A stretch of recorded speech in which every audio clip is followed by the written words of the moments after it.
อบารมีชักนำถึงอยู่แสนไกลล้ำพระธรรมไม่มีมองไม่ฟ้าเพียงดินยังทวินฝันไฟเข้าดงขมิ้นเมื่อใดอิ่มอกอิ่มใจเสมอสายทางคนดีใจน้อมอธิษฐานบารมีสิ่งดีที่ได้พบเจอเห็นชายผ้าเหลืองทุกวันฝันเพ้ออยากบวชจริงละเมอเข้าวัดบ้านคงเป็นบุญที่เคยเป็นทุนสร้างมารักผ้าเหลืองดังว่า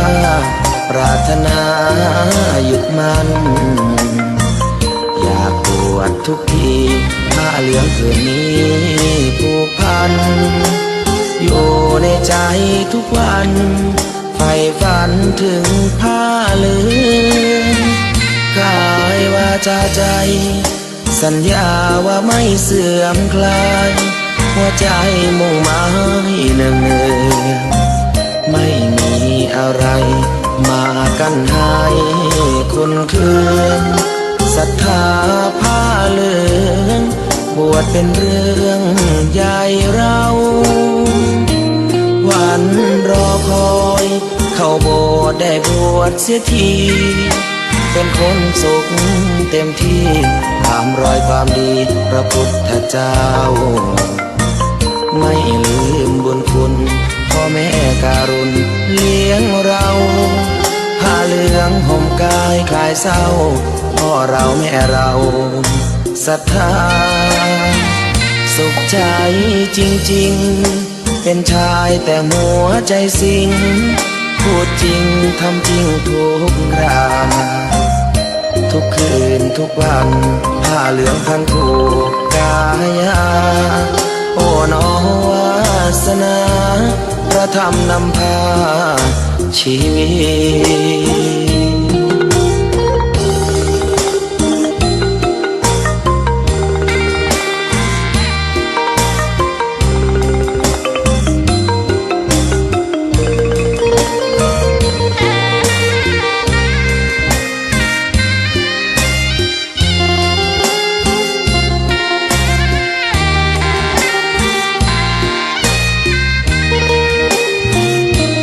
วันรอคอยเข้าโบสถ์ได้บวชเสียทีเป็นคนสุขเต็มที่ตามรอยความดีพระพุทธเจ้าไม่ลืมบุญคุณพ่อแม่การุณเลี้ยงเราผ้าเหลืองห่มกายคลายเศร้าพ่อเราแม่เราศรัทธาสุขใจจริงๆเป็นชายแต่หัวใจสิงพูดจริงทำจริงทุกคราทุกคืนทุกวันผ้าเหลืองพันผูกกายาโอ้น้อ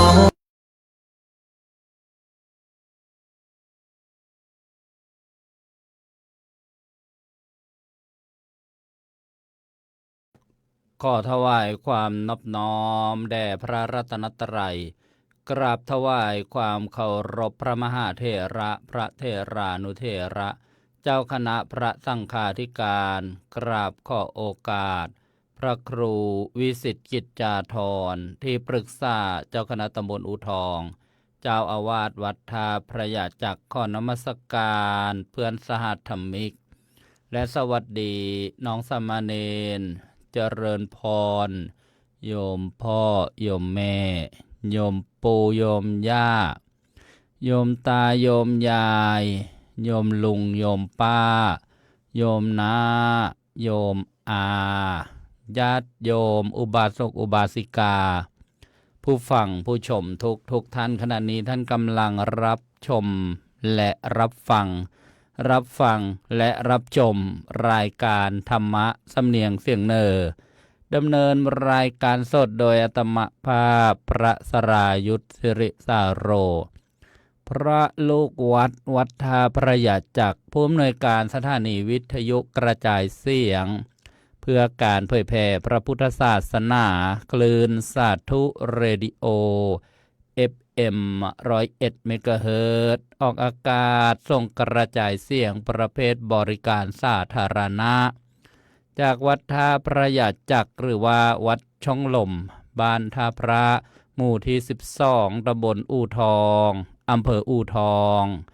จังหวัดสุพรรณบุรีรหัสไปรษณีย์72160หมายเลขโทรศัพท์0625959123พร้อมกันนั้นยังได้เชื่อมโยงสัญญาณไปยังสถานีวิทยุกระจายเสียงในภาคีเครือข่ายการเผยแผ่พระพุทธศาสนาหลายคลื่นความถี่พร้อมกันต้องกราบขอบพระคุณครูบาอาจารย์ผู้อำนวยการผู้บริหารสถานีทุกคลื่นความถี่อนุโมทนาญาติโยมผู้อำนวยการผู้บริหารสถานีทุกคลื่นความถี่เช่นที่จังหวัดสุพรรณบุรีคลื่นส่งเสริมพระพุทธศาสนา FM 103.75 เมกะเฮิรตซ์ตำบลไผ่กว้างอำเภอเมืองจังหวัดสุพรรณบุรีวัดสามชุกอำเภอสามชุก FM 100.25 เมกะเฮิรตซ์ที่จังหวัดเชียงใหม่วัดพระบาทอุดมอำเภอฝาง FM 100.25 เมกะเฮิรตซ์วัดหนองก่ายอำเภอแม่แตง FM 89.25 เมกะเฮิรตซ์ FM 99.75 เมกะเฮิรตซ์จังหวัดเลยที่วัดป่าจริยธรรมอำเภอนาด้วง FM 96.5 เมกะเฮิรตซ์จังหวัดตากที่วัดป่าสะพานซ่องอำเภอเมืองตาก FM 95.75 เมกะเฮิรตซ์จังหวัดอุทัยธานีคลื่นเมจิกเวฟอำเภอหนองช่าง FM 107.5 เมกะเฮิรตซ์จังหวัดอุบลราชธานีวัดพิษโสภารามอำเภอเขมราชFM 102.75 เมกะเฮิรตซ์จังหวัดประจวบคีรีขันธ์วัดธรรมรังสีอำเภอ300ยอด FM 97.5 เมกะเฮิรตซ์วัดนาล้อมอำเภอทับสแก FM 90 เมกะเฮิรตซ์วัดดงไม้งามอำเภอบางสะพาน FM 91 เมกะเฮิรตซ์วัดทางไส้อำเภอบางสะพาน FM 99.75 เมกะเฮิรตซ์ภาคใต้จังหวัดชุมพรวัดเขากล้วยอำเภอเมืองชุมพร FM 96 เมกะเฮิรตซ์และอาจจะมีคลื่นความถี่ที่ยังไม่ได้ขานรายชื่อรายนามอนุโมทนาทักทายนอกจากนั้นยังถ่ายทอดไปยังสื่อออนไลน์โซเชียลมีเดียหลายแพลตฟอร์มหลายช่องทางด้วยกันกราบขอบพระคุณครูบาอาจารย์ที่เมตตาให้ใช้ช่องทางเช่นดีพระมหาภูมิธรรมภูมิปาโลธรรมปันสุขพระครูสุนทรธรรมนิเทศด็อกเตอร์แล้วก็พระครูเกษมพิษโสพลสถานีวิทยุกระจายเสียงวัดพิษโสภารามแล้วก็ช่องของสาธุเรดิโอพระสรายุสิริสาโรบุญญเกตใช้ภาษาไทยในการค้นหานอกจากนั้นยังมีแอปพลิเคชันในระบบปฏิบัติการโทรศัพท์ Android ท่านที่เดินทางหรือฟังได้ทั่วโลกโหลดมาติดตั้งรับฟังสถานีวิทยุกระจายเสียงเผยแผ่พระพุทธศาสนา40กว่าคลื่นสถานีชื่อแอปในระบบว่าวิทยุพระพุทธศาสนาทั่วไทยปัจจุบันนี้เป็นเวอร์ชั่นที่5แล้วอนุโมทนาทิศโชคชัยแก่นจำปาวัดป่าจริยธรรมอำเภอนาด้วงจังหวัดเลยผู้ที่ทำการประดิษฐ์คิดค้นถวายไว้ในบวรพระพุทธศาสนาพบกับรายการธรรมะสำเนียงเสียงเนอได้เป็นประจำทุกวันตั้งแต่เวลา 14 นาฬิกาถึงเวลา 15 นาฬิกาพบกันวันนี้อีกเช่นเคยกับบรรยากาศสดยังไม่เหี่ยวยังไม่แห้งไปไหนวันนี้พบกันตรงกับวันโกนขึ้น14ค่ำเดือน3ปีมะเส็งวันอาทิตย์ที่1กุมภาพันธ์พุทธศักราช2569พรุ่งนี้เป็นวันพระวันธรรมมัสวนะปีนี้มีเดือน8 2 หนวันมาฆบูชาปกติก็จะตรงกับวันเพ็ญขึ้น15ค่ำเดือน3ก็จึงเลื่อนไปตรงกับวันเพ็ญขึ้น15ค่ำเดือน4ปีนี้ตรงกับวันอังคารที่3มีนาคมพุทธศักราช2569วันนี้ก็เป็นอีกวันหนึ่งที่มีลักษณะเช้าวุ่นวายบ่ายตื่นเต้นเย็นนี้อาจจะเฮฮาก็มีอาจจะนั่งเศร้าก็มีจะเอาที่ไหนไปใช้หนี้ใช้สินเขาเนาะ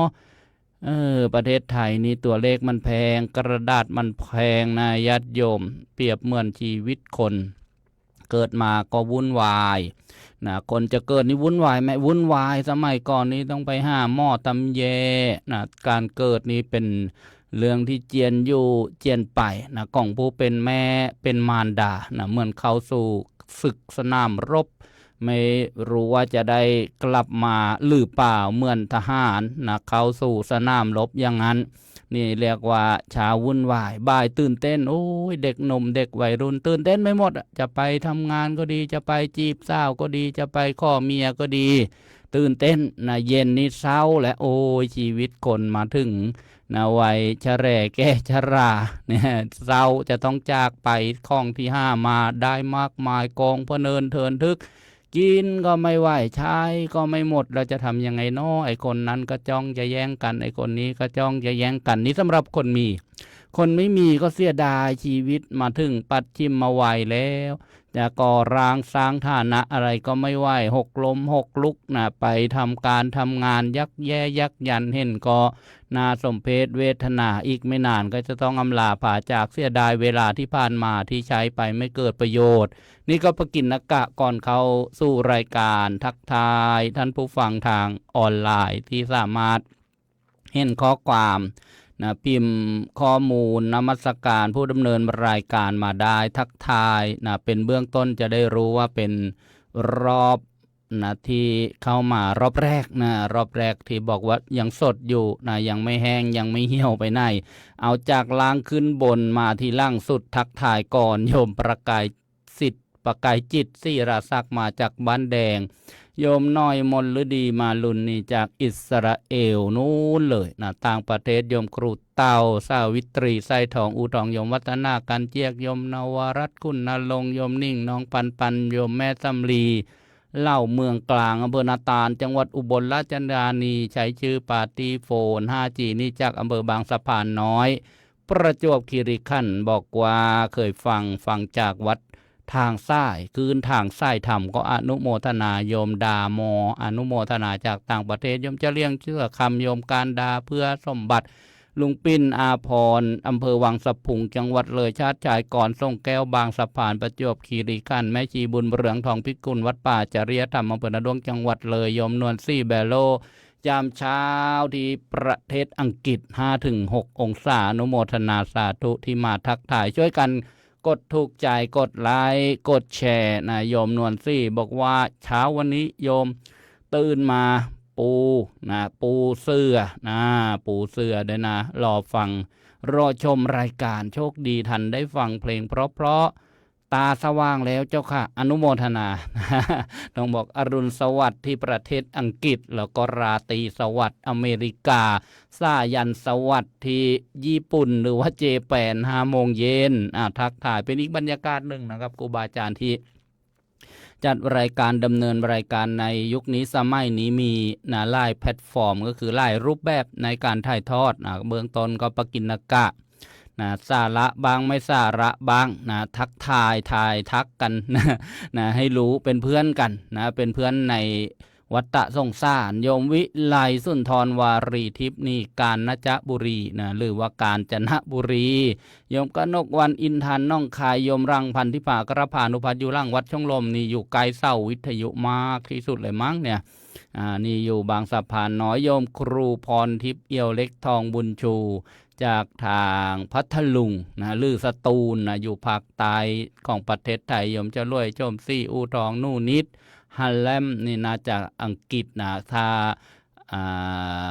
ยังไม่ได้ทราบประเทศไหนก็พิมพ์มาก็อนุโมทนาโยมปลาเกษินีมาทางบ้านแดงโยมยายน้อยกัญญาภักพูนสวัสดิ์บอกว่าวันนี้ฟังทางวิทยุคลื่นวัดทางซ้ายเสียงดังฟังชัดระบบเสียงเป็นยังไงบ้างเพราะว่าได้ศรัทธาญาติโยมมาช่วยกันปรับปรุงทั้งกำลังทั้งซุ้มเสียงว่านทุ้มนุ่มลึกขึ้นไหมนี่ลองเทียบเคียงดูโยมปลาก็มาสวัสดียัดธรรมโยมแม่บุญศรีทวิลาจากจังหวัดเลยดาวเรืองพูนคล้ายท่าพระอู่ทองสุพรรณสุชาดาโกรธจากเยอรมนีกรพัฒน์สาธุโยมสมนึกนกสกุลจากบ้านช้าง2 พี่น้องเด่นวายมวัยเด่นใจประดิษฐ์ ตลาดอู่ทองเมื่อเช้าโยมนันทาใส่บาตรบอกว่าเปิดทิ้งไว้ทั้งวันเลยที่บ้านนะฟังทั้งในก็ได้ยินอนุโมทนาโยมใส่บาตรโยมแม่บัวจันทร์สีทองยศเป็นยังไงบ้างเนาะจังหวัดเชียงใหม่ที่วัดพระบาทอุดมออกอากาศได้หรืออย่างสถานีวิทยุกระจายเสียงพิมพ์บอกมาหน่อยโยมแม่ทองจันทร์สีทองยศใช้ทางโซเชียลที่อยู่ทางภาคเหนือโยมปีเตอร์นักนามโยมกรสวยทักทายโยมบางอ่อนสุภประเสริฐกรุงเทพมหานครโยมส้มยิ่งมีชื่อจากบ้านมีลพบุรีโยมศิษย์สมัยชัยบุตรนี่ก็เป็นบรรยากาศทักทายโยมครูพรทิพย์บอกว่าอยู่จังหวัดสตูลอนุโมทนาโยมวิภากรบรสิงห์จังหวัดสตูลทีนี้ต้องจำง่ายๆว่าอยู่จังหวัดเดียวกับพระครูสุนทรธรรมนิเทศด็อกเตอร์ที่วัดชนาทิพย์เฉลิมจำง่ายและโยมครูพรทิพย์โยมแม่ชีนงรักรัชวงศ์จากจังหวัดเลยไส้ทำลำธารโยมพิภพโยมไส้ฝนน้อยนักจากกำแพงเพชรโยมพรณภาอนุโมทนาสาธุโยมครูพรทิพย์บอกว่าวันที่1นี้ตื่นเต้นฟุดๆวันนี้เช้าวุ่นวายบ่ายตื่นเต้นตอนเย็นจะเป็นยังไงจะส้มหวังหรือจะผิดหวังจะหาหรือจะโฮเดี๋ยวก็รู้กันอีกไม่กี่นาทีญาติโยมสากรจูราโยมเสี้ยนเกลี้ยงทิพย์โยมวันดีกองม่วงนี่วันนี้ก็มาทำบุญให้คุณแม่บุญมีเดี๋ยวช่วงท้ายรายการจะได้อนุโมทนาโยมแม่บัวจันทร์บอกว่าที่วัดพระบาทอุดมอำเภอฝางยังไม่ออกอากาศโยมมีเบอร์โทรศัพท์เดี๋ยวช่วยส่งให้ทางข้อความหน่อยจะได้โทรไปคุยกับครูบาอาจารย์ว่าติดขัดอย่างไรถ้ามีสิ่งใดได้ช่วยก็จะได้ช่วยกันโยมสุพินโกลฟิงเกอร์จากประเทศอังกฤษถ้าจำไม่ผิดก็มาพบกันอีกเช่นเคยวันนี้บรรยายเรื่องพระเจ้า10ชาติการบำเพ็ญบารมีก็อาจจะเป็นพระสัมมาสัมพุทธเจ้าของเราในระหว่างบำเพ็ญบารมีเรียกว่าพระโพธิสัตว์มี10พระชาติใหญ่ๆแล้วก็ชาติเล็กๆอีกมากมายประมาณ500กว่าชาติด้วยกันที่เราเคยฟังว่าพระเจ้า500ชาติวันนี้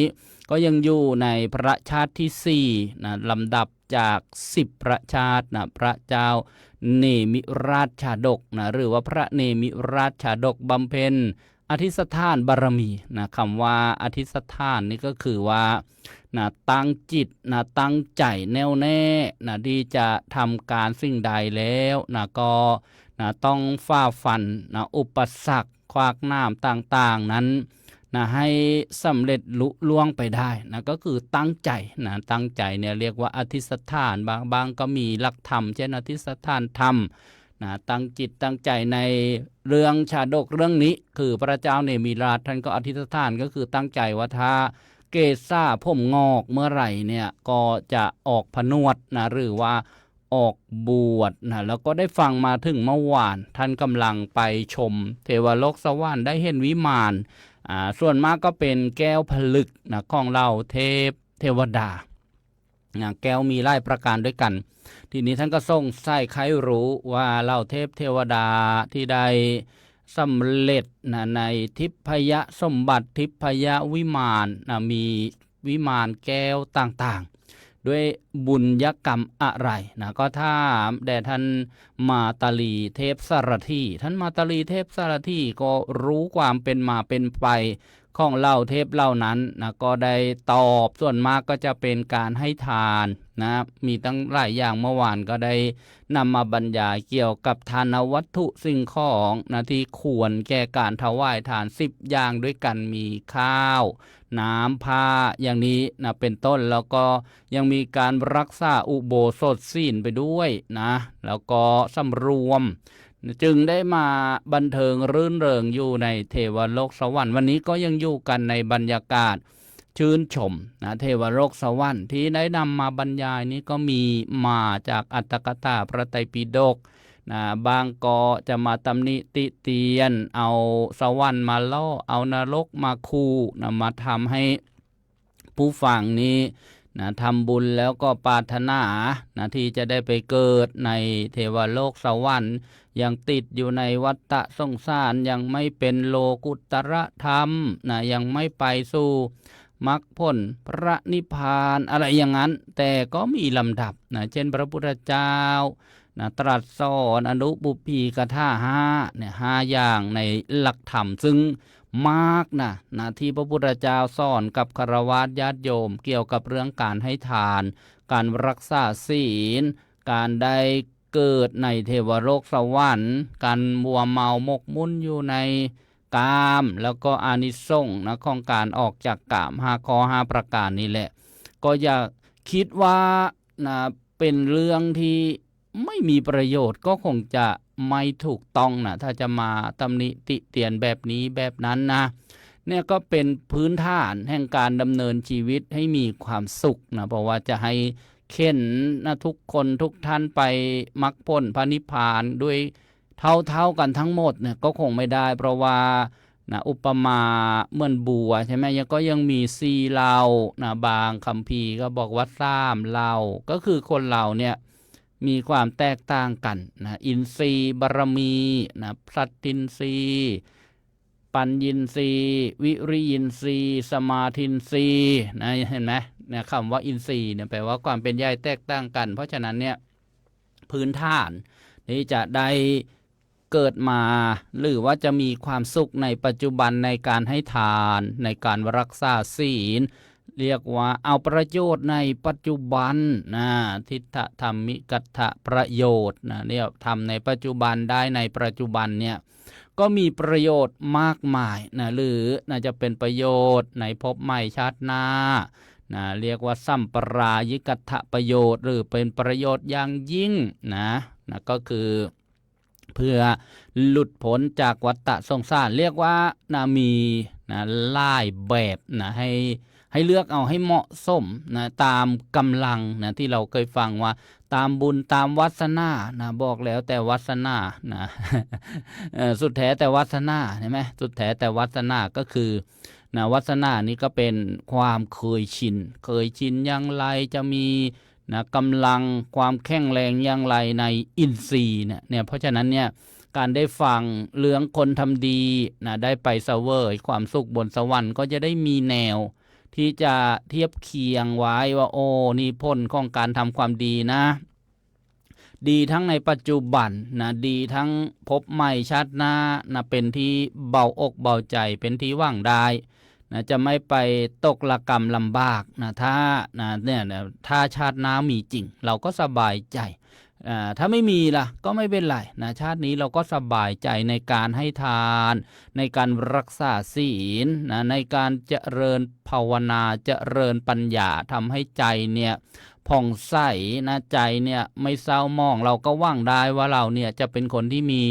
จิตใจดีนะแจ่มใสเบิกบานนะไม่เป็นคนซึมเศร้าเหงาง่อยหงุดหงิดฟุ้งซ่านรำคาญใจอยู่กับตัวเองก็ไม่ทะเลาะกับตัวเองไม่ต้องไปกระโดดกัดหูตัวเอง อยู่กับคนอื่นนะก็สบายอกสบายใจกับคนอื่นนะใครจะยังไงเราก็รู้ตามความเป็นจริงโอ้คนนี้เป็นอย่างนั้นก็เข้าเป็นอย่างนั้นแหละจะไปให้เข้าเป็นยังไงล่ะนะถ้าเราไปนะกำหนดกฎเกณฑ์ว่าเขาต้องเป็นอย่างนั้นตามใจเราเขาต้องเป็นอย่างนี้นะมันถึงจะถูกใจเราก็จะวุ่นวายใจนะเมื่อมีปัญญาความรู้อย่างนี้แล้วเราก็วางใจถูกต้องนะรู้ว่าคนนี้เป็นอย่างนี้เพราะอย่างนี้รู้ว่าคนนั้นเป็นอย่างนั้นเพราะอย่างนั้นนะแล้วก็รู้ว่าเราเป็นอย่างนี้เพราะอย่างโน้นอย่างนี้อย่างนั้น เห็นไหมมันดีทั้งขึ้นทั้งล่องได้ประโยชน์ทั้งตดทั้งเต็งไม่รู้ว่าจะออกหน้าไหนมา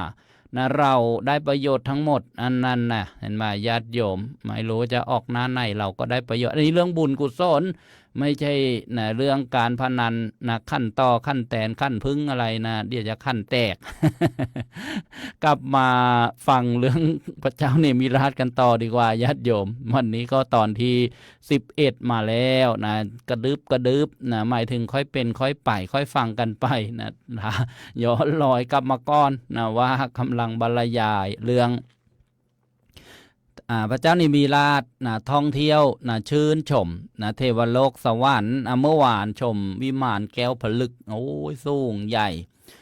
25 โยชน์ก็มีแก้ว7 ประการมีเหล่าเทพเทวดา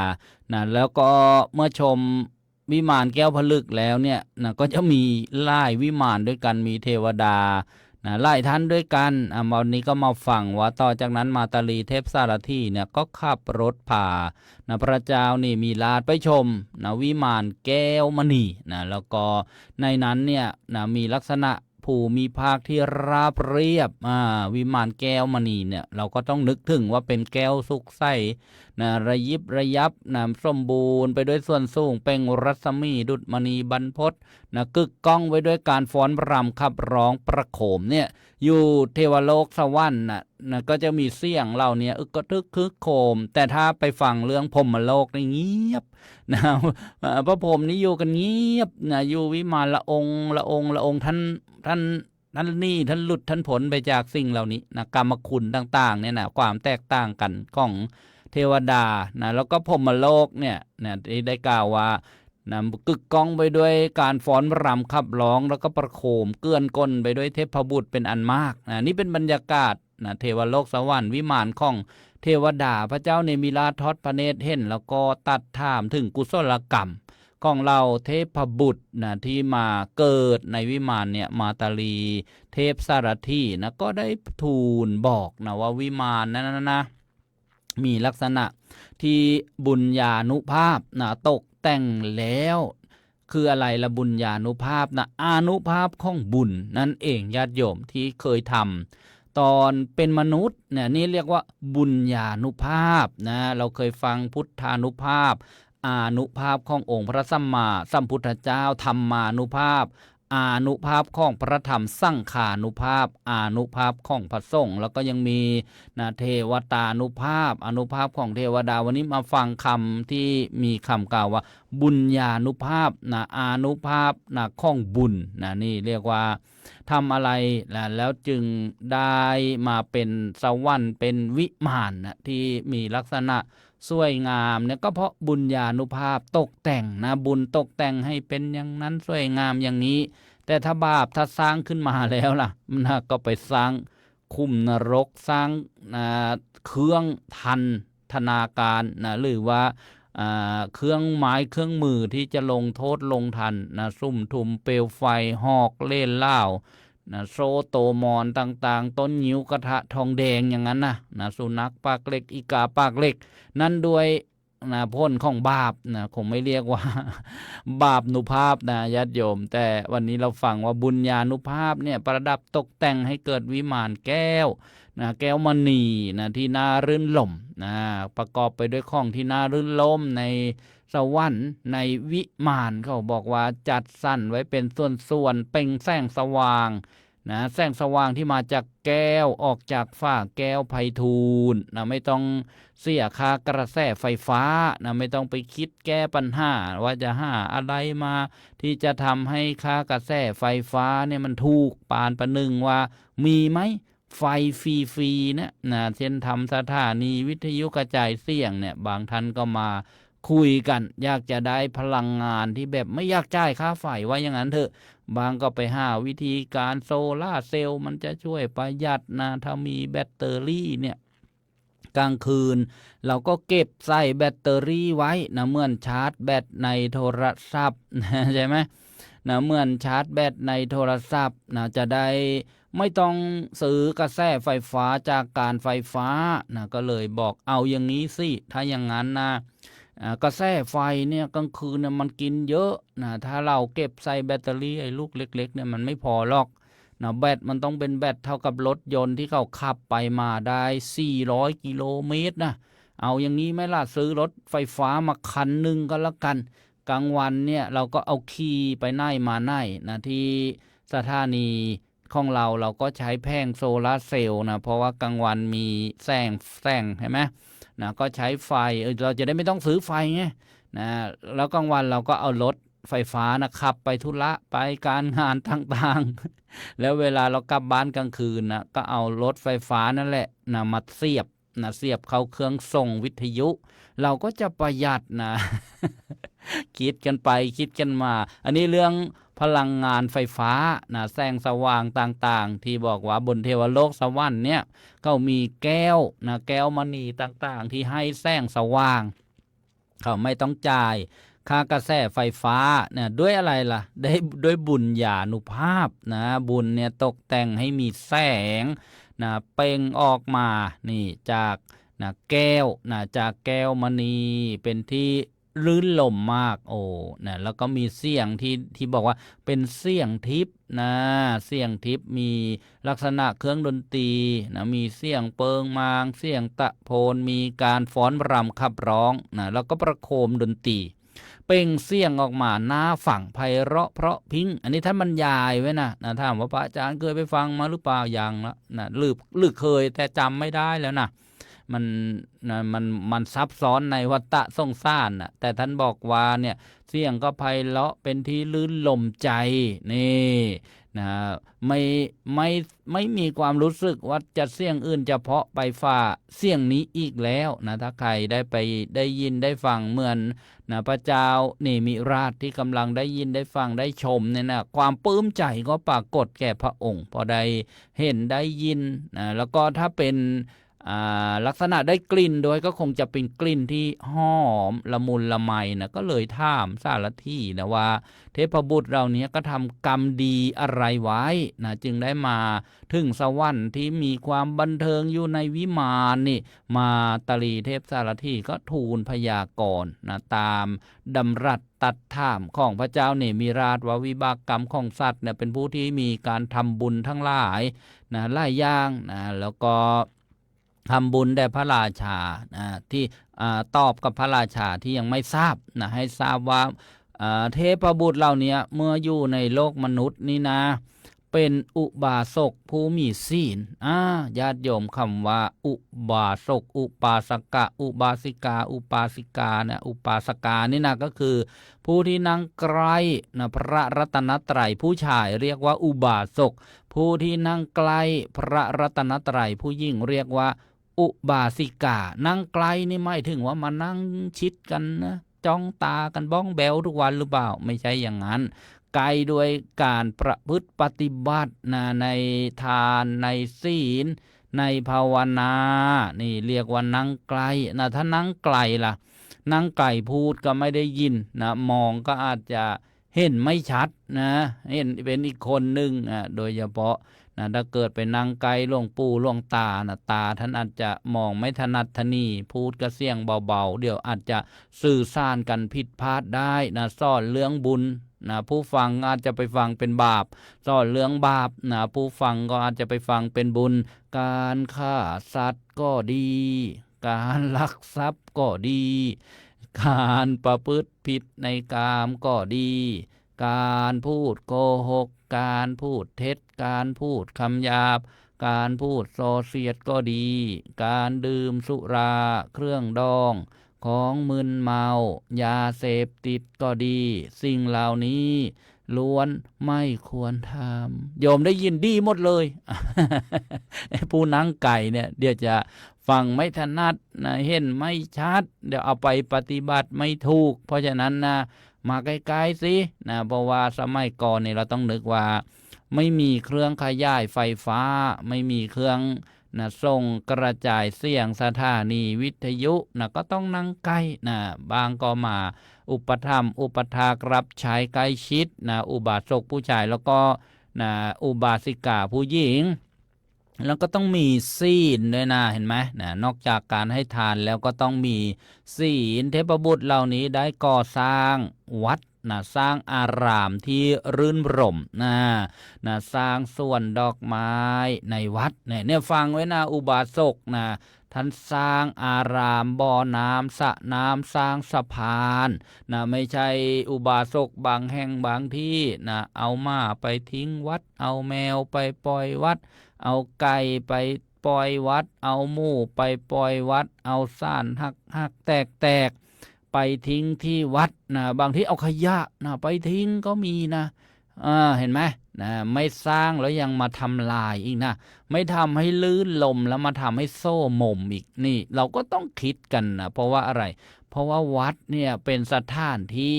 นะที่ห้าผลประโยชน์ทำไมไปพูดอย่างนั้นล่ะพระอาจารย์เอาก็วัดเป็นสถานที่ที่ห้าผลประโยชน์นะไม่ใช่มาห้าโทษนะญาติโยม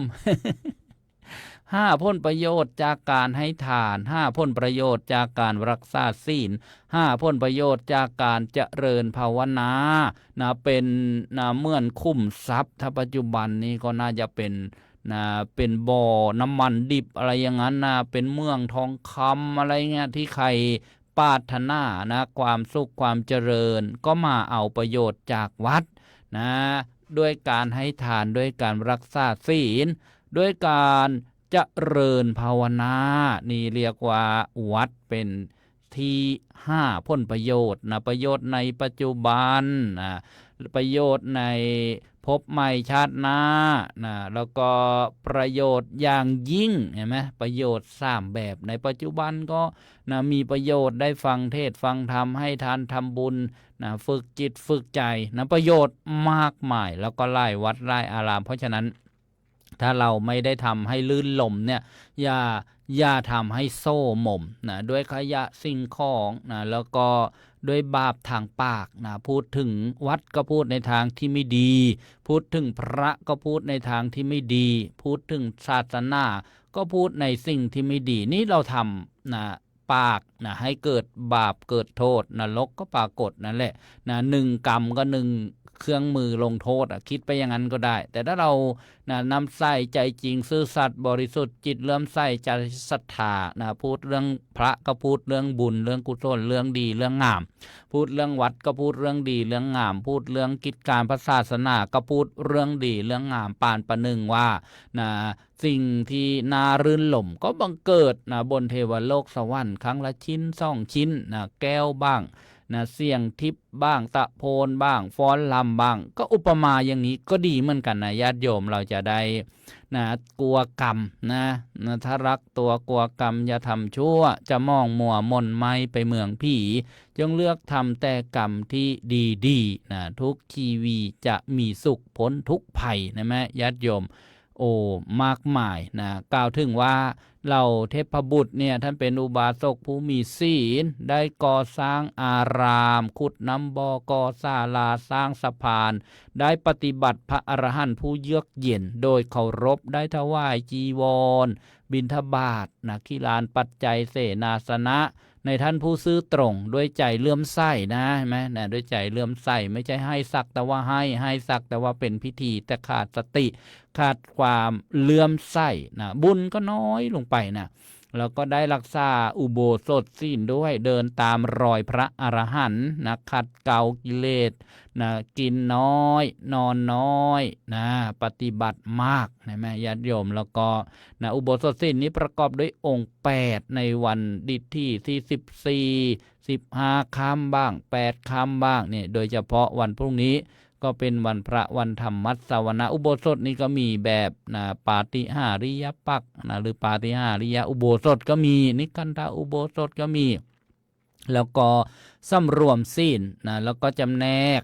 ทานต่างๆเมื่อแต่กายทำลายขันแล้วก็ได้มาเสวยทิพยวิมานบนเทวโลกสวรรค์วันนี้ก็ได้บรรยายในเรื่องของพระเจ้า10 ชาติพระชาติที่4พระเนมิราชชาดกบำเพ็ญอธิษฐานบารมีกำลังชื่นชมเทวโลกสวรรค์พระเจ้าเนมิราชเนี่ยเป็นมนุษย์เป็นมนุษย์แต่ว่าด้วยอานุภาพของเทวดาสามารถที่จะขึ้นไปชมเทวโลกสวรรค์ได้มาตาลีเทพสารถีบางคนก็ว่ามนุษย์ขึ้นไปบนเทวโลกสวรรค์แล้วจะมีออกซิเจนไหมโดยเฉพาะเรานั่งเครื่องบินไปถ้าขึ้นไป 10,000 ฟิตนี่ก็รู้สึกอึดอัดหายใจไม่เต็มอิ่มแล้วถ้าไม่มีเครื่องทำอากาศเครื่องทำอากาศเครื่องปล่อยออกซิเจนออกมาเนี่ยเครื่องบินถ้าเปิดหน้าต่างบินเนี่ยขึ้นไป 10,000 ฟุตเนี่ยหรือว่า 10,000 ฟิตเนี่ยอากาศข้างบนเนี่ยจะเบาบางทำให้หายใจไม่สะดวกแต่ถ้าเราไปนั่งเครื่องบินโดยสารเราก็ไม่ค่อยรู้สึกหรอกที่ว่า 20,000 ฟิต 30,000 ฟิตประมาณ12 กิโลเมตรสูงจากพื้นดินเนี่ยถ้าเกิดว่าเปิดหน้าต่างปุ๊บอากาศไม่มีเลยญาติโยมหายใจไม่ออกตุยเลยในเครื่องบินโดยสารเนี่ยต้องมีระบบปรับอากาศก็เราปิดทั้งหมดเลยปิ ปิดไม่ให้อากาศรั่วนะแล้วก็มีเครื่องนะผลิตออกซิเจนอันนี้ก็คือว่านะพระเจ้าเนมิราชเป็นมนุษย์นะไปเทวโลกสวรรค์ซึ่งสูงกว่านะไกลกว่านะระยะความสูงของเครื่องบินในโลกปัจจุบันเนี่ยมากนะญาติโยมแต่ด้วยนะฤทธานุภาพนะอานุภาพแล้วก็บุญญานุภาพนะบุญของพระองค์ที่เคย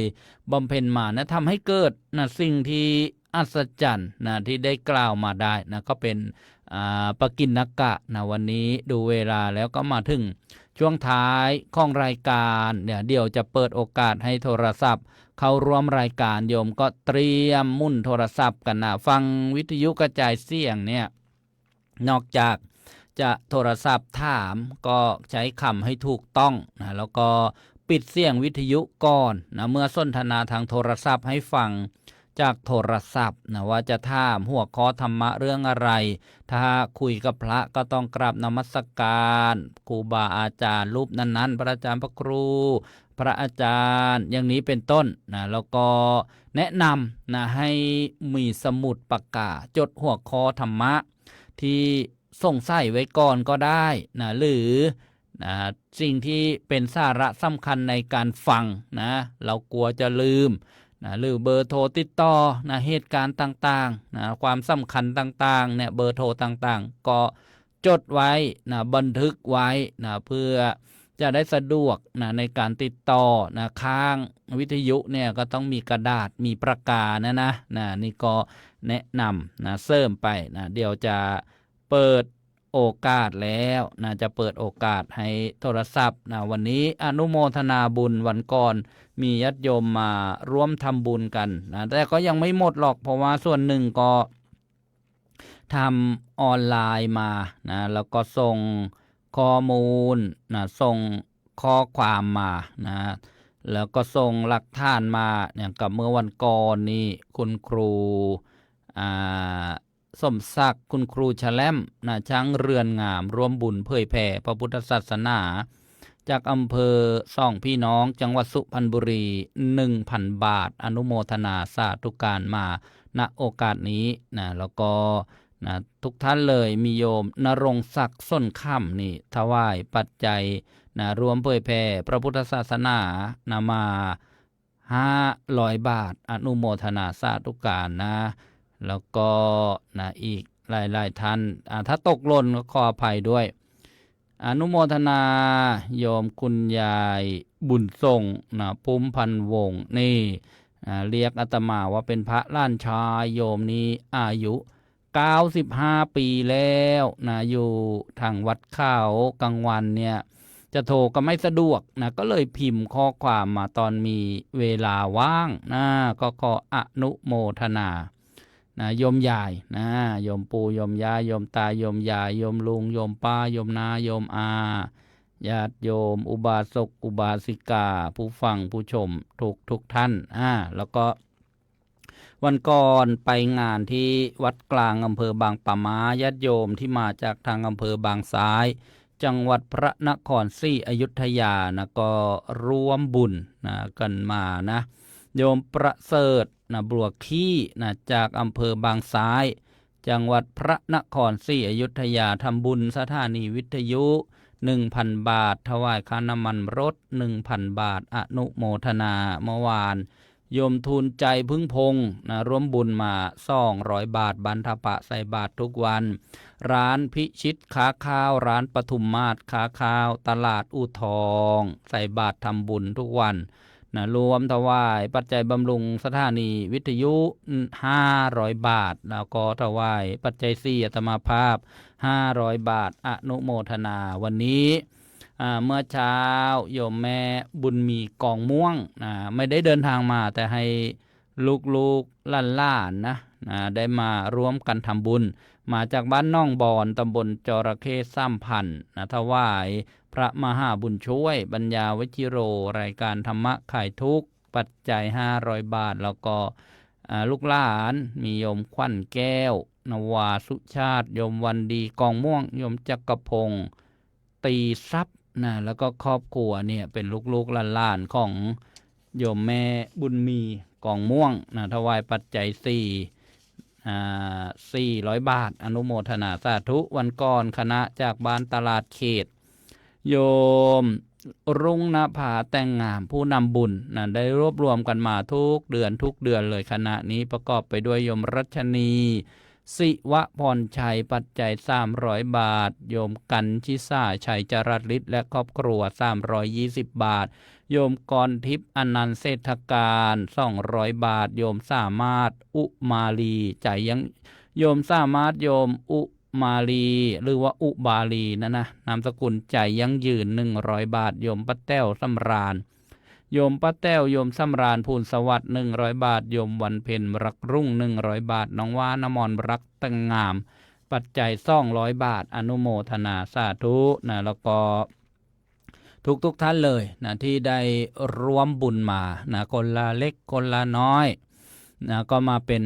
ค่าบริหารค่าจัดการสถานีวิทยุกระจายเสียงเจริญพรยมวรรณาโครงการยมวัยเด่นชัยประดิษฐ์ตลาดอุทองยังอยู่กับรายการของเรายมเกษินีไมนุษย์จากนนทบุรียมกรสวยจากอุบลราชธานียมแม่แต้วอูนาสียมยายน้องกล้าวนะคุณยายน้องกล้าวยมลำดวนย่อยรู้รอบจากบ้านดอนยมกัญญาชำนาญนกอนุโมทนานะที่อยู่อู่ทองยมแต้วกิดาวันสายทองอู่ทองยมประนอมสิครินทร์วรานนท์ภูเรือจังหวัดเลย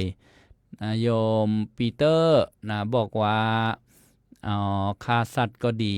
ตอนที่พระเทศนะไปนั่งไกลๆแล้วฟังไม่ถนัดนะจับสาระไม่ได้ทุกอย่างดีหมดโยมแต้วโยมนวลศรียามเช้าที่อังกฤษค่ำคืนวันนี้มีรายการสนทนาธรรมออนไลน์นะญาติโยมนานาสารธรรมดีภาคปกติเมื่อเช้าพระมหาภูมิธรรมภูมิปาโลหรือว่าหลวงพี่มีภูเดินทางไปประเทศอินเดียแล้วนะเย็นนี้ที่อินเดียนะแล้วก็1 ทุ่มนะที่ประเทศไทยเที่ยงวันที่ประเทศอังกฤษบ่าย1 โมงที่ยุโรปฝรั่งเศสยามเช้าตรู่ที่สหรัฐอเมริกาแคลิฟอร์เนีย4 นาฬิกาแล้วก็นิวยอร์ก7 นาฬิกานะญี่ปุ่นก็คงจะเป็นดึกๆนะที่ญี่ปุ่นสนทนาธรรมออนไลน์ค่ำคืนวันนี้หัวข้อให้ทานดีอย่างไรนะให้ทานไม่ใช่ให้รับประทานนะโยมทานะนะทานะแปลว่าการให้นะดีอย่างไรก็มาฟังกันนะคืนนี้โยมดร.สงุนตีสุขีกรุงเทพมหานครโยมเล็กโยมแดงฮัสซี่จากอังกฤษอนุโมทนาสาธุโยมพินทิพย์เด่นชัยประดิษฐ์ตลาดอู่ทองทักทายทุกท่านเลยท่านใดจะโทรศัพท์ก็ร่วมรายการก็โทรมาได้หมายเลขโทรศัพท์062-5959123โยมเต็มชัดเพชรไส้ทองอนุโมทนาโยมพระนิดาแย้มกลิ่นบอกว่าฟังจากบางสะพานที่อำเภอบางสะพานนี้มีวิทยุกระจายเสียงไล่คลื่นความถี่ถ้ามีเครื่องรับก็ลองมุ่นฟังดูถ้าไม่มีก็ไปดูหาซื้อ ข้อเขาคงไม่ให้หรอกที่บางสะพานนี้ฟังได้ไล่คลื่นเช่นที่วัดดงไม้งาม FM 91 เมกะเฮิรตซ์91 91 เมกะเฮิรตซ์วัดทางซ้ายน้องใหม่มาแรง FM 99.75 เมกะเฮิรตซ์นี่ส่องคลื่นความถี่ที่อำเภอบางสะพานก็ลองฟังดูแล้วก็ถ้าอยู่ทางอำเภอบางสะพานน้อยอาจจะฟังของวัดเข้ากล้วยอำเภอเมืองชุมพรได้ FM 96 เมกะเฮิรตซ์หรือทางสื่อออนไลน์โซเชียลมีเดียนี่ก็ได้หลายช่องทางโยมปาร์ตี้บอกว่าไปฟังคลื่นวัดทางซ้ายและอยู่บางสะพานน้อยโยมสุพัชชาสุวรรณะรู้สึกว่าจะเป็นโยมแม่ของพระมหาอิสดามาศหรือเปล่าถ้าจำไม่ผิดที่กรุงเทพสาธุโยมวันละพาผู้ซาสวัสดิ์ทองคำจากอู่ทองโยมครูพรทิพย์บอกว่าได้ฟังธรรมแล้ว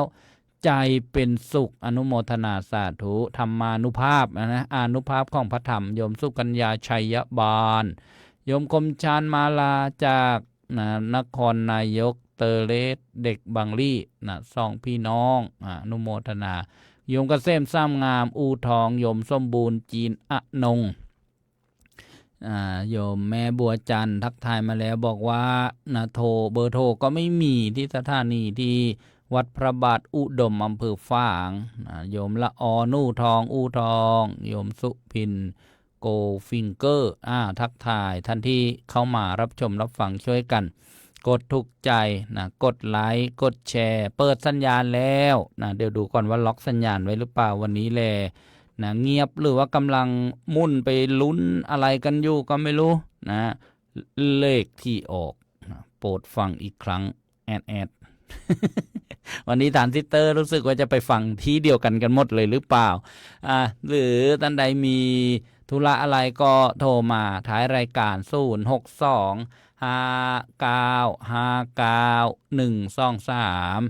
ท่านใดมีศรัทธาจะไปกราบสังเวชนียสถานทั้ง4ตำบลประเทศอินเดียเนปาลระหว่างวันที่20ถึงวันที่31มีนาคมตอนนี้เปิดให้จับจองสำรองที่นั่งกันได้นะญาติโยม12วัน11คืน4สังเวชนียสถานที่พิเศษนะก็คือว่าที่เนปาลพัก2คืนไปกรุงกบิลพัสนะวัดนิโคธารามรามคามสถูปแล้วก็นะที่สร้างกัสสะนครพระพุทธเจ้าเสด็จลงจากดาวดึงส์เทวโลกสวรรค์วันเทโวโรหณะแล้วก็เมืองเก่าอนุสรณ์สถานแห่งความรักทัชมาฮานสิ่งมหัศจรรย์ของโลกที่เมืองอัคราป้อมแดงเมืองสมัยนะกษัตริย์โมกุลปกครองดูศิลปะดูวัฒนธรรมนะแล้วก็ที่เมืองนิวเดลีเมืองหลวงของประเทศอินเดียกราบพระบรมสารีริกธาตุนะแล้วก็กราบสถานที่พระพุทธเจ้าแสดงมหาสติปัฏฐานสูตรชมประตูอินเดียนี่ญาติโยมนะถ้าเป็นพระเนี่ยรูปละ40,000 บาทนะพระภิกษุเนี่ยนะแล้วก็ถ้าเป็นฆราวาสญาติโยมท่านละ42,000 บาท42,000 บาทไม่ต้องกลัวนะเรื่องนะโลกที่ออกข่าวอะไรไม่มีความน่ากังวลไม่มีความน่ากลัวนะญาติโยมวันนี้ก็เป็นความสัตย์ความจริงคนอินเดียใช้ชีวิตปกตินะแล้วก็ในเชื้อที่เกิดนี่ห่างจากสถานที่ที่เราจะไปก็ไกลมากนะ600-700 กิโลเมตรแทบจะไม่มีข่าวไปทางนู้นเลยนะคนอินเดียมันยังไม่ปิดแมสกันเนี่ยยังไม่ล็อกดาวน์กันนะนี่ก็เสริมตรงนี้นะแล้วก็บอกให้ญาติโยมได้จับจองสำรองที่นั่งกันได้ท่านที่อยู่อูทองใกล้วัดท้าพระยาจักรวัดช่องลมเนี่ยก็มาข้อเอกสารการเดินทางได้จะต้องเตรียมเอกสารหลักฐานอะไรปัจจุบันนี้ส่งกันทางโทรศัพท์มือถือไม่ต้องถ่ายกระดาษอะไรนะให้บริษัทที่จะทำวีซ่าให้ยุ่งยากนะไปกว่าเก่านะสะดวกกว่าเดิมนะสะดวกกว่าเก่าหลายสิ่งหลายประการด้วยกันญาติโยมวันนี้นะรายการธรรมะสำเนียงเสียงเนอนะก็มาถึงช่วงท้ายของรายการกราบขอบพระคุณครูบาอาจารย์ผู้อำนวยการผู้บริหารสถานีทุกรูปทุกองค์ที่เมตตาเชื่อมโยงสัญญาณออกอากาศนะถ้าเป็นไปได้ก็ขอเมตตาส่งข้อมูลนะบอกว่าที่ไหนออกอากาศเป็นมาตรฐานนะไม่ใช่นานๆออกทีนะญาติโยมต้องออกที ออกทุกวันอย่างเงี้ยเจริญพรโยมป้าแถวกราบนมัสการพระอาจารย์ทุกรูปเลยเจ้าค่ะมีอยู่รูปเดียวนั่งพูดจะง่วงอยู่แล้วไม่มีโยมโทรมาเนี่ยงั้นก็กราบนมัสการอีกครั้งหนึ่งก็ได้ค่ะกราบนมัสการพระอาจารย์ต้นค่ะเจริญพรสาธุเมื่อเช้าโยมป้าแถวก็ไปขายผักมาแต่เช้าเลยโยมป้าแถวเอาวิทยุเล็กไปเปิดด้วยแม่ค้าเขาฟังกันใหญ่เลยเขาเรียกว่าแชร์ให้คนอื่นฟังโยมป้าแถวไม่ได้แชร์ทางโทรศัพท์โยมป้าแถวก็พกวิทยุเล็กไปนั่นแหละดีแล้วอนุโมทนาสาธุแล้วก็เมื่อวานไปประจวบมาโยมป้าแถวก็เอาไปเปิดฟังด้วยที่ประจวบรับคืนไหนได้ล่ะอำเภอเมืองอำเภอเมืองโยมป้าแถวรับขึ้นนั่นแหละ300 ยอดมั้งไปถึงนู้นเลยนะค่ะสงสัยจะ300 ยอดหรือตรงมันมีกี่ขึ้นนะอาจารย์ก็มีที่300 ยอดวัดธรรมรังสีน่ะคืนนึงนั่นแหละสงสัยวัดนั้นแหละไปไกลนั่นน่ะไกลเหมือนกันนั่นแหละโยมป้าแถวก็นั่นแหละเมื่อเช้าโยมป้าแถวไปขายผักตอนวันอาทิตย์นะทุกวันนะโยมป้าแถวก็เอาวิทยุเล็กไปเปิดดี ไปเปิดโยมป้าแถวไม่แชร์ไม่เป็นไงก็เลยเอาวิทยุนี่แหละไปแชร์ อ๋อ แล้วดีละ แล้วไอ้กราบนมัสการหลวงพี่นิวลพบุรีด้วยนะแล้วก็พระอาจารย์มหาภูมิธรรมหมูพีอ่ะโอ้ยหมูหมีภู โอ้ ขอ ตอนนี้ โทษค่ะ ท่านได้ทราบชื่อแล้วนะชื่อมีภูป้าแถวครั้งที่แล้วบอกว่ามีโพรงนะวันนี้มานะหมู่พี โอ้ยสาธุโยมป้าแถวขอโทษค่ะ ไม่เป็น เนี่ย ไรอ่ะไม่เป็นไรพลาดพลั้งได้ แล้วพระอาจารย์ต้นก็บรรยายดีโอ้โหบรรยายสนุกดีด้วยอ่ะที่ว่าอะไรค่ะอนุญาตให้พระมีคู่ได้ พระอาจารย์บอกว่าปัดโท ปฏิโทว่างั้นนะ ปัดโทดูพระอาจารย์ช่างพูดจริงนะช่างบรรยายจริงโยมพระเถวก็นั่งหัวเราะไปเถอะ อ่า พระครูสุนทรเขาก็แรงใต้เสียงหวานดีนะอาจารย์นะอ้อนจันไปแล้ว ก็คุยกันว่าเดี๋ยวมีโอกาสจะได้นิมนต์ให้ท่านบรรยายในรายการวิทยุนะบรรยายรูปเดียวนะให้แหล่งใต้ให้โยมฟังกันให้ชื่นอกชื่นใจนะภาษาใต้ ค่ะ นี่โยม แล้ว โยมนวลซี่มาทักทายบอกว่าพระมหาหมู่พีเนี่ย ทักทายพระแถว พระอาจารย์ เด้ ดี อ นะพระอาจารย์ไม่มีภูไปอินเดียใช่ไหมคะ กำลังไปอินเดียเดี๋ยว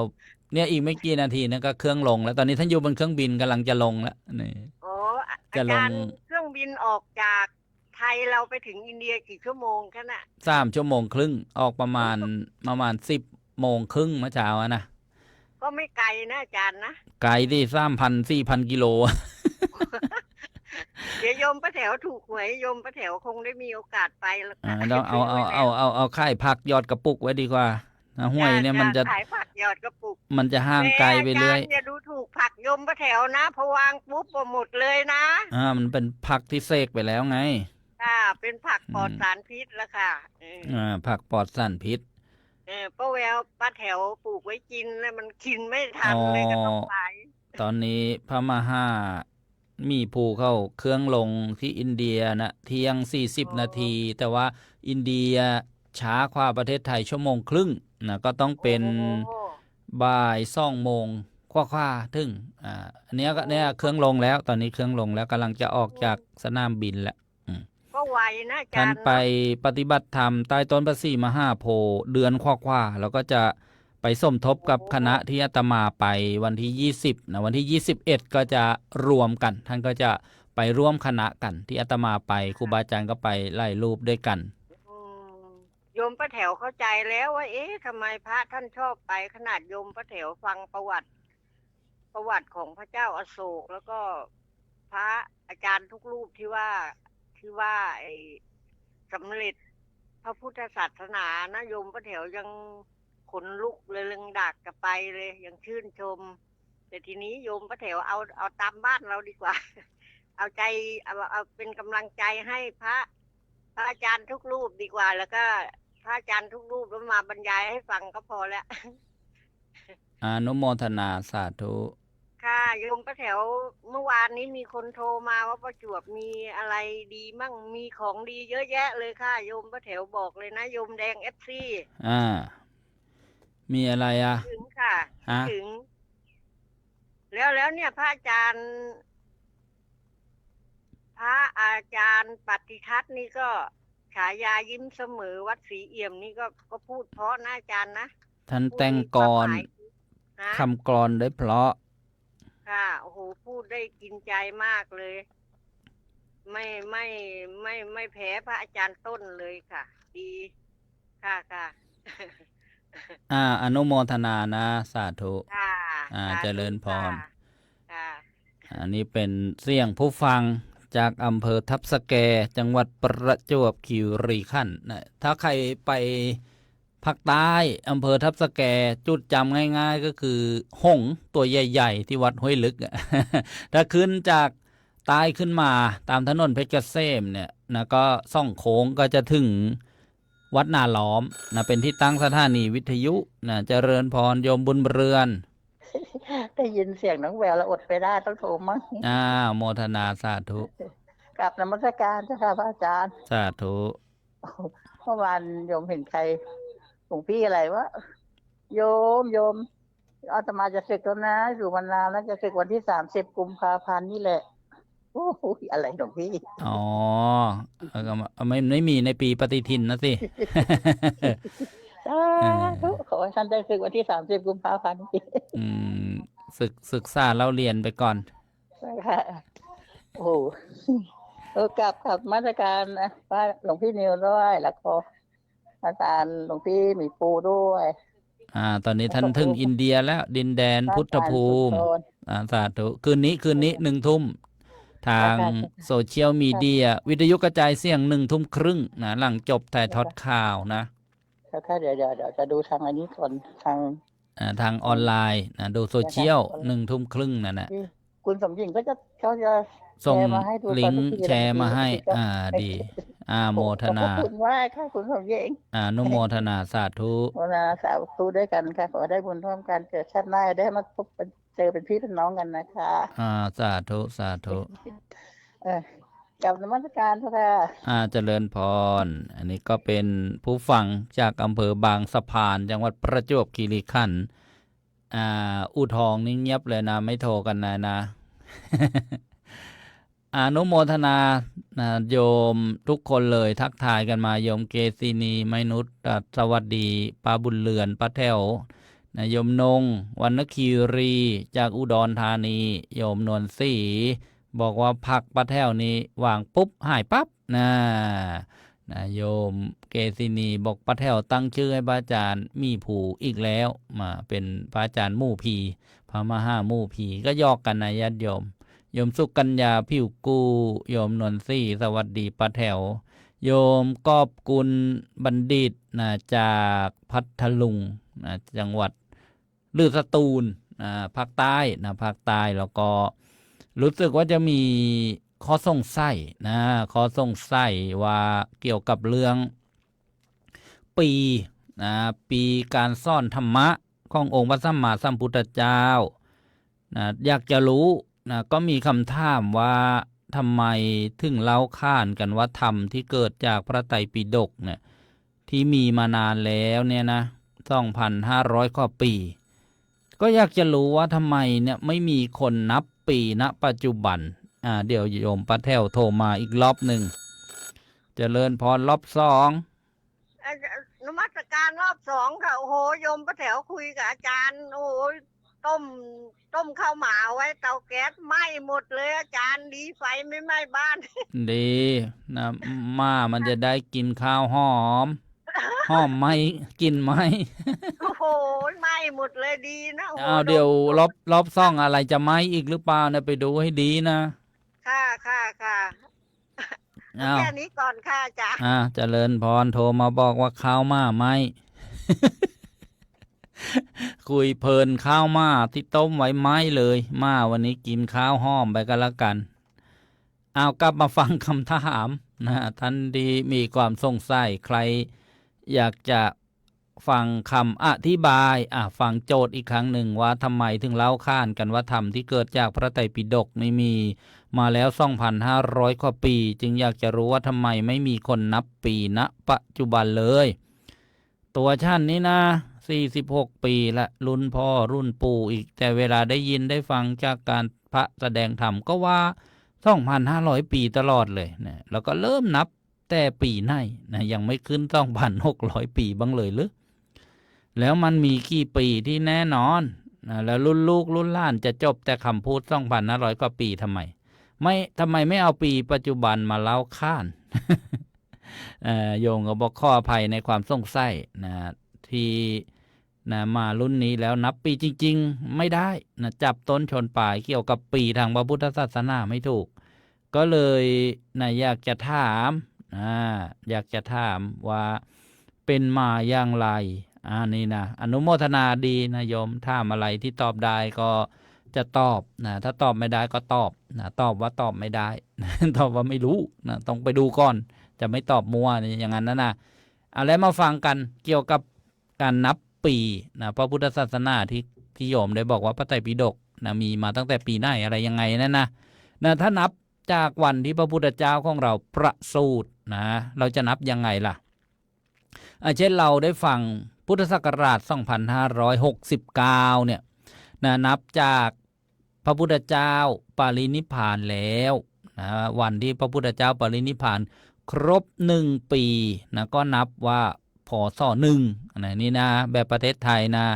นับเป็นปีที่1นะแห่งการปรินิพพานนะครบปีนะก็นับว่าพศ1นะถ้าปัจจุบันเนี่ยพระพุทธเจ้าปรินิพพานแล้ว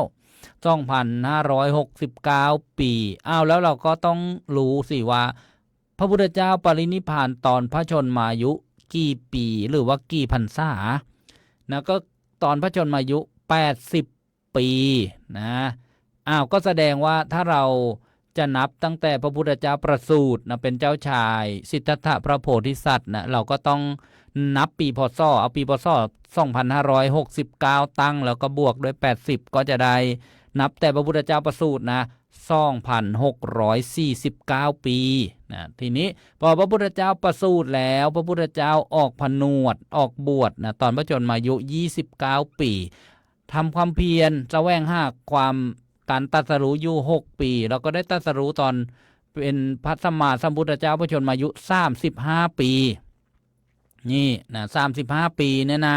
พระพุทธเจ้าพระชนมายุ35 ปีจึงได้ประกาศนะพระพุทธศาสนาพระสัทธรรมคำสอนใช้เวลาประกาศอยู่เป็นเวลานะ45 ปีนะญาติโยมเวลา45 ปีถ้านับแต่พระพุทธเจ้าประกาศศาสนาสั่งสอนนะพระธรรมคำสอนพระธรรมวินัยเนี่ยนะเราก็เอาปีพุทธศักราช2569ตั้ง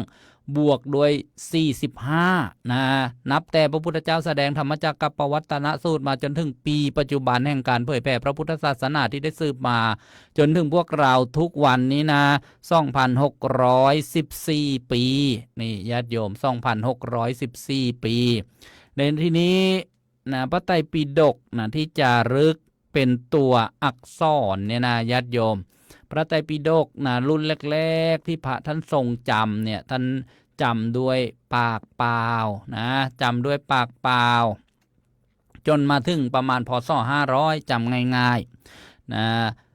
ตอนนั้นนะจึงมีนะการจารึกนะเป็นอักษรนะครั้งแรกจารึกที่ไหนที่ประเทศศรีลังกานะทำอโลกเลนะนะในการทำสังคายนานะครั้งที่5แล้วโดยประมาณเนี่ยนะญาติโยมประมาณพศ500นะนั่นแหละเริ่มนะมีอักษรจารึกนะพระไตรปิฎกนะอักษรจารึกพระไตรปิฎกนะก็นูนแหละนะพศนะประมาณ500นั่นนะถ้าจะนับว่ากี่พันปีล่วงมาแล้วล่ะนะก็2,069 ปีล่วงมาแล้วนะที่มี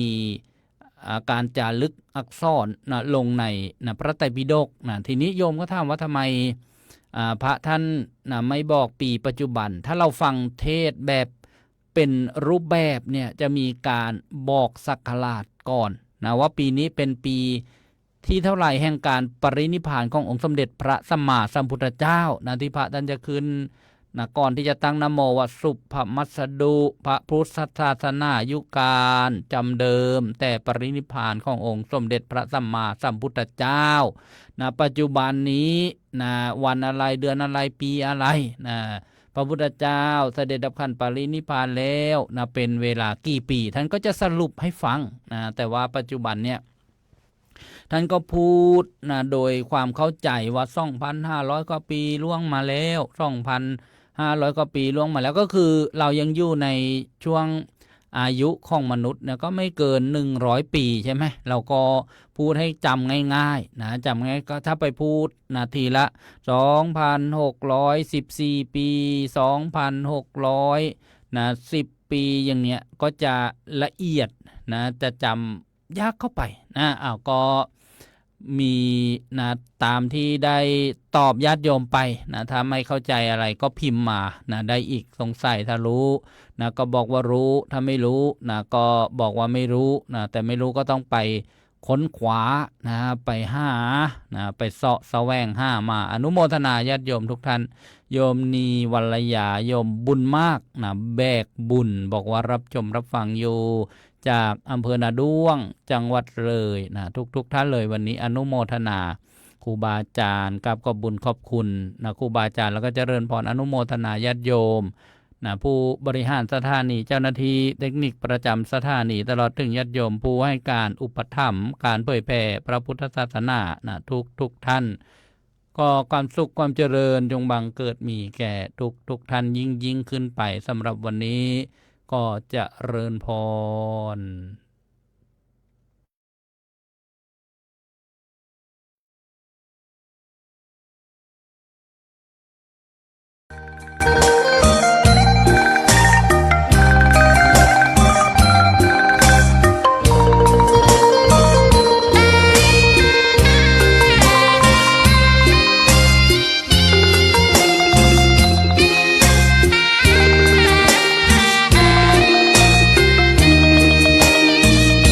ชะตาฟ้าหรือบารมีชักนำถึงอยู่แสนไกลล้ำพระธรรมไม่มีมองไม่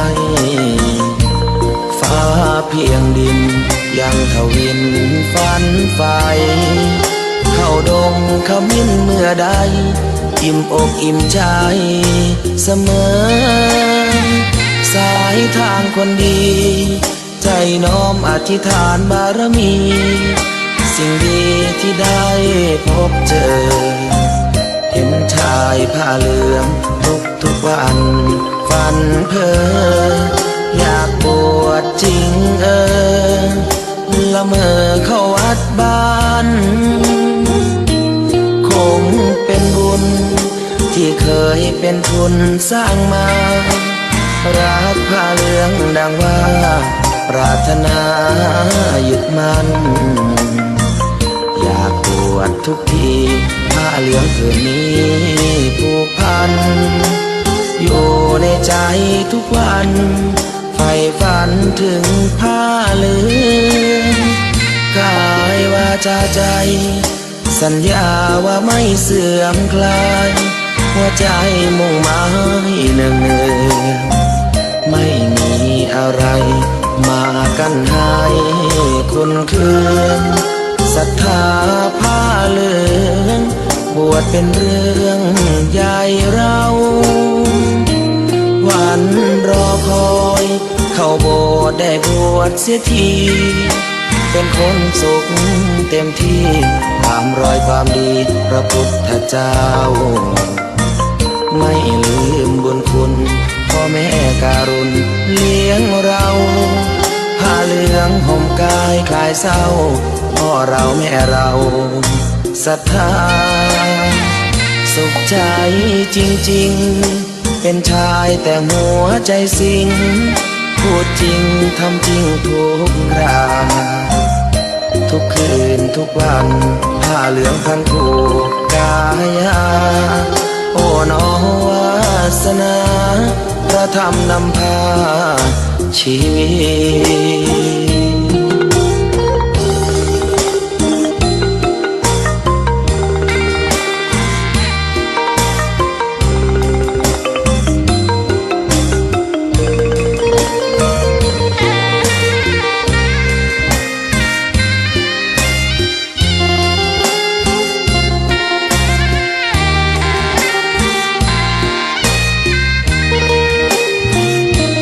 วันรอคอยเข้าโบสถ์ได้บวชเสียทีเป็นคนสุขเต็มที่ตามรอยความดีพระพุทธเจ้าไม่ลืมบุญคุณพ่อแม่การุณเลี้ยงเราผ้าเหลืองห่มกายคลายเศร้าพ่อเราแม่เราศรัทธาสุขใจจริงๆเป็นชายแต่หัวใจสิงพูดจริงทำจริงทุกคราทุกคืนทุกวันผ้าเหลืองพันผูกกายาโอ้น้อวาสนาพระธรรมนำพา ชีวิต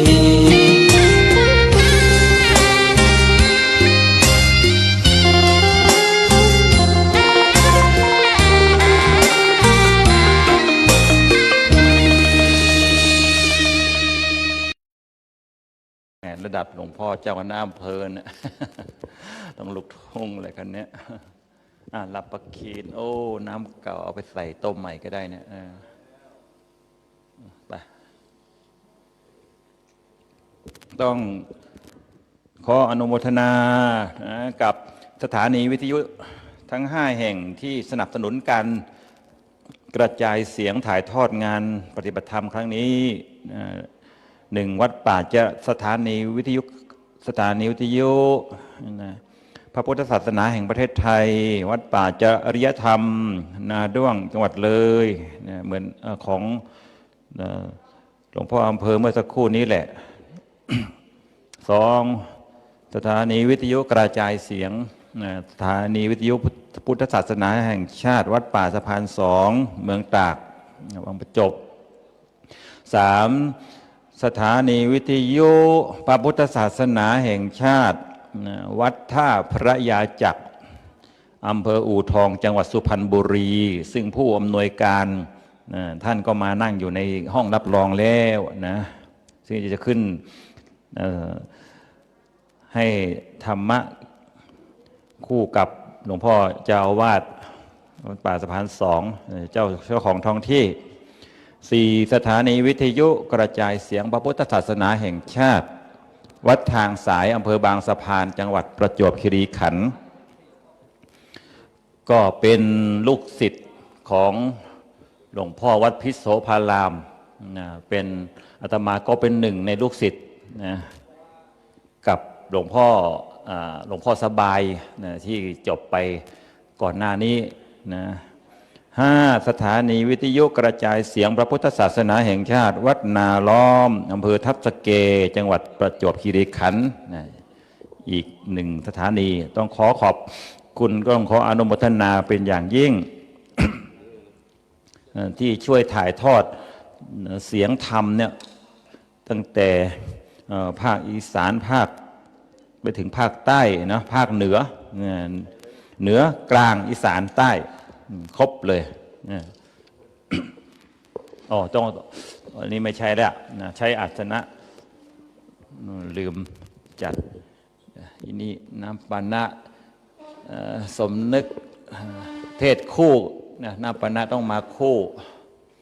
ต้องจัดมาอีกชุดหนึ่ง เอาอาสนะซ้อน2ก็ได้นะอาจารย์ต้นได้นุ่มๆซ้อน2เลยไม่ซับความเย็น จะได้อุ่นๆหน่อยสมควรนั่ง2เพราะนั่งซ้อน2อาสนะผู้แสดงธรรมเนี่ยเป็นการเคารพธรรมของพระพุทธเจ้า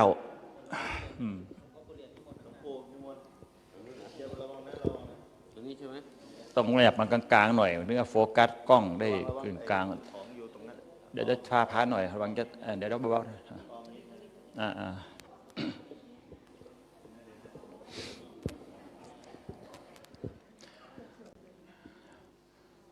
การที่โยมผ่านกิจกรรมแสดงธรรมโต้รุ่งฟังธรรมโต้รุ่งเนี่ยโยมเป็นตบะอย่างหนึ่งนะเป็นตบะอย่างหนึ่งติดตัวตามตนไปอยู่ในข้อบุญเติมเนี่ยถ้าโยมเกิดมาชาติใดแสนใดโยมก็จะเป็นผู้ที่มีความอดทนเป็นหนักเป็นอย่างยิ่งมีความเพียรพยายามตามรอยเยี่ยงอย่างพระโพธิสัตว์ทั้งหลายแบบนี้เนี่ย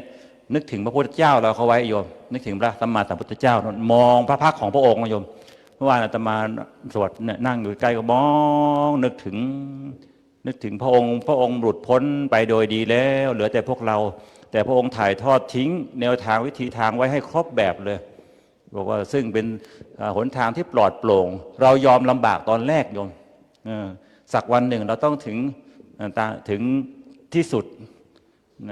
แห่งความลำบากของอย่างพระองค์ต้องยอมลงทุนมันเป็นของที่มีคุณค่าซึ่งคนธรรมดาอ่อนแอเนี่ยยังไม่สามารถจะทำได้ทางของพระพุทธเจ้าเนี่ยต้องมีวิริยะขันติอดทนสู้ขนาดนี้เนี่ยที่โยมลงทุนทำไปเนี่ยโยม มันเป็นอุปนิสัยชนิดที่เข้มแข็งติดตามตนไปไม่หายแน่นอนไม่เสื่อมนะทั้งดีทั้งชั่วลงทุนแบบไหนแสวงแบบไหนก็ติดตามไปทุกภพทุกชาติจนกว่าจะสิ้นทุกนะโอกาสต่อไปนี้เป็นเวลาสมควรแล้วนะก็ขอเข้าสู่พิธีสู่รายการแสดงธรรมให้ตามเป็นทานโดยหลวงพ่อบัวเรียนพุทธสโรพระอาจารย์ต้นหรือพระอาจารย์สรายุทธนะสิริสาโลเป็นพระหนุ่มที่ทำงานหนักหน่วงมีใจรักพระพุทธศาสนาเป็นผู้อำนวยการสถานีวิทยุเองท่านชำนาญการในอิเล็กทรอนิกส์ด้วยนะช่วยเหลืองานด้านนี้เป็นลูกวัดแต่เป็นผู้อำนวยการโยมนะก็ขอเข้าสู่รายการนั้นต่อไปนี้ก็ขอเชิญโยมได้นำกราบพระรัตนธรรมต่อไปกราบพร้อมกันนะคะอะระหังสัมมาสัมพุทโธภควาพุทธังภควันตังอภิวาเทมิสวากขาโตภควตาธัมโมธัมมังนัมมัสสามิสุปฏิปันโนภควโตสาวกสังโฆสังฆังนามามิอาราธนากันพร้อมๆกันนะคะพรหมาจาโรกาธิปติสหัมปติกาตัญชลีอนัตถิวลังอายาจทาสันติทาสันตปราชาขชาติกาเทเสติวธรรมังอนุกรรมปิมังปะชัง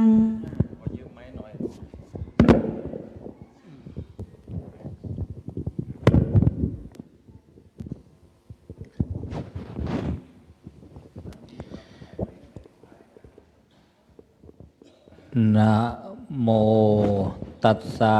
ภะคะวะโตอะระหะโตสัมมาสัมพุทธัสสะนะโมตัสสะภะคะวะโตอะระหะโตสัมมาสัมพุทธัสสะนะโมตัสสะภะคะวะโตอะระหะโตสัมมาสัมพุทธัสสะสัพพะทานังธัมมะทานังชินาติสัพพะระสังธัมมะระโสชินาติสัพพะระติธัมมะระติงชินาติตัณหักขโยสัพพะทุกขังชินาติติณโอกาสบัดนี้อัตมภาพทั้งสองรูปจะได้ประครับประครองฉลองศรัทธาแด่ท่านพุทธศาสนิกชนผู้ถือบวชเนกขัมมนารีชีพรามแสดงพระธรรมเทศนาปุจฉาวิสัชนาซึ่งกันและกันเพื่อเป็นเครื่องประดับสติปัญญาส่งเสริมศรัทธาความเชื่อและวิริยะความภาคเพียรตามคำสั่งสอนขององค์สมเด็จพระบรมศาสดาสัมมาสัมพุทธเจ้าจนกว่าจะถึงเวลาอันสมควรวาระโอกาสอันเป็นมหามงคลดึกดื่นค่ำคืนในวันนี้อัตมภาพพระสรายุทธสิริสาโรเดินทางมาจากวัดท่าพระยาจักรตำบลอู่ทองอำเภออู่ทองจังหวัดสุพรรณบุรีมาร่วมงานวัดป่าสะพานสองอำเภอเมืองตากจังหวัดตากหลายปีติดต่อกันมาปีนี้อยู่รอดปลอดภัยจากปีพุทธศักราช 2568 ผ่านไปเรียกว่าได้มาพบมาเจอกันตอนยังนุ่งสบงทรงจีวร อยู่ ำให้หลวงพ่อบัวเรียนก็รู้สึกอุ่นใจ แม้ว่าอากาศในรอบ10 ปีท่านบอกปีนี้หนาวสุดเว้ย ซัดเสื้อโค้งไปซ่องแก้วแล้ว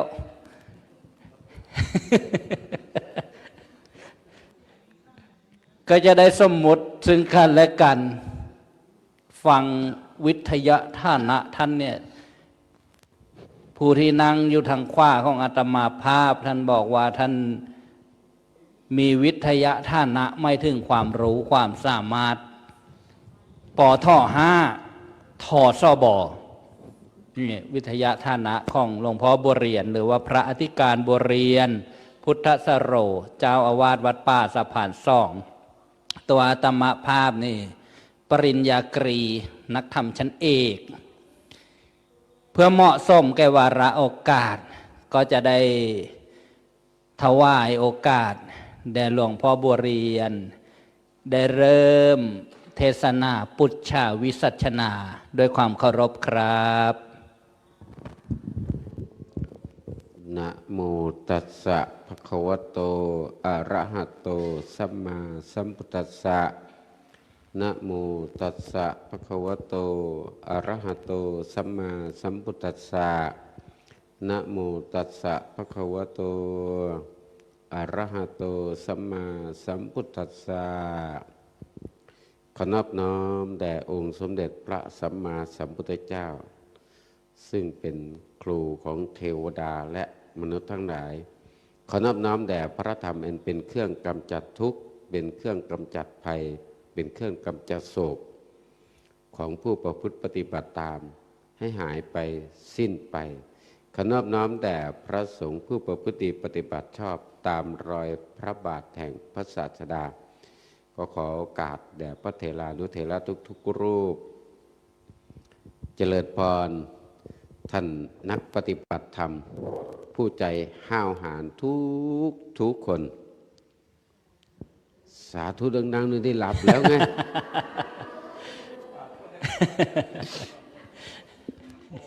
สาธุดังๆนี่คือแกง่วง สาธุแปลว่าอะไรตีแล้วสาธุแปลว่าตีแล้วถ้าเวลาพระพูดถูกใจก็กล่าวคำว่าสาธุ พระให้พรก็กล่าวคำว่าสาธุ พระตกธรรมาสก็กล่าวคำว่า ไม่นาเลย โอ้โหว่าแล้วนั่นไงล่ะวันนี้ก็ถือโอกาส ครับ ได้เข้ามาเพื่อ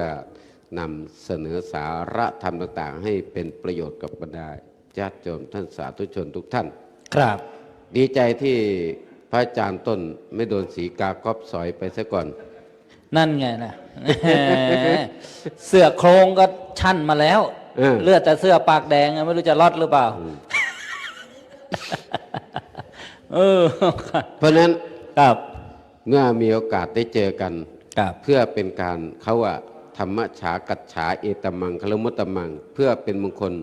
อันเกิดขึ้นแปลว่าการสนทนาธรรมนะครับครับเมื่อมาอยู่รวมกันตั้งแต่2 คนพึงทำกิจอยู่2 อย่างเอง1นิ่งสงบอย่างอริยะตุนหีเนี่ยแปลว่านิ่งครับคือหมายความว่าท่านนิ่งก็คือในมโนเนี่ยเราให้เกิดการเจริญสมถะบ้างวิปัสสนาบ้างโอ้ไม่ใช่ว่าอย่างนี้เลยหลวงพ่อนิ่งเป็นหลับขยับเป็นกิน ไปเที่ยวที่ไหนก็บอกว่าแยกก็เป็นลงเป็นซื้อนี่แหละประมาณนั้นอันที่2ครับ2อย่างนี้2ก็คือกล่าวธรรมพูดธรรมสนทนาธรรมครับกล่าวธรรมพูดธรรมสนทนาธรรมบอกสอนธรรมธรรมสักชานี่แปลว่าการสนทนาตามธรรมการสนทนาธรรมตามการเวลาเป็นมงคลอันสูงสุดเป็นมงคลอันสูงสุด1 ใน 38เพราะฉะนั้นญาติโยมก็มีโอกาสได้มาสดับรับฟังธรรมเพื่อเป็นการเปิดประเด็นให้ญาติโยมได้การศึกษาได้เรียนรู้ซึ่งเป็นวันสุดท้ายของงานประจำปีของวัดป่าสะพาน2จัดมา20 กว่าปีแล้วครับ20 กว่าปีผ่านไปครับโอ้โหเดี๋ยวเขาเรียกว่า2 ทศวรรษมาเจอกับ2 องค์อีก แม่ ครับ เดี๋ยวเช้าเนี่ย12 องศา อากาศ ครับ หนาว หนาวดีนะครับ เพราะว่าผมเห็นคนบางคนเนี่ยมีเงินไปซื้อตั๋วเครื่องบินไปไหนหรือว่านู่นไปเที่ยวประเทศที่มีน้ำแข็งเยอะๆหนาวแล้วก็บางคนนี้บอกว่าอยากจะไปพักผ่อน อ่า เคยเห็นทิศโชคลงแบกของกันพลุงพลังขึ้นภูกระดึง อ๋อ หอบแหกเขาก็ถามไปไหนกันเล่าว่าจะมาพักผ่อน ไปพักผ่อน พักผ่อนก็บอกว่าจะไปพักผ่อนบน คือคำว่าพักกับผ่อนมัน มันคืออย่างนี้ครับ ไปถึงซ้ำแฮก ก็ พักเป็นระยะเรียกว่าพักผ่อนเหมือนผ่อนรถอ่ะ อ๋อ เพราะฉะนั้นพักทีเดียวไม่ได้ต้องพักเป็นระยะเรียกว่าพักผ่อน ครับผ่อนเป็นระยะ ครับ ผ่อนทีเดียวมันไม่มีก็ต้องผ่อนไปก่อนใช่ป่ะ ผ่อน ผ่อน ก่อน ไปฟังพระครู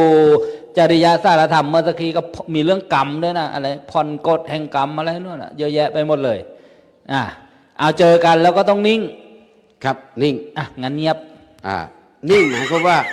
ในใจนั่นนะ อ๋อในใจ เริญสมถะวิปัสสนา อ๋อ อ่า ไม่ใช่ว่าในใจก็คิดมึงอย่างนั้น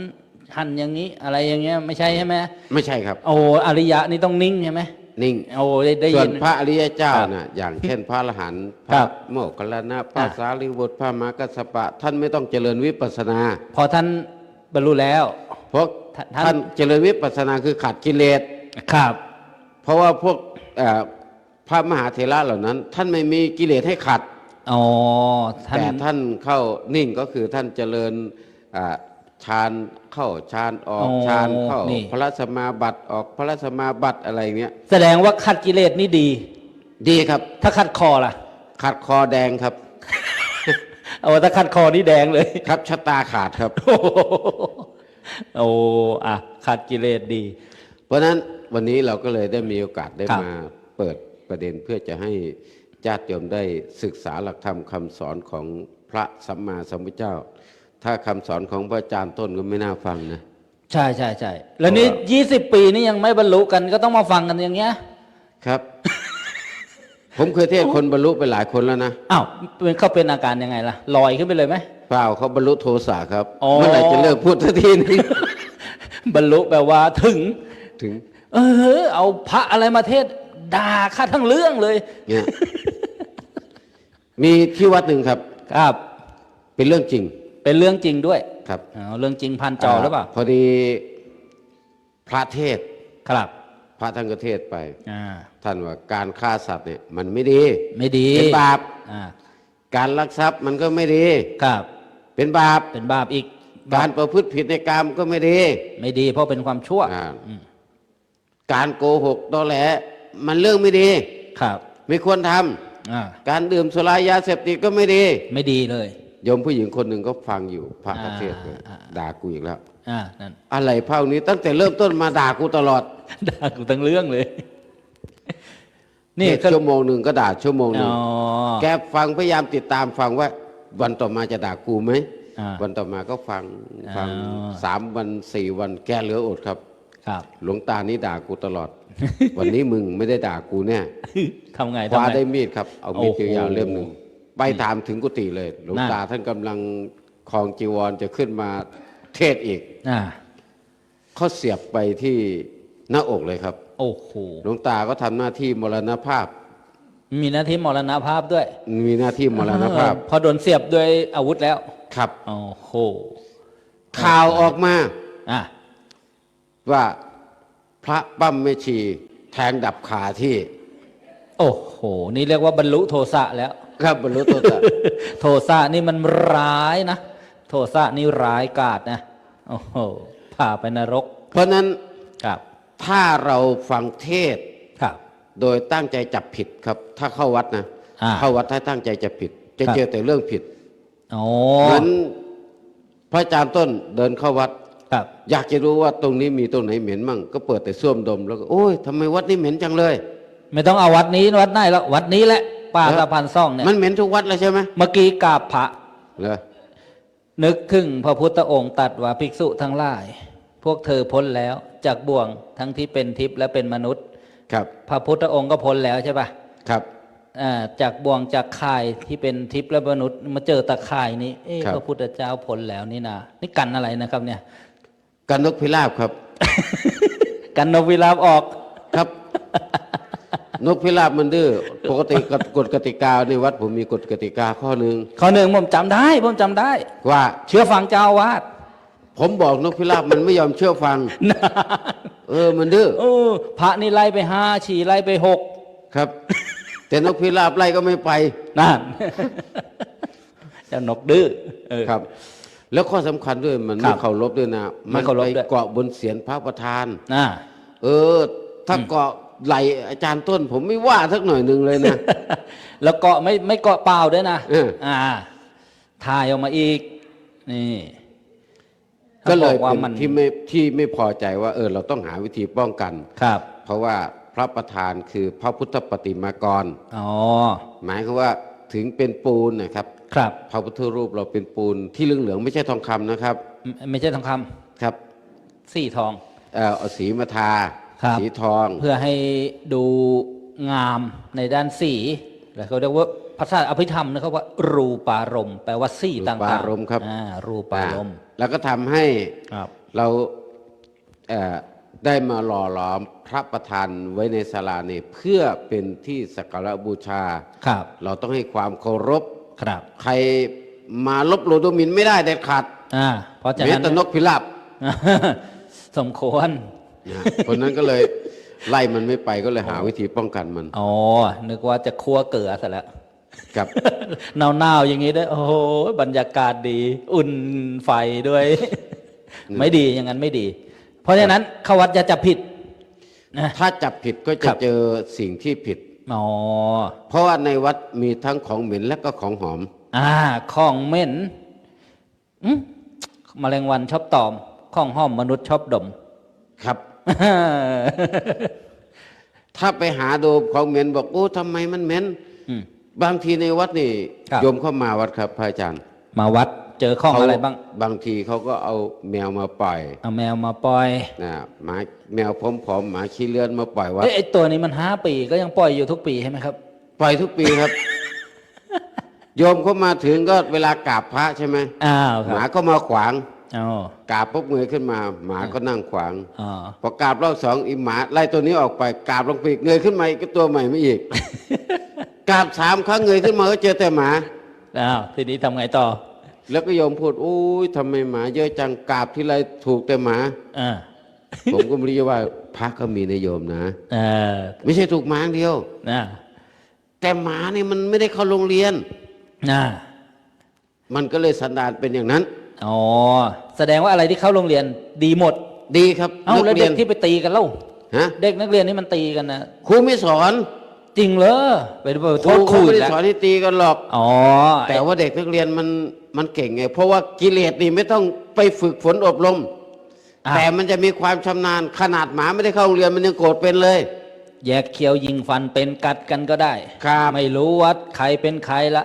ครับหมามันก็โกรธเป็น โกรธเป็น แมวก็โกรธเป็น รักตัว ไม่ต้อง กลัว เข้า ตาย โรงเรียนความชั่วไม่ต้องสอน ความชั่วไม่ต้องสอนแล้วทำไม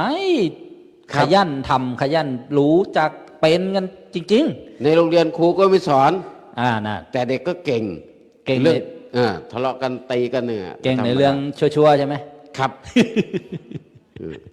เออ เรื่องชั่วๆฉลาดนัก นั่น อะไรประมาณนั้น ครับ เพราะฉะนั้น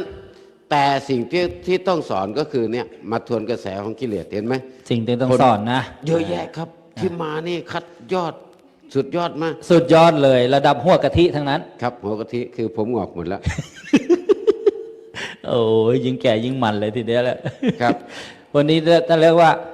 ผ่านโลกมันเนิ่นนานแล้ว เห็นโลกแปรเปลี่ยนอันนี้จังทุกขังอีกหน่อยก็อนัตตาใช่ปะ ครับ โอ้ เพราะฉะนั้นเวลาจะ ทำ จบมาปฏิบัติ ครับ ธรรมก็เลยจะมีคนแก่หรือเกิดมานานนี่ครับ พวกนี้จะได้ความอดทนความเข้มแข็งจากมากกว่าคนหนุ่มคนสาว อ๋อ ถ้าคนหนุ่มคนสาวในความอดทนหนาวหน่อยก็ไม่เอาละ ไม่เอาเพราะว่าเขาบอกว่าคนอายุมากเนี่ยผู้สูงการผ่านวัยมาเนี่ยเคยใช้วัยหนุ่มสาวมาแล้ว แต่คนหนุ่มสาวนี่ยังไม่เคยแก่ก็ยังไม่รู้ไง ครับ ตื่นเต้นสนุก แล้ว สนานอ่า คนเหล่านี้ไม่ ครับ อะไรอาวรณ์ในชีวิตตั้งตนไม่ความประมาท ตั้งตนอยู่ในความประมาท ไม่ ใช่ห ไม่ประมาทครับ ไม่ประมาท เพราะว่าเขาไม่มัวเมาแล้ว ไม่มัวเมาแล้วเพราะเมามาหมดแล้ว ลองมาหมดแล้วนะก่อนจะนิ่งพี่กิ้งมาก่อน ก่อนจะหยุดพิสุทธิ์มาก่อนอะไรอย่างนั้นหรือเปล่า ครับ ก็เลย เมื่อหันหน้าเข้าสู่ทางธรรม อ๋อครับ ก็เลยเห็นว่าโอ้ชีวิตมันไม่แน่นอนก็ตั้งใจอย่างนี้ก็เลย ก็เลย กลับมาก็เลยเข้ามาสู่ทางธรรม หันหน้าเข้าวัด หันหน้าเข้าวัด นี่แล้วก็มาเจอทั้งดีแล้วก็ไม่ดีหมาบ้างแมวบ้างนกพิราบบ้าง สมัยก่อนก็ โดนพระดุพระเอ็ดบ้าง ตอนแต่งงานครับ ตอนแต่งงานใหม่ ครับ ๆคนเรานะ หนุ่ ครั ม บ สาวแต่งงานกันไป อ่า อ่าบางทีก็ทะเลาะกันบ้าง ลิ้นกับฟันอดไม่ได้หรอกครับ บางที ตบกันบ้างตีกันบ้าง ครับ แต่บางคนผู้หญิงนี่ก็ต้องอดทนสูงครับ อดทนเป็นเพศ บางที ที่ต้อง ทะเลาะ อดท กันเนี่ยนะครับ ไม่มีทางออกเธอเข้าห้องน้ำครับ เข้าห้องน้ำทำไงต่อ เข้าห้องน้ำออกมาก็ยิ้มเพลออกมา อ่า เวลาโดนผัวด่าปุ๊บเข้าห้องน้ำ อ่า แล้วก็สบายอารมณ์ออกมา อืม เวลาผัวตบเข้าห้องน้ำ อ้าว เข้าแต่ผัวก็สงสัยว่าเอ๊ะตั้งแต่ทะเลาะกันมาเนี่ยเธอเข้าห้องน้ำรู้สึกเธออารมณ์ดีตลอด นั่น เอ้ามันเข้าห้องน้ำแล้วมันรู้สึกสบายใจ อ้าวเพราะอะไรอ่ะ อ้าวก็เพราะว่าเวลาเข้าห้องน้ำทีไรเนี่ยฉันก็ล้างห้องน้ำพอล้างห้องน้ำปุ๊บความสบายใจความโกรธมันก็หาย อ๋อเป็นอุบายคลายความโกรธ เอามันจะหายได้ยังไง นั่นน่ะสิ ผัวก็ถามใช่ไหม อืม ก็ใช้แปรงสีฟันเธอถูคอห่านไง แหม่ เวลานั้นเธอก็ไปถูปากเธออมขี้ทุกวัน นี่มันเขาเรียกว่าหลายลึก โอ้เอามาฮิตยิ่งกว่าด่ากันตรงๆอีกเลยเนี่ย ครับ ครับ บางทีทะเลาะกันเนี่ยอย่าว่าตัวเองฉลาดนะครับ ดีแล้วเราไม่มี คือ คู่ไม่มีอะไร ยกตัวอย่าง ไม่ต้อ เช่ ง น ไปเอาแปรงสีฟันที่เขาคัดห้องน้ำมาสีฟันทุกวัน ครับ ยาสีฟันยี่ห้ออะไรอะทำไมมัน มี ไม่อยากจะเว้าต่อเลย มีโรงเรียนหนึ่ง ครับมีลูก พ แล้ว พอ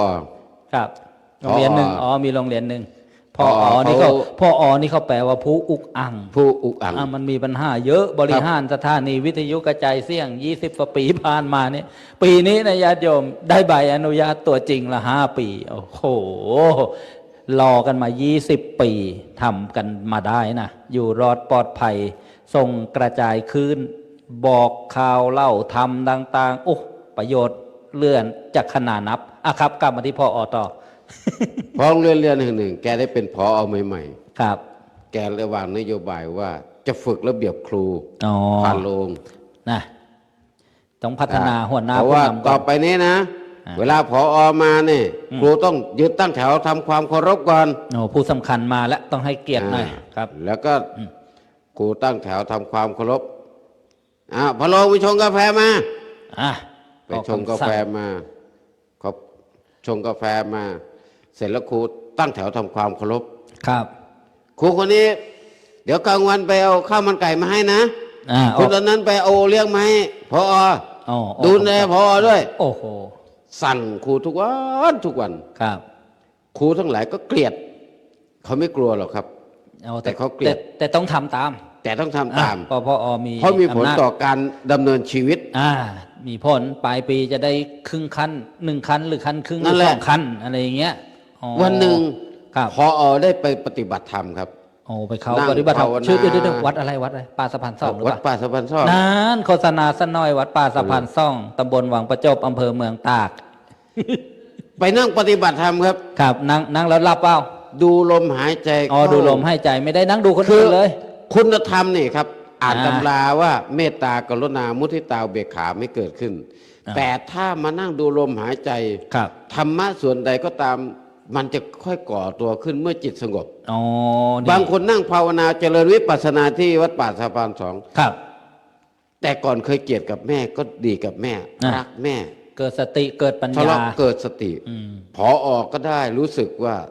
ระลึกชาติได้ทันทีครับ โอ้โห ปฏิบัติไปได้ ชา 7 วันระลึกชาติได้เลย ชา นะ ติก่อนอดีตชาติเคยเป็นพ พระเจ้าแผ่นดินเมืองไหนหรืออะไรยังไง ไม่ใช่ ระลึก ชาติชั่วของพอเองครับ โอ้โหระลึกชาติชั่ว ชาติชั่ว คือเห็นตัวเองในอดีตว่าอย่างนั้นเถอะ กูไม่น่าทำกับครูอย่างนี้เลย ไม่น่าทำกับเนี่ย แต่ทำไปแล้วกรรมนั้นสำเร็จ ทำไป แล้ แล้ว วก็สำเร็จไปแล้วเขาก็ เป็น เกลีย วิ ดกัน บากแล้วทีเนี้ยรอ คือทุ ให้ กคนก็เกลียด ครับ กลับไปต่อไปจะไปขอโทษครู ขอโทษพาโลง แก้ไขใหม่แล้วต่อไปเอาใหม่แล้วนะ พอ ที่แล้วก็แล้วไป ออกค่ายไปเรียบร้อยปุ๊บ อ่าก ลับไปที่โรงเรียน ครั ป บ ระชุมผอประชุมนักเรียนประชุมครูประชุมพาโลง ต่อไปนี้ ที่วันนี้ ครับ ผมเรียกคณะครูและก็พาลงมาประชุม เนื่องจากหลายปีที่ผ่านมาเนี่ยผมได้ล่วงเกินพวกท่าน ต่อไปผมไม่ทำอีกแล้ว ไม่ใช้อำนาจกดขี่ข่มเหงไม่เบียดเบียนจะพูดกับทุกคนขอโทษนะครับ ต่อไปผมไม่ทำอีกแล้ว นี่คือทำปฏิกรรมและต่อไปว่านะปุเนวังกริสามินะปุเนวังภาสิสสามินะปุเนวังจินตยิสสามิจะไม่ทำจะไม่พูดจะไม่คิดอย่างนี้อีก ทางวาจาก็จะไม่พูดทางใจก็จะไม่คิด นั่น ถ้าแปลที่อาจารย์ต้นท่านว่านะครับ เพื่อความสำรวมระวังระมัดระวังต่อไปจะไม่ทำอีกแล้ว นั่นนี่วิธีแก้ไขกรรม พาลง เพื่อพลาดประมาทไปแล้วผมก็ขอโทษผอเป็นอย่างยิ่งที่ผมล่วงเกินผอมาโดยตลอด พอก็เอ๊ะ 2 ขึ้นมา ปี ดิ ที่ผ่านมาครูก็บอกหนูก็เหมือนกันหนูขอโทษผอด้วยนะคะที่ล่วงเกินผอมาตลอด2 ปีที่ผ่านมา ไม่รู้ว่าใครจะสำนึกได้เลยทีนี้งงกันไปหมดแล้ว แล้ว แต่ก่อนผอด่าพาลงจิกหัวครูใช้แล้วผมก็ไม่เห็นพวกท่านล่วงเกินอะไร คืออย่างนี้ครับผอที่ผอผมไปใช้ชงกาแฟน่ะ ผมแค่ขี้มูกใส่ทุกวันนั่นแหละ พอว่าแล้วทำไมมันเค็มๆวะ อ้าวแล้ว คนอื่นละคุณครูผู้หญิงคนนี้ล่ะทำไมขอโทษพอล่ะคืออย่างงี้พอใช้หนูไปชงโอเลี้ยงมั่งไปซื้อโอเลี้ยงซื้อข้าวมันไก่มั่งซื้อข้าวขาหมูมามั่งทุกครั้งหนูก็ถมน้ำลายใส่ทุกวันโอ้โหแต่ละคนนี้โรงเรียนนี้แสดงวัดร้ายทั้งคู่ ต่อไปหนูไม่ทำอีกแล้วนะคะพอ2 ปีที่ผ่านมาถือว่าเจ้ากันไป จบแยกย้าย เพราะฉะนั้นพวกที่บ้าอำนาจก็เจอประเภทนี้ครับรับร่างต่อหน้าไม่ได้ก็เอารับร่างเลยเรียกว่า อ่า ไม่ได้ด้วยเลขก็เอาด้วยกลไม่ได้ด้วยมนต์ก็เอาด้วยคาถาแล้ว แต่ถ้าเอาชนะด้วยความดีครับ เอาชนะด้วยความคุณงามความดี วันนั้นผมไป ชนะด้วยอาวุธจะสิ้นสุดด้วยความแค้นใช่ไหม ครับ ผู้ชนะย่อมก่อเวรผู้แพ้ย่อมนอนเป็นทุกข์เวลาสู้รบกันในพระไตรปิฎกพระพุทธเจ้าตรัสไ วันนั้นผมไปที่จังหวัดเชียงราย ไปจังหวัดเชียงรายไปทำไมครับ ผมไปธุระ ไปธุระ ที่จังหวัดเชียงรายผมก็ไปแวะงานปริวาสกรรม ครับ แวะเข้าไป ที่งานวัดเนี่ยเขาจะมีพวกร้านค้าขายของใช่ไหม ครับของจำเป็นใช้ ผมก็เดิน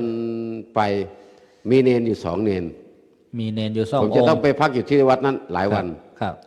ไปเจอเนนกำลังเลือกสินค้าอยู่หยิบแล้วเนนก็วาง หยิบแล้วก็วาง เนนอยากได้อะไร ผมอยากได้นี่ครับ มันราคาเท่าไหร่ล่ะ20 บาทเอาเนนทำไมไม่ไปไม่มีตังค์ครับอยากได้ไม่มีตังค์ พอดีผมก็เลยเอางั้นเดี๋ยวหลวงพ่อให้เนนนะองค์ละ100เนนก็เลยได้หยิบปุ๊บเอาเลย อันนี้อันหนึ่งอันนั้นอันหนึ่งได้5 ชิ้นครับครับสมใจเน้นดีใจมากเลยทั้ง2 เนนได้ดีก็ดีใจ ผมกลับมาที่พักเน้นมาหลวงพ่อครับฉันกาแฟไหมดีเน้นหลวงพ่อครับผมซักผ้าให้ก็ได้ครับรับใช้เลยนะหลายวันอยู่ตรงนั้นมีเนนคอยดูแลตลอดครับนี่เพราะว่าเป็นผู้ให้ก่อนทัทมโนปิโยโหติหรือฉันขี้มุกเนนไปละมั้งเนนไม่กล้าทำครับไม่กล้าเพราะถ้าเขาทำด้วยความเคารพด้วยความรักเขาจะไม่ทำครับแต่เขาทำด้วยความเกลียดมีโอกาสครับมีโอกาสนะครับนี่แสดงว่าเพราะฉะนั้นถึงมีโอกาสที่จะแค่ขี้มูกใส่เขาก็ไม่ทำเพราะเขามีคุณธรรมเขามีความดีเราชนะเขาด้วยความดีมีน้ำใจมีน้ำใจงามครับเขาเอาแต่ของดีๆให้ฉันครับนั่นแหละเพราะฉะนั้นถ้าเราทำอย่างนี้ประโยชน์ก็จะเกิดขึ้นที่ทำนี้ก็คือว่าเป็นการเราคบปัญหาด้วย ด้วยความดีต่อกัน ครับ นะก็สิ่งดีๆก็จะเกิดขึ้นในชีวิต เหมือนโยมมาวันนี้โยมตั้งใจมาปฏิบัติธรรม พระก็สรรหาเรื่องดีๆมาหน้าที่พระนะครับ โยมเขาบำรุงพระด้วยปัจจัยสี่ ปัจจัยสี่อาหารบิณฑบาตเครื่องนุ่งห่มที่อยู่อาศัยยารักษาโรคนะครับ ข้าว โยม ผ้ายาบ้าน เรียกว่าปัจจัยสี่ที่อยู่ ครับ อาศัยเนี่ยครับ พระต้องตอบแทน ตอบแทนด้วยการ หนึ่ง ครับ ห้ามโยมทำความชั่ว โอ้ต้องคอยห้ามมาโยม อย่างนั้นบาปนะ ไปนรกนะ อย่างนี้บุญ ครับ ไปสวรรค์อะไรอย่างเงี้ยนะ ให้โยมตั้งอยู่ในความดี ให้ตั้งอยู่ในความดี ครับ ให้โยมได้ฟังในสิ่งที่ไม่เคยฟัง ธรรมะนี่เอง ก็บอกทางสวรรค์ให้ ครับ มีไหมข้อไหนด่าโยมอะมีไหม ถ้าด่าโยมเนี่ยแสดงว่าไม่ประพฤติตามคำสอนของพระพุทธเจ้า อ้าวแสดงว่าพระพุทธเจ้าไม่ให้ไปด่ากันหรือไม่ให้พระด่าโยม ใช่ปะ ด่าโยมก็ห้ามด่า ด่าห้ามด่าด้วยอ๋อ คิดด่าโยมก็ไม่ให้คิด โหแม้แต่คิดก็ยังห้ามไม่ให้คิดเลย ครับ ฆ่าอะไรอ๋อ เพราะว่าถ้าคิดด่าโยมคิดในใจ ครับ เอ้ย คิดในใจ ก็ไม่ได้ ไม่ดีหรือไม่ได้อ๋อ พูดออกเสียงก็ผิด ผิด เนี่ยเพราะฉะนั้นโยมจะด่าก็ห้ามด่าตอบ อ๋อให้โยมด่าได้ไฟเดียว อะโยมก็ไม่ควรด่าพระด้วย เพราะโยมก็ต้องรักษาศีลเหมือนกัน การ โย ด่าม เนี่ยนะ วัดเราไม่ด่าหรอก ไม่ด่าครับ เพ ดี ราะว่าโยม ดี เขา รู้ ไม่ด่า อะไรบุญบ้าป ที่ด่านั่นเพราะความเคยชินเพราะความชำนาญ อ๋อด่าจนชำนาญเลย มียายคนหนึ่งครับ ยายคนหนึ่ง ยาย คน เป็น นี้ว่า คน ไง ใจบุญ อ๋อใจ ใส่ บุญ บาตรประจำทุกวันทุกวัน ครับ แต่แกก็ปากเสีย อืม ชอบด่าลูกด่าหลาน ไม่ชอบด่าพระหรอก แกด่าลูกด่าหลานทุกวันทุกวันทุ โอ้ กวัน อะไรเข้ามาในรัศมีนี่โดนเลยแหละ ถ้าหากแกจะติดคำว่า ไอ้ห่า ไอ้ห่าเออ ไอ้ห่าเมื่อไหร่มึงจะตื่นสักทีนึง ต้อง ไอ้ห่าจิก สายป่านนี้มึงยังไม่ตื่นอีก พูดอย่างนี้ทุกวันทุกวันก็ชำนาญ มัน ครับ ก็เคยชินนะดิมันเป็นนิสัย เคยชิน ครับ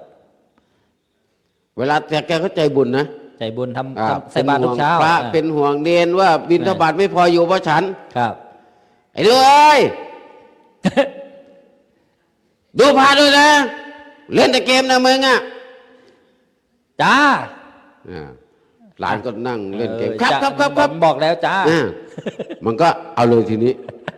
พอเล่นไปพักหนึ่งพามายัง อย่างจ้า ตัวหาไงยืนอยู่ตรงนั้นอ่ะ เอามาก็ไม่บอก เห็นไหม เพราะนั้นมันชำนาญ แล้ คิ ว ด ก็ พาเป็นตัวหาไปได้ แล้วก็มามันก็ทำมาหาอะไรกินเช้าๆเนี่ยด่าอีก ได้อีก ไอ้หาแหลกตั้งแต่เช้าเลย ด่าโดนอีกโดนอีก โอ้ชีวิตพระนี่จะ จับ น ไม้กวาด ง่ายนะ ได้ไม้กวาดมาปุ๊บ เออ รู้ไหม ครับ เวลาจับไม้กวาดมา โมโหหมาใช่ไหม ตีหมา หมาหลบถูกในแข้งขวาอีก โดนอีก ไอ้หล้านคนเดียว เพราะหลาน มัน คนเดียว ไม่เคยใส่บาตรยายก็ให้ใส่ พระก็มาเป็นแถวเลย ใส่ไม่เป็นถามยายใส่ยังไงเราก็ใส่แต่หัวไปสิ มึงก็ใส่แต่หัว เออ หัว ใส่ บ้าน หัว น่ะ เลยตักใส่หัวพระเลยทีนี้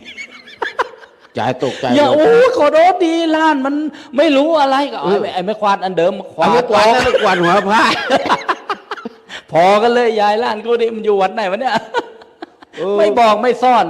ให้รู้อะไรควรอะไรไม่ควรมันเนี่ยต้องบอกต้องซ่อนใช่ไหมหลวงพ่อ ครับ นี่ต้องเอามานะ ความดีต้องบอกต้องสอน อ๋อความดีนี่ ส ต้อง อน บอก ลูก ต้ ส ง อนหลาน ไอ้ความชั่วไม่ต้องสอนเนี่ยมันชำนาญมันเป็นเอง เดี๋ยวมันไปทำกันเองไอ้เรื่องอะไร ครับ ที่เป็นสัญชาตญาณนะ อืม รักตัวกลัวตายกินนอนสืบพันธุ์อะไรเงี้ยไม่ต้องสอน ไม่ต้องสอน ไม่ต้องสอน โอ้โหสมัยนี้สมัยหนึ่งผมเรียนวิชาทหาร เดี๋ยว สมัยนี้ต้องพูดเรื่องสู้รบปบแปะกันเลย ครับ ครูฝึกมันมีวิชาหนึ่งวิชาขุดหลุมเพาะที่บอกว่าอะไรครูเลดจะต้องเอาตัวไปแอบในหลุมอะนะ ขุดบังเกอร์ ขุดบังคล้ายๆบังเกอร์น่ะครูฝึก ขุดแล้วมันยิงมาลูกปืนมันเกอร์มันไม่ถูกเขาเลยเรียกว่า ครูฝึกบอกวิชานี้ซ่อนง่ายที่สุด เดี๋ยว เอาอันนี้จอบ ถ้ามึงไม่ขุดมึงก็ตาย เออ ขุดไม่ลึก พอโดนลูกกระจุ้น เพราะฉะนั้นใครรักตัวกลัวตายก็ต้องขุดให้มิดแอบให้แอบให้ได้ อ่ะ คือที่ว่าบังเกอร์เขาเพราะว่า ครับ เวลาขุดหลุมแล้วมันบังลูกกระสุนได้ใช่ไหม พอยิง ลูกกระสุน ไม่โดน มาปุ๊บยิงแล้วมันเกอร์ยิงไม่โดน อ๋อ เลยเรียกว่าบังเกอร์ อ๋อบังเกอร์ใช่ไหม ครับ ต่างจากแฮมเบอร์เกอร์นะครับ ต่างกัน ต่างกันนะ เอาวันนั้นฝรั่งมาเมืองไทยเนาะ ฝรั่งมาเมือง ฝรั่ง ไทย มาเมืองไทยในหลายคนหลงไหลในประเทศไทยของกินก็เยอะ สยามเมืองยิ้มแหละ ครับ คนไทยก็ใจดี ใจดีคนไทยใจดีครับ เวลาพูดก็เพราะ ครับ แล้วแกก็เป็นคนหนึ่งที่ศึกษาภาษาไทยมา โอ้ โกรธมากถ้าหากว่าแกพูดภาษาไทยไม่ชัดไม่ถูกแล้ว นี่ โกรธมาก แล้วจะพูดยังไงให้เหมือนเจ้าของภาษาล่ะ โอ้แกก็เรียนภาษาไทยมาอย่างดีเลย เรี นะ ยนภาษาไทยมา แล้วก็วันหนึ่งแกก็ไปเที่ยวที่เมืองเก่า ครับ สุโขทัย ก็ ไปเจออะไร ไปเจอแม่ค้า แม่ค้าค่ายอะไรครับ ถามแม่ค้าก็ถามฝรั่งใช่ไหม ครับ นี่แมม อ่า คือเรียกสาวฝรั่งว่าแมม แมมโอเค แมมเธอชอบอะไรมั่งของไทย โอ้ยของไทยนี่ฉันชอบทุกอย่างเลย ขนมหวาน ขนมหวานนี่ทองหยิบทองหยอดชอบไหมโอ้ชอบมากขนมหยิบทองหยอดนี่ก็ชอบมากเนี่ย อาหารอะไรก็ชอบหมดนะ ขนมจีนนะโอ้ขนมจีนนี่ก็ชอบเนี่ยส้มตำเลยส้มตำนี่ก็ชอบ แล้วสากกระเบือเลยนี่ของโปรดเลย ศึกษามาอย่างดี ภาษาไทยบางทีมันดิ้นได้เราเรียกอีกอย่างหนึ่งเขาเรียกอีกอย่างหนึ่งสักกระเบือบางที่เรียกไม้ตีพริก ครับ นั่งเรียกภาพยนตร์บางโอ้ดูลิเกก็บอกว่านาตะดนตรี อันเดียวกันก็บอกว่า แต่เรียกคนละอย่าง ฝรั่งงงนะ ฝรั่งงงครับภาษาไทยนี่งงนะครับ ครับ เพราะนั้นเวลา ครับ เมืองไทยเป็นเมืองที่มีเสน่ห์โดยเฉพาะพระพุทธศาสนานี่ครับทำให้คนไทยเป็นคนใจดี เป็นคนใจดีนะ เพราะว่าสังเกตดู ไทย ที่ นี่รับสงบ เนี่ย แต่ถึงลบไม่ขาดใช่ไหม ครับ อ๋อนี่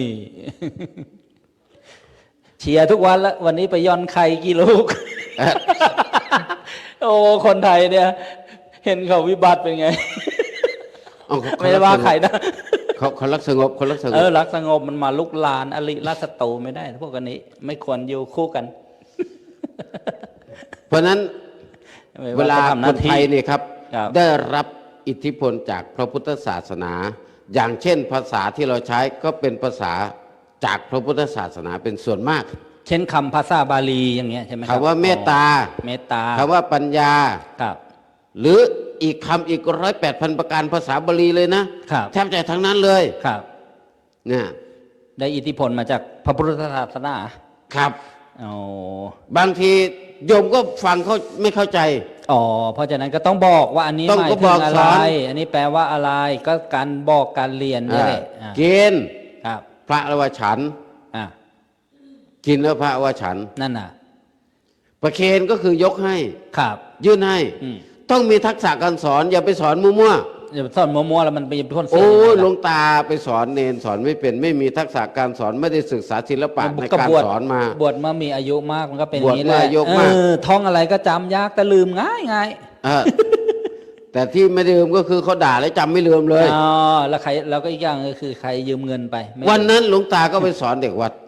สอนว่าอะไรครับ สอนการประเคน สอนเรื่องการประเคน อ่า จะต้องมีองค์ของประเคนอะไร คือการประเคนเนี่ยพระคือ ครับ อย่างนี้ครับ ครับ พระพิสูจน์ถ้าฉันของเคี้ยวของฉันไม่ได้รับประเคนนี่ปรับ อ๋อ อาบัติปาจิตตี อ๋อเป็นความชั่ว ของ เป็น ที่ บาป ฉันได้ไม่ประเคนนี่คือน้ำเปล่า น้ำเปล่า ลมหายใจก็ไม่ต้องประเคน ไม่ต้องประเคน ข นะ องที่ไม่ฉันนี่กระโถนก็ไม่ต้องประเคน นะครับ เพราะว่า ก็ พระเนี่ยไปอยู่ในป่าช้า แล้วทีนี้ไปเอาข้องเส้นไหว้พี่มาชั่น ชาวบ้านติเตียนโพนธนาทำไมนะสมณะสักยบุตรไปเอาข้องที่เข้าไปเส้นไหว้พี่มาชั่น ก็เลยเป็นเรื่องเลยทีนี้ ครับ ว่าชั่นอะไรพระพุทธเจ้าจึงทรงบัญญัติว่าต้องได้รับประเคนก่อน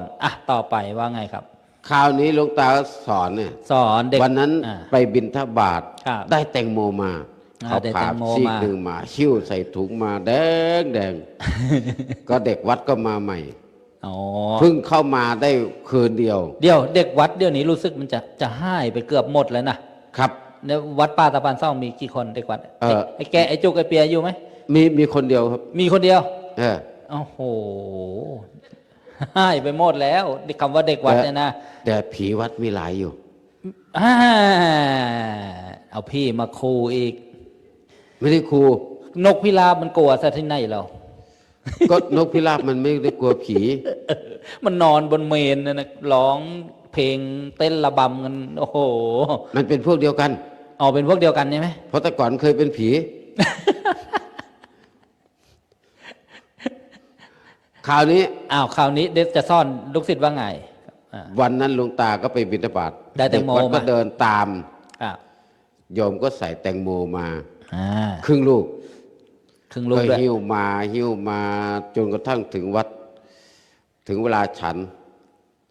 เด็กวัดก็ไม่รู้จะทำอะไร อ๋อ เขาบอก เพราะมันมา เฮ้ ไม่ ย อืม ไอ้หนูเอาแตงโมมาประเคน ก็ไม่ ไอ้ ถูก คำว่าประเคนเกิดมาไม่เคยได้ยินครับ ครับอืม เด็กวัดก็ถือแตงโมเคน เคน พูดอยู่ อะไรวะเคน หลวงตาชักจีวร เด็ก แล้ว ก็ นะ ยืนเก้อนะ อ่า เขาบอกมันเป็นไงครับหลวงตาเอามานี่ นั่น หลวงตาก็ได้แตงโมปุ๊บเสร็จแล้วก็ทุ่มใส่หัวเลย นั่น จำไว้นะ นี่แหละประเคน นี่แหละประเคน นี่แหละเขาเรียกว่าป มึ ระ ง เคน โง่ขนาดนั้นน่ะ จำไว้หลวงตานี่สะใจหลวงตาแล้ว ครับ ออ เด็กวัด ไอ้โทสะนี่มันเป็นยังไง เช้ามา เนี่ย วันต่อไป อ่ะ ไปบิณฑบาตอีก วันนั้นโยมถวายทุเรียนมาครับ โอ้โหนึกว่าใครเข็ม ได้ทุเรียนด้วย ได้ทุเรียนมา ม่อนทองหรือชะนีหรือการยาว ผมหมอนทองครับโยมใส่ ม่อน ของ ทอง ดีเล ด้วย ย ม่อนทองวิทยาด้วยนะครับ ครับ ได้หมอนทองมา อ๋อ เฮ้ยทุเรียนอยู่มีทุเรียนเอาไว้ไหน อ่า นี่เอามาประเคนมึงจำได้เปล่าว่าประเคนยังไง ครับจำได้ครับหลวงตา เรียบร้อย เออ ซองที หลวง 8 โล ตาเพิ่งโกนผมใหม่ๆด้วยนะ ซองที8 โลยิ่งฟัดซ้อมอีก ยก ขึ้นสุดแขนเลย ตุ้มลงไปที่ศีรษะหลวงตาก็นอนเหยียดยาวเลย ออกข่าวเหมือนเดิมหลวงตาปั๊มเด็กวัด เออโอ้ สำนักเดิมเมื่อวานนักข่าวสำนักเดิมมาอีกแล้ว ต้องสอนครับ สอนต้องมีทักษะการสอน อ๋อ มันทุกเรื่องเลย หัวจดเท้าเช้าจดเย็นคือการฝึก ยาย การศึก ส ษ อนหลาน ครับ ยายก็สอนหลาน อ่ะ วันหนึ่งอันนี้นะหนู การเนี่ยต้มผักให้คนแก่ต้องต้มนาน อ๋อ ๆเพราะคนแก่ฟันไม่ดี ถ้าไม่สุกไม่เละจริง ๆ กินไม่ได้ ยายไม่มีฟัน ยายสอนหลานอ่ะ หลานก็เอาต้มน้ำเนี่ยต้องทำน้ำให้เดือดนะ ถ้าน้ำไม่เดือดเวลาต้มผักมันจะดำพอน้ำเดือดเอาใส่แล้วผักมันจะเขียว อ๋อ ต้องทำให้ดี นี่ต้องบอกต้องสอนกัน ยายก็เอาเนี่ยต้มเสร็จแล้วหลานก็ดู หลานร้องไห้ครับ เพราะอะไรอ่ะ ถึงร้องไห้ เพราะว่าต้มผักต้มไผ่ต้มมาผักมันหายไปครึ่งหนึ่ง ยายใครขโมยผักก็ไม่รู้ มันหายไปไม่เหลือเลย มีนิดเดียว ยายก็อธิบายด้วยเหตุผลครับ อ๋อ ยายมีประสบการณ์ หนูไม่หายไปไหนดอกลูก อ่ะ ผักเวลาต้มโดนน้ำร้อนมันก็จะยุบหรืออยู่ครึ่งเดียว มันหด มันหด อะไรก็ตามถ้าโดนน้ำร้อนมันก็จะเป็นอย่างนี้แหละ อ่า วันต่อมายายต้มไข่ ไป4 ฟอง ต้มแล้วมันก็ไม่ยุบยายบอกว่าถ้าสุกแล้วมันจะยุบ มันก็ไม่ยอมยุบ หลานเลยตักขึ้นมาทุบลองเคี้ยวดู หมดไป2 ฟอง อิ่มไปแล้วทีนี้ อิ่ม ยกมาให้ยาย เอ้ายายก็ถามหลานไข่หายไปใน2 ฟอง คืออย่างนี้ยายเวลาต้มผักใช่ไหมผักมันก็ยุบมันหายถ้ามันสุกแล้วไข่มันสุกมันก็ยุบหายมันผักนั่นแหละยาย อันน้ำยอกอันน้ำบงผักเนี่ยนึกถึงเรื่องผักมันก็มีอยู่ผักหนึ่งที่ว่าไปหั่นอะไรจะไปต้มอะไรมันก็ไม่ยุบมันก็ไม่สั้นลงไงคือถั่วฝักยาว ถั่วฝักยาว หั่นเท่าไหร่มันก็เป็นถั่วฝักยาวอยู่อย่างนั้นแหละ ครับ ก็ไม่เรียกถั่วฝักสั้นนะเวลาโดน โอ้ หั่น เป็นถั่วฝักยาวตลอดใช่ไหม ใช่เป็นถั่วฝักยาวต ข้อ ลอด มือเดียวก็ยาว ซอยเล็กๆก็เป็นถั่วฝักยาวอย่างนั้นแหละ โอ้ ใส่กระเพราก็เป็นถั่วฝักยาวอย่างนั้นแหละครับ เรื่องพักยายล้าน ก็ต้องบอกต้องสอนกันไป คือคนนะครับ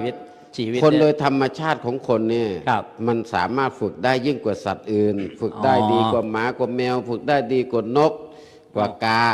แต่สัตว์เหล่านั้นฝึกได้มีความจำกัด ถึงจะฉลาดชะไหนก็ไม่สู้มนุษย์ อะไรจำกัดล่ะ จำกัดสิครับ บริษัทจำกัด อ่ะมันก็เหมือนไม่ขีดอะครับ มันเขียนว่าห้างไม่ขีดอะ อ่า ไม่ ครับ จำกัดนะมันเป็นบริษัทมันมีห้างหุ้นส่วนจำกัด ใช่ใช่ กล่องนี้มันให้ใส่50 ก้าน มันก็ได้50 ก้านใส่เกินนั้น มันก็ล้น ครับ มันจำกัด ส่วนมนุษย์เนี่ยสามารถเติมความรู้ใส่ได้ ใส่ได้ ครับ อ๋อ ครูเก่งคณิตก็สอนคณิต ครูเก่งวิทยาศาสตร์ก็สอนวิทยาศาสตร์มาวัดครูพระก็สอนธรรมะให้กับลูกกับหลาน อ๋อ ทำให้เด็กเหล่านั้น ฉลาดและเป็นคนดี เป็นคนดีมีสิ้น เพราะฉะ ธร นั้ ร น ม ต้องสั่งต้องสอนถ้าไม่สอนเขาจะดีเองไม่ได้ดีเองไม่เป็น มนุษย์ต้องฝึกก่อนจึงจะประเสริฐ ต้องฝึกมนุษย์ต้องฝึกครับ นี่ถ้าปล่อยไปก็เละเทะหมด ครับ เพราะฉะนั้นเราจะต้องฝึกลูกหลานให้เป็นคนฉลาดและเป็นคนเก่ง ครับ ถึงจะสามารถที่จะดีขึ้นมาได้ ถ้าไม่ฝึกไม่สอนเขาจะไม่เก่งเขาจะไม่ดี อ๋อ จะให้ดีเองไม่ได้ครับ แสดงว่าเก่งแล้วต้องดีด้วย เก่ง ถ้า แล้วต้องดี ครับเก่งต้องดี เอาเก่งอย่างเดียวไม่ได้ทำให้ ครับ มีความดี ถ้า อยู่ ดีแล้วไม่เก่งก็โดนหลอก โดนหลอก ครับ ทั้งเก่งทั้งดีก็จะพัฒนาบ้านเมืองได้ดี ครับอ๋อ ถ้าคนเก่งคนดีมาอยู่วัดก็วัดก็เจริญ เก่งคนดีอยู่บ้านบ้านก็เจริญ แบบวัดป่าสะพานซ่องเนี่ยนะได้หล ครั ว บ งพ่อบุญเรียนมาอยู่นี่โอ้โหศิวิไลขึ้นเยอะเลยนะ โอ้ดีกว่าปีนี้เจริญกว่าปีที่แล้วครับ ครับ อากาศก็เย็นดี ครับ เย็นกว่าปีที่แล้ว ครับปีนี้ก็เย็นกว่าปีที่แล้ว ก็เดินทางมาเนี่ยญาติโยมหลวงพ่อบอกโอ้โหนี่ ติดแอร์14 องศาไว้ต้อนรับพวกท่านเลยนะเนี่ย กุฏิก็ VIP โอ้โหสวยงาม เดี๋ยวท่านพักฉลองศรัทธาสบายดีเลยมาตรงนี้เลยนะนอนฉลองสักคืนหนึ่งผมว่าดีวันนี้ก็ ICU แล้วหลวงพ่อ แต่เร่งด่วนก็ VIP ไม่ขนาด Wi-Fi ผิวมันชื่อว่ากูดี นั่นเลยเด็พระครูจริยธรรมว่าอ๋อมันไอคำภาษาอังกฤษเนี่ยแปลว่ากุฏิกูดีแปลว่าที่อยู่ ครับ อ่ะผมก็บอกนี่มันกูนะดี ชื่อ Wi-Fi ตั้งอยู่ตรงนั้น คือ เฮ้ยหลวงพ่อไข่ตั้งเนี่ยก็ไม่รู้จะตั้งอะไรแล้ว อ๋อชื่อ Wi-Fi ว่ากูดี คนมาใช้ Wi-Fi อ้าวแล้วเราเนี่ยดีหรือเปล่าวะเนี่ย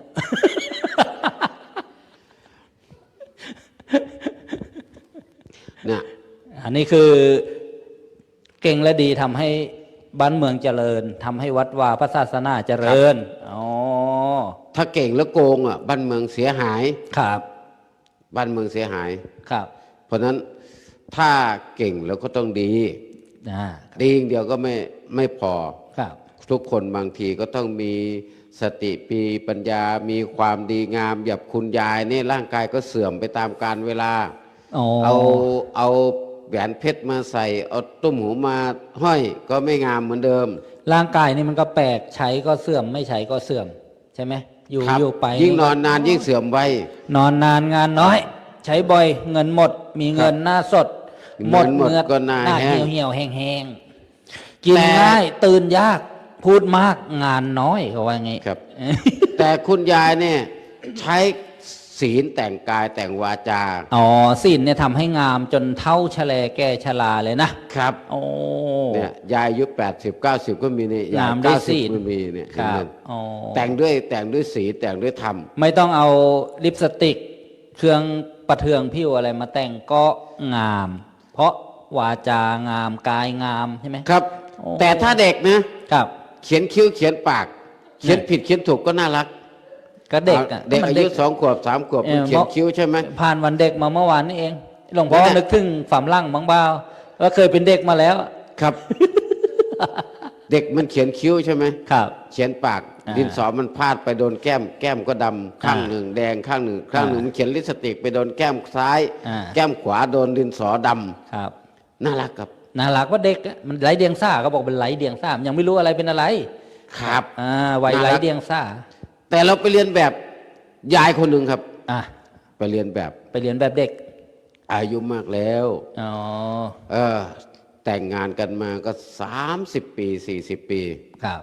พอแต่งงานกันมาก็อยากจะทำอะไรที่เซอร์ไพรส์ เซอร์ไพรส์นี่แปลว่าทำให้แปลกใจ ทำให้แปลกใจ กับตาใช่ไหมเจอใคร ก็เลยกับ ทำใร คุณตา กับคุณตา ครับ เรามาที่อดีตนึกถึงเมื่อวันวาเลนไทน์เมื่อเราเข้าหากันคืนแรกดีกว่า โอ้โห ย้อนไปไกลขนาดนั้น ย้อนไปเลยนะ อ๋อ มันรู้สึกว่าทำให้ชีวิตกระปรี้กระเป๋า มันเป็นยังไงสมัยนั้นมันมีโกโบริมีกองทัพมาทิ้งระเบิด ก็คิดถึงวันที่ 14 กุมภาพันธ์ครับ วันแห่งความรักทางโลกนะ อ๋อ สมัยนั้นตาปีนหน้าต่างไปหายาย อ๋อ สมัยนั้นมันเพลงอันนี้มันดัง รักพี่จงนี่พ่ออะไรอย่างเงี้ยนะครับ นั่นแหละ แต่ยายก็แก่ตาก็แก่ก็เลยบอกมันก็ดีเหมือนกันเปลี่ยนบรรยากาศ ยายก็เลย อย่าบอกนะว่าไปปีนหนั่น ยายก็เอากระโปรงหลานมาใส่ อ๋อ เอาเสื้ออะไรนะเสื้อก็อกมา เสื้อจักรแลงนะ เสื้อจักรแลงมาใส่ของหลาน เขียนคิ้วทาปาก ใบหน้าก็เหี่ยว เลยลึกถึงความร่างกัน เวลาเขียน ตกับ ลิปสติกเนี่ยแกก็ดินสอลิปสติก มั ปาน ก พลาดใช่ปะล่ะ เขียนไปพลาดมันก็โดนแก้มข้างหนึ่งเขียนคิ้วดินมือก็สั่นเขียนติดตามั่งติดคิ้วมั่ง โถทั้ง หน้าตา นี่ ใบหน้า ก็ถึงได้ ก็เหี่ยว ถึงได้ห้ามคนแก่ทำเรื่องแบบนี้ มือมันสั่ แล้ว น มือมันสั่นครับ ถ้ามาที่จะทำนี้เนี้ยสั่นเพอหนาว เออวันที่ 14 ตาก็ทำทีมาจากที่อื่น บ้านอื่น แต่งตัวหล่อมา ใส่หมวก เลยนะ ไม่พรมมาหรือเปล่าไม่รู้ ใส่หมวก จะมาย่องเศร้า ครับ แต่ก่อนเนินมาหมามันเห่า อ่า แต่คืนนั้นหมาไม่เห่า ไม่ตามสมมุติเลย ก็มันจำตาได้เนอะ ไม่ นเลย ใช่ เห่า เอามาก็ไม่เห่าไม่ห่อนด้วยมันไม่เหมือนคืนนี้เดี๋ยวพรุ่งนี้มีเลือกตั้งกับว่าคืนเนี้ยคืนหมาห่อน มันไม่เห่าไม่หอน ครับ มันจำได้ว่านี่คือตา เฮ้ยเอ็งไม่เห่าแล้ววะ ไม่ให้ความร่วมมือเลย ไม่ให้ความร่วมมือ เขา เลย จะลำลึกถึงความร่างกัน ไม่เป็นไร อ่ะ กูก็ปีนหน้าต่างเหมือนเดิม ยายจ๋าตามาแล้วจ้ะ ลา อ่า นี่ พอปีนหน้าต่าง คืนไหนคืนเดือนมืด ยายก็เปิดหน้าต่าง ตกมา อ่า ทีนี้ไอ้เขียนตาเขียนคิ้วอ่ะมันเขียนผิดพลาดนะครับ ตาเห็นตกใจว้ายพี่หลอก เรียบร้อยตา ตาตกบันไดตกใจนึกว่าพี่หลอก เสียงดังบักมึงไปดูดิฝักเน่าหล่นลงมาแล้ว เจ็บนั่นเองครับมันทำคนแก่มันต้องหิ้วเป็นโตไปที่วัด แล้วก็ ไปจำศีล ไอ้ ไป ตายายคู่เนี้ย อืม เขาก็รักกันดีเนี่ย นอกจากมันจะระลึกนึกถึงกันวันที่14เนี่ยนะ อืม เวลายายทำอะไรมาให้ตาเขาพูดยังไงรู้ป่ะ พูดยังไง เวลาตาจะให้ยายทำอะไรก็ที่รักจ้า โอ้ ยกอะไรมาให้ก็ แกปะนี่ ขอบคุณ พูดที่รักอีก โอ้ที่รักก็เข้าโรแมนติกเขาเรียกว่าโอ้โหนึกถึงความร่างยู่กันมาจนไม้เท้ายอดทอง จำ กระบองยอดเพชรที่รัก จำชื่อยายไม่ได้ ตาทำไมเรียกแต่ที่รักเลยรักกันมากกูจำชื่อมึงไม่ได้ ลืมอยู่กันไปนานๆโกรธกันก็โกรธไม่นานเรียกที่รักมันทุกคำเลยทำไมเรียกแต่ที่รักล่ะโอ้โหนึกถึงความร่างเนี่ยกูจำชื่อมึงไม่ได้ ชีวิตนี่มันอนิจจังใช่ไหมหลวงพ่อ ครับสัญญาไม่เที่ยง อ๋อสัญญาคือความจำได้ไม่รู้เนี่ย สัญญา เพราะฉะนั้นเวลา อจจสัญญา เขาถึงบอกว่า ครับ ยายมาที่วัดนี่ ว่าบางทีก็น้ำผมแห้งบ่อยนะครับ คอร์สนี่ดีน้ำไม่แห้ง อ๋อ ผมเตือนอย่าลืมปิดน้ำนะ ก่อนออกอย่าลืมปิดน้ำอย่าลืมปิดน้ำ น้ำบ่อน้ำคลองยังเป็นรองน้ำใจตั้งแต่ตี 5หลวงพ่อมากันนะญาติโยม เดี๋ยวพรุ่งนี้จะเทศโตรุ่งใครมีน้ำใครมีทานเอามา พูดไป2 วลีพรุ่งนี้เทศโตรุ่งใครมีน้ำมีทาน เออ ประเดี๋ยว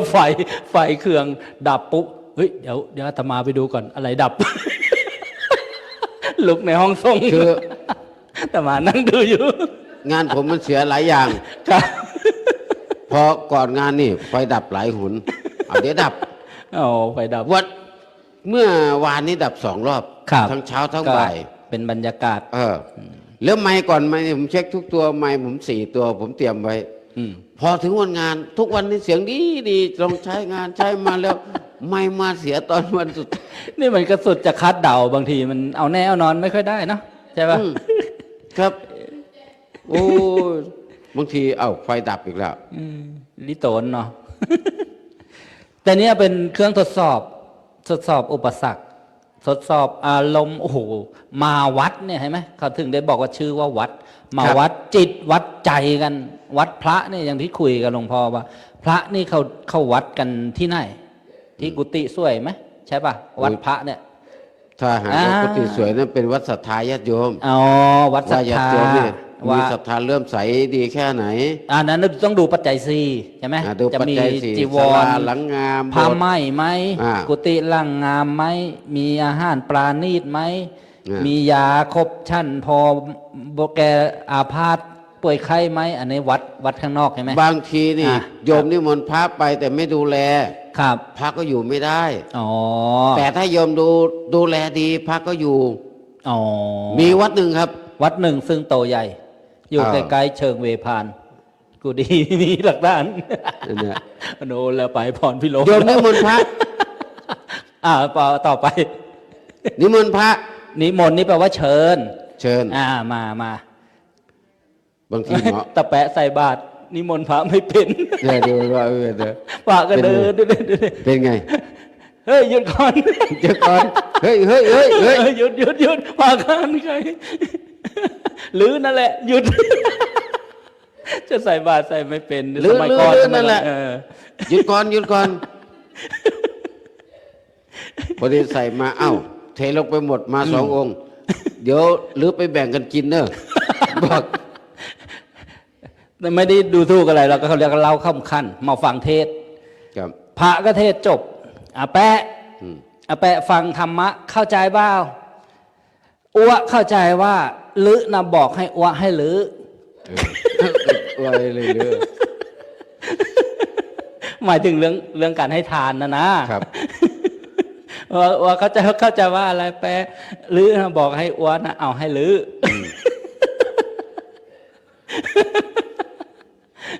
ออ้าวต่อวัดหนึ่งเป็นยังไง คืออย่างนี้ ครับ วัดนั้นเป็นวัดล้าง วัดร้างนี่คือไม่ คือ มีพระ พระ เนนอยู่ ไม่ แล้ว อยู่ วัด พระก็ ร้าง ไม่อยู่นิมนต์พระมา ครับ พรรษาหนึ่งพระก็หนี อ๋อบ างครั้งก็มา3 เดือนท่านก็จากไป ครับ แล้วก็หาพระก็ยาก อ๋อที่แหล่งเจ้าที่แหล่งพี่ดุหรือยังไง ก็นั่นน่ะสิก็เลย ครับ ชาวบ้านก็เลยไปนิมนต์พระมาอยู่ที่วัด อ๋อนิมนต์ อ่า นี่ก็ เดี๋ยวนิ ว่าม นต์ เชิญมานี่ นิมนต์อาจารย์ต้นมาอยู่วัดดีกว่า ครับ เพราะว่าอาจารย์ต้นความรู้ก็ดีความสามารถก็มาก เออ เทศ ความ ก็ รู้ เก่ง ปท่อ5ปฐมปีที่5วิทยาฐานะก็ทศบเทศ คือ สวดบางสกุล เทศได้ สวดได้บางสกุลได้ ครับที่วิทยาฐานะหลวงพ่อบุเรียนครับปท่อ5ปฐมปีที่5ทศบเทศสวดบางสกุล เอาผมจบนักธรรมโทนะครับ เอา จบสูงกว่าท่านนะท่านทำเอกใช่ไหม ใช่เอกเดียวเนี่ยโทรซ่องใช่ไหม โทสอน ครับยอม คือพอมานิมนต์มาปุ๊บ อ่า ชาวบ้านก็เป็นห่วง ปกติพระนี่นะครับ ท่านที่ไม่อยู่ เพราะว่า1 ปัจจัย4ขาด ขาดแขนปัจจัย ขาด สี่ ใจของใช้บางทีสบู่ยาที่ฟันไม่มี ครับ เจ็บไข้ได้ป่วยคนไม่ดูแลอาหารไม่อร่อย อ๋อ พระ ทำ ท่าน ให้ ก็เป็นคน เจริญสมณธรรมลำบากอัต ก็เป็น คั อ ด ยู่ก็ลำบาก จะเดินจงกรมนั่งสมาธิก็ลำบาก ผู้ใหญ่ก็เลยประกาศ ประกาศขึ้นห่อกระจายข่าวเลย ขอกระจายข่าว พี่น้องทั้งหลาย เรานิมนต์พระมาที่วัดแล้ว นึกว่าเราจะเอาหน้าไปวนรอบโบสถ์กันแล้ว มาอยู่วัดเรานี่ ดูแลท่านให้ดีนะ อย่าให้ขาดสบู่ยาสีฟันแปรงสีฟัน อ๋อ จีวรสบงของใช้แม่สอย อาหารการฉันให้อุดมสมบูรณ์ ผู้ใหญ่บ้านก็ดีนี่ รู้อะไร ก็บอกว่าเนี่ย ก็ดีนะเป็นผู้ใหญ่บ้านที่ดี พระท่านก็ ดีขนาดนี้เราต้องดูแลท่านให้ดี อ่า ๆพระก็เหมือนคนนั่นแหละลูกคน อ๋อ ไป เอา บวช คน เป็นพระ เอาคนมาทำเป็นพระไม่ได้เอา เออ หิน อะไร ปูน อ ท ร่อยก็ รายมา อะไรอร่อยก็อยู่ได้ อ่า เพราะนั้นไปดูดิก็ตรวจสอบอะไรก็ไม่พลาดก็เป็นห่วงว่า ว่าทำไมมันล้างบ่อยจังวัดเนี้ยเนี่ยต้องไปทำวิจัยหน่อยที่จะได้ ต้องทำวิจัย จะได้มีเล่มวิจัยจะได้ยศด็อกเตอร์ก็เข้าบ้างพอทำวิจัยเป็น ผู้ใหญ่ ดูแล้วอะไรก็ไม่ขาด ครับ แต่ยังไม่ทราบอย่างเดียวว่า พระอาจารย์ต้นชอบอะไร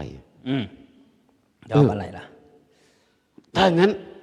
สืบกันหน่อย อ่า ว่าท่านชอบอะไร เป็นพระสำรวมใช่ไหม ครับ ไม่ใช่ถามแล้วชอบหมด ชอบนี่คือชอบชั้นอะไร ชอบพิจารณาอาหารอะไร ต้องพิจารณา อ๋อ พระอาจารย์ต้น วันนี้นะ ได้ไข่ลูกเขยชอบไหมชอบไหมชอบไหม ฮะ ชอบไหมชอบไหมชอบไหม หน้าอกขนาดนี้ตะโพกขนาดนี้ 3 4 3 6อะไรนั่นนะ วันนี้ต้มยำกุ้งชอบไหมชอบไหม เอ ชอบไห มีอย่างนี้อีกชาวบ้านหมู่เนี่ยมันแปลกๆนะ โอ้วันนี้มีไก่ทอด อ๋อ ใช่ไหมใช่ไหมพระจะบอกก็น่าเกลียด ต้องสำรวม ก็พระท่านปาติสังขายโยนิโสปินทปาตังปฏิเสวามีเราย่อมพิจารณาโดยแยบคาย ใช่ ฉันบินทบาทเนวทวายาไม่ให้เป็นไปเพื่อความเพลิดเพลินสนุกสนานน้ำ ครั มัน บ เนี่ยท่านพิจารณาแล้วเป็นสักแต่ว่าธาตุตามธรรมชาติเท่านั้นกำลังเป็นไปตามเหตุตามปัจจัยอยู่เนืองนิด อาตมาเป็นพระฉันง่าย ครับ โยมใส่แล้ว เนี่ อาย ตมาก็ฉันได้ กินง่ายตื่นยากพูดมากงานน้อย นี่แหละพระ นั่นแหละ อะไรก็ชั้นๆไปเถอะเอาให้มันชีวิตรอดไปวันๆหนึ่งก็เห็นอกเห็นใจชาวบ้าน ถ้าโอ้ยทำงานนะเหงื่อท่วมเลยตัวเป็นเกลียวหัวเป็นน็อตแค้นเป็นสกรู เนี่ย กลางวันกลางคืนเป็นควันกลางวันเป็นไฟน่าเห็นใจชาวบ้านนะอย่าไปอะไรก็เข้ามักเลย ปล่อยเขาไปเถอะ เอาต่อ คราวนี้มันก็หลายครั้งหลายหนก็ทนไม่ไหวใช่ไหม เนี่ยเห็นไหม วันนั้น หินทั้งแท่ง ยายเมียน ยายเมียนมาแล้วยายเมี แก ยน ไปเลย ยายเมียนเนี่ยสมัยก่อนเขาว่ามันปากปลาร้า เดี๋ยวนี้แกเป็นปากกะปิ โอ้ยายเมียนมาทำไมล่ะทีนี้ แกไปซื้อผักกาดมา ครับ ก็แกงผักกาด แกงส้มผักกาดอย่างดีเลยนะ มาถึงก็บอกว่าพระอาจารย์เจ้าขาวันนี้โยมไปซื้อผักกาดมาแกงส้มอร่อยชอบไหมเจ้าขาชอบไหมชอบไหม ยายเมียนใส่เสื้อจักรแลงเนี่ยนะ นั่นแหละ น้ำมากเย ที อะ นี้ใจอ่อนว่ามันรำคาญนะผามบ่อยเหลือเกิน ก็พูดตัดบท จะได้หมดรำคาญอาตมาชอบอันนี้แหละ เหมือนพระครูกระเซ้มเอาปากกาจิ้มเลขมั่วๆไว้นั่นน่ะ3 โตหนึ่งได้หนึ่งเรื่องฟังอยู่นะ ได้เรื่องเลยครับ โอ้ได้เรื่องเลย ได้เรื่องเลย ไอ้ประกาศเนี่ยนะครับ แกงประกาศบอกว่าชอบแกงประกาศ อ่า พูดประชด พวกส่งไลน์เลยปุ๊บปั๊บตุ้งดุงตุ้งดุงตุ้งดุง พอถึงปุ๊บ ประกาศในไลน์กลุ่ม ประกาศในเฟซบุ๊ก โอ้ ผู้ใหญ่บ้าน ทันสมัยอีกต่างหากประกาศในไลน์กลุ่มเลย โอ้ โอ้ ผู้ใหญ่บ้านก็ขึ้นหอกระจายข่าวเลย พี่น้องชาวบ้านเราทั้งหลาย ตอนนี้รู้แล้วว่าพระอาจารย์เราน่ะท่านโปรดอะไร ท่านชอบอะไร ดูแลอย่าให้ขาดตกบกพร่องนะ คือสิ่งที่ท่านโปรดมากท่านชอบมากคือแกงผักกาด เรียบร้อยชีวิตนี้ เท่านั้นแหละ เช้าไปบิณฑบาตบ้านแรกก็แกงผักกาดบ้าน2ก็แกงผักกาดใส่50หลังคาเรือน แล้วก็ไป5,000ประกาศมาปลูกกันกุ้มกัดไปหมดเลย โอ้ย ทางการเขาสั่งมาว่า ประกาศเลย ทางการเขาสั่งมาว่าให้ชาวบ้านปลูกประกาศ ครับ ฝั่งพอผู้ใหญ่บ้านบอก แล้วเขาไม่มั่นใจด้วยนะ ว่าท่านพูดเท็จหรือพูดจริง ต่อไปผมว่าต้องเปลี่ยนชื่อวัด ก็ ประกาศวนาราม นั่นแหละชาวบ้านตรวจสอบด้วยนะครับ เขาวิจัยแล้วเขาถูกต้องแล้ว ไปดูดูที่พระอาจารย์ท่านฉันเห็นไหมตักประกาศอีกแล้วคำแรกก็ประกาศคำที่2ก็ประกาศนั่งคอยดูจับ หมุนไปทางไหนก็ป ท่าน ระ ไม่ กาศ ฉันอย่างอื่นเลย แบบวันนั้นชั้นกับหลวงพ่อน่ะหลวงพ่อก็จวงอยู่ทีเดียวใช่ไหม อย่าพระก็อยากให้หลวงพ่อชั้นอะไรแปลกๆมั้งเอาอันนี้ลบไปทางโน้นจวงทีเดิมอันนี้ลบไปทางนั้นเอาวนมาน้ำพริกอีกแล้ว ว่าจะลบไปทางโน้น เอาคือวันนั้นเป็นอย่างนี้ ไม่ได้ว่าไม่ได้ว่า วันนั้นเป็นอย่างนี้ เป็นยังไงครับ เหตุการณ์เป็นอย่างนี้ ครับครับ คือผมไปฉันข้าวในบ้านเนี่ยมันต้องไปเลือกก่อนว่า อะไรที่ตักง่าย ครับ และอยู่ใกล้สุด อยู่ในรัศมีทำการ รัศมีแล้วก็ตักอันนั้น ครับ ฉันไปแต่วันนั้นบังเอิญตรงข้างหน้าใกล้ๆเป็นน้ำพริก ครับ ก็ฉันน้ำพริกฉันไปฉันมามันก็เผ็ด เผ็ด ก็เลยว่า ตรงกลางๆมีอะไรเนาะพระท่านก็เมตตาหวังดีท่านก็ยกไอ้ตรงกลางมาแทนถ้วยน้ำพริก อันนั้น แล้ว ไป เอา แทน ถ้วยน้ำพริกไปแวนตรงกลาง แล้วท่านก็ไม่บอกเราก็ไปตักตรงกลางอีกเจอน้ำพริก ยิงเอาประกาศอีกทีเดียว โอ้ยบ้านนี้ทำไมมีแต่น้ำพริก ทำบุญทั้งทีไม่มีอย่างอื่นเลย แต่ไม่ว่านะพี่คิดในใจ ครับเอาคิดในใจไม่ยังไม่ล่วงละเมิดก็อุปมาเหมือนที่ว่าไปทางไหนก็เจอแต่ประกาศ นั่นเนี่ยวันนั้นฉันมีประกาศ50ถ้วย แล้วโยมก็มานั่งมองด้วยนะดูท่านฉันอย่างอื่นไหมท่านชอบจริงๆดูสิท่านไม่ฉันอย่างอื่นเลยท่านฉันแต่แกงประกาศ ไม่ถามกันสักคำเลยนะแหม แล้วเราก็ดูท่านฉันจนกระทั่งอิ่มแล้วครับอิ่มแล้วโอ้แน่นอนเลยท่านฉันแต่แกงประกาศเพราะมันไม่มีอย่างอื่นให้ฉันไง เป็นยังไงต่อไปทีนี้พระองค์นี้ ไม่เขาท่าแล้ว แล้วก็พูดเปยๆเดี๋ยวนี้เก่งแกงประกาศเก่งจริงนะโยมนะโอ้ยิ่งแกงยิ่งชำนาญเจ้าค่ะ ประกาศเยอะไหมเดี๋ยวนี้ชาวบ้านปลูกประกาศทุกวันเล ใช่ ย ทางการเขาสั่งมาว่า ทุกครอบครัวนิมนต์ท่านอยู่ปลอดภัยรับรองไม่ฉันตลอดชีวิต ตายแล้วกูจะตายเพราะประกาศชัดๆเลยโอ้ยอีกวันหนึ่งไม่ไปบิณฑบาตแล้วคุมโปกนอนเฉย ประท้วงประท้วง พระอาจารย์เป็นไรหรือเป็นไข้ไม่สบาย เป็นโรคอะไรประกาศกำเริบ โยมก็โอ้ยสงสัยประกาศไม่พอเอามาประกาศมาออกพรรษาเพ่นดีกว่าออกพรรษาไปเลยลาโยมอาตมาจะกลับแล้วนะจะกลับสุพรรณแล้ว ไม่อยู่แล้ว โยมก็เป็นห่วงครับ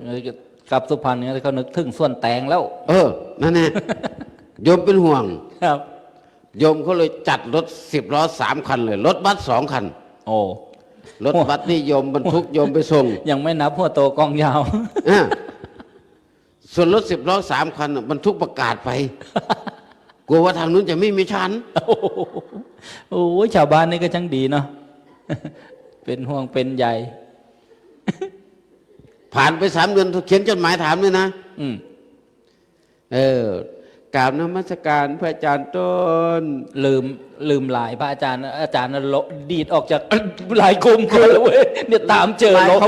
รีบลบลายเลย บอกโทรศัพท์ก็ติดต่อไม่ได้ ต้องเขียนจดหมายไปแล้วใช่ไหมเอาวิธีคลาสสิกที่สุดคือไลน์ก็ถูกบล็อกไง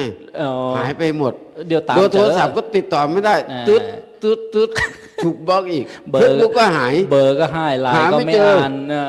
มีทางเดียวติดต่อท่านส่งจดหมายไปส่งจดหมายดังเดิมที่สุดละกราบนมัสการพระอาจารย์ต้นเดี๋ยวนี้ชาวบ้านคิดถึง ไม่มาเยี่ยมไม่มาเยือนเลยนะ ชาวบ้านเดี๋ยวนี้เขาก็พร้อมใจกันที่จะดูแลท่านเป็นอย่างดีปลูกประกาศไว้คอยถ้าหมดเมื่อไหร่บอกมานะเดี๋ยวนี้ไลน์ก็ไม่รับติดต่อก็ไม่ได้ Facebook ก็ถูกบล็อกทำไมเป็นอย่างนั้นเดี๋ยวนี้ call center มันเยอะโยม มีจดหมายตอบมาครับมีจดหมายตอบด้วยว่าไงเจริญพรโอ้โหญาติโยมไม่ต้องห่วงอาตมานะไม่ต้องมาคอยอาตมาไม่ต้องห่วงอาตมา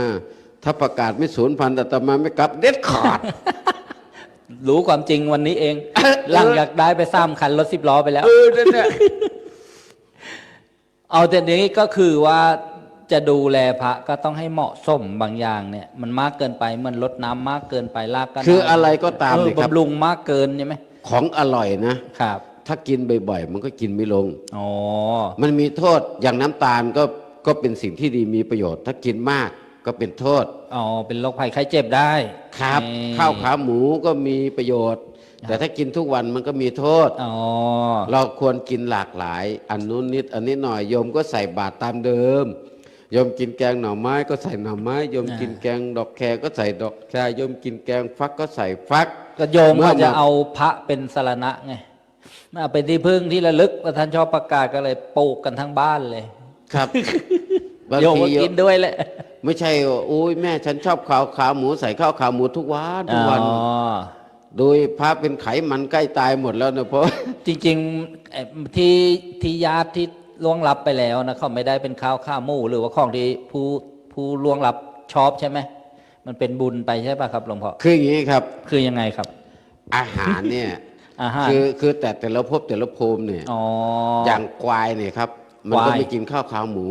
ควายไม่กิน ก็ ข้าวขาหมู กินใบไม้กินใบหญ้า อ๋ออ๋ออ๋อ แต่ถ้าหากว่าไก่มันก็กินข้าวเปลือกกินเมล็ดแมลง ครับ กินถั่วกินงา อ๋อ แต่ถ้าหากว่าเป็นกุ้งหอยปูปลามันก็มีอาหาร ครับ ส่วนเทวดาเขาก็มีอาหารเป็นของเขาเปรตก็มีอาหารของเขา จำกัดด้วยภพภูมิอ๋อ แต่ละภพแต่ละภูมิ อย่างเกิดเป็นฝรั่งเขาก็ไม่อยากจะกินอย่างของเรา ครับ อย่างเราจะไปกินอาหารอินเดียเราก็กินไม่ลง ครับ ไม่ใช่ของเขาไม่ดีนะ ของเขาก็ดีแหละ แต่เราไม่คุ้นเคย อ๋อเพราะเราเกิดมาที่นี่เรากิน เรา แบบ เกิด นี้ ที่เมืองไทยเราก็ อ่า คุ้นเคย ครับ บางคนนี่ติดมาก โอ้ย อันนี้ฉันขาดไม่ได้ เพราะมันติดอย่างเราคุ้นเคยอาหารไทยเราก็กินอย่างเงี้ย ครับ ไปอินเดียยังอุตส่าห์ไปหากินของไทยนะ อ๋อนี่แมมยังมากินสัก คิด กระ ดู เบือ เลย ได้เลย โยมไปอยู่นู่นน่ะโยมไปอยู่เกาหลี ครับ อยากกินส้มตำ อ๋อ มันหาส้มตำไม่ได้ ก็เอามะละกอสับตากแดดไป เอาพริกตากแดดไป เอา โอ้โห เครื่องปรุงตากแดดใส่ แล้วก็พักใส่กล่องส่งไปเกาหลี อ๋อ ไม่มีครกเขาก็เอาไปคุกแช่น้ำก่อนคุกกินทำเป็นส้มตำอร่อยไหมอร่อยมาก เพราะมันมีแค่นั้นครับ ครับ นี่เรื่องอาหารการกินนะ เพราะฉะนั้น อาหารแต่ละภพภูมิมันก็จำกัด อย่าให้เหมือนกัน เหมือนกันไม่ได้ ได้ไปไม่ได้ แต่พระมาต้องฝึกตนเป็นคนเลี้ยงง่าย อ๋อ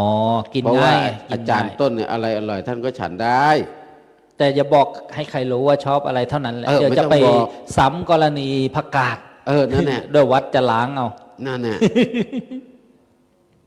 เมื่อเป็นประมาณนี้พระเจ้าสอนอย่างนี้ครับ ครับ ถ้าไปสถานที่ใดก็ตาม ที่อาหารก็ขาดแคลนจีวรก็ไม่มีใช้เสนาสนะหลังคาก็รั่วข้างฝาก็ผุ ครับ และเจ็บไข้ได้ป่วยก็ไม่มีโยมดูแล แล้วก็อยู่ไปอกุศลเจริญ เดี๋ยวอกุศลเนี่ยมันคืออะไร อกุศลก็คือนั่งกุ้มนั่งเครียด นั่งเบื่อ นั่งลำคาญนั่งหงุดหงิดเดินจงกรมก็ไม่เจริญสติก็ไม่เกิดสมาธิก็ไม่เกิด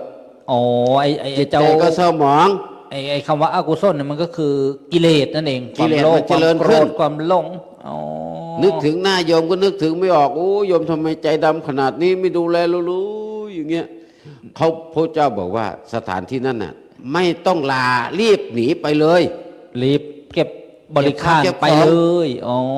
ไปเลยก็ไปอยู่นาดวงอยู่วัดป่าจริยธรรมอย่างเงี้ย ค ใช่ รับ ไหม ที่นั่นอุดมสมบูรณ์ อ่า โยมจังหวัดเลยใจบุญ ครับ ได้ไปเลยได้ อ๋อไปเลยอย่างเดียวแหละอย่าไปสุพรรณก็แล้วกัน อ่า เดี๋ยวไปเจอประกาศอีก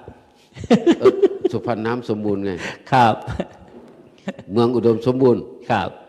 ที่รับ แต่ เล่น ถ้าสถานที่ใดก็ตาม อ่า ที่เราอยู่แล้วมันอดอยากปัจจัยสี่อาจจะอาหารขาดมั่ง จีวรก็ไม่สมบูรณ์เทนาสนะก็อยู่ไม่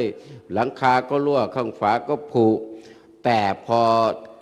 ปฏิบัติภาวนาแล้วสติเจริญสมาธิเจริญขึ้น ทนเอาอยู่ไปเถอะ อ๋อ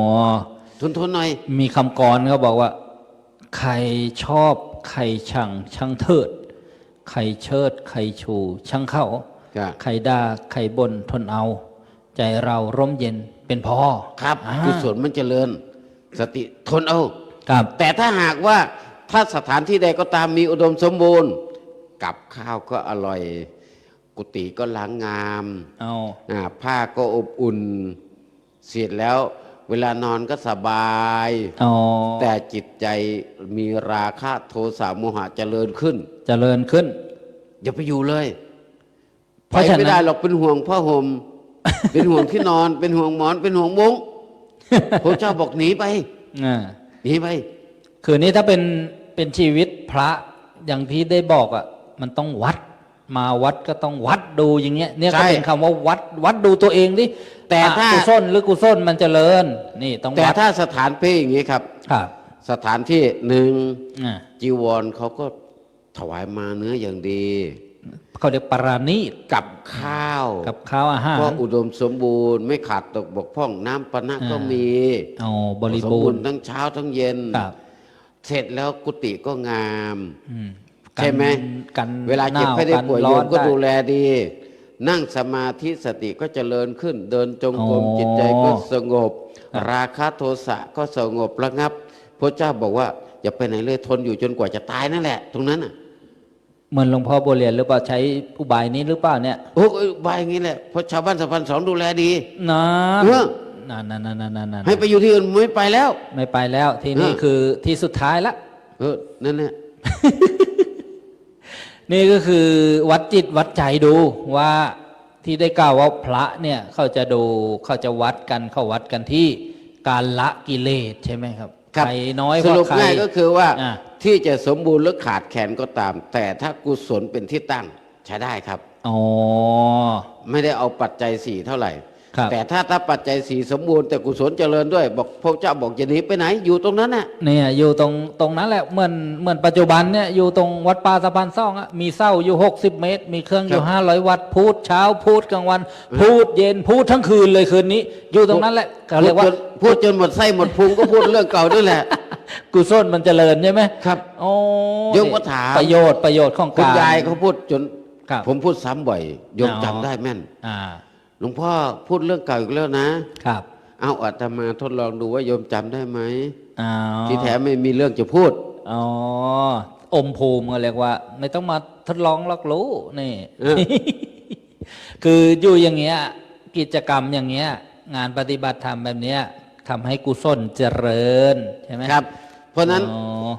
ผมก็เลยอย่างดูโยมอย่างนี้นะครับ ครับ ผมก็ผมไปจัดปีสุดท้ายแล้ว อ๋อ เพราะว่าโอ้โห แต่ก็พูดมา20 ปีแล้วแบบเนี้ยใช่ไหม ครับ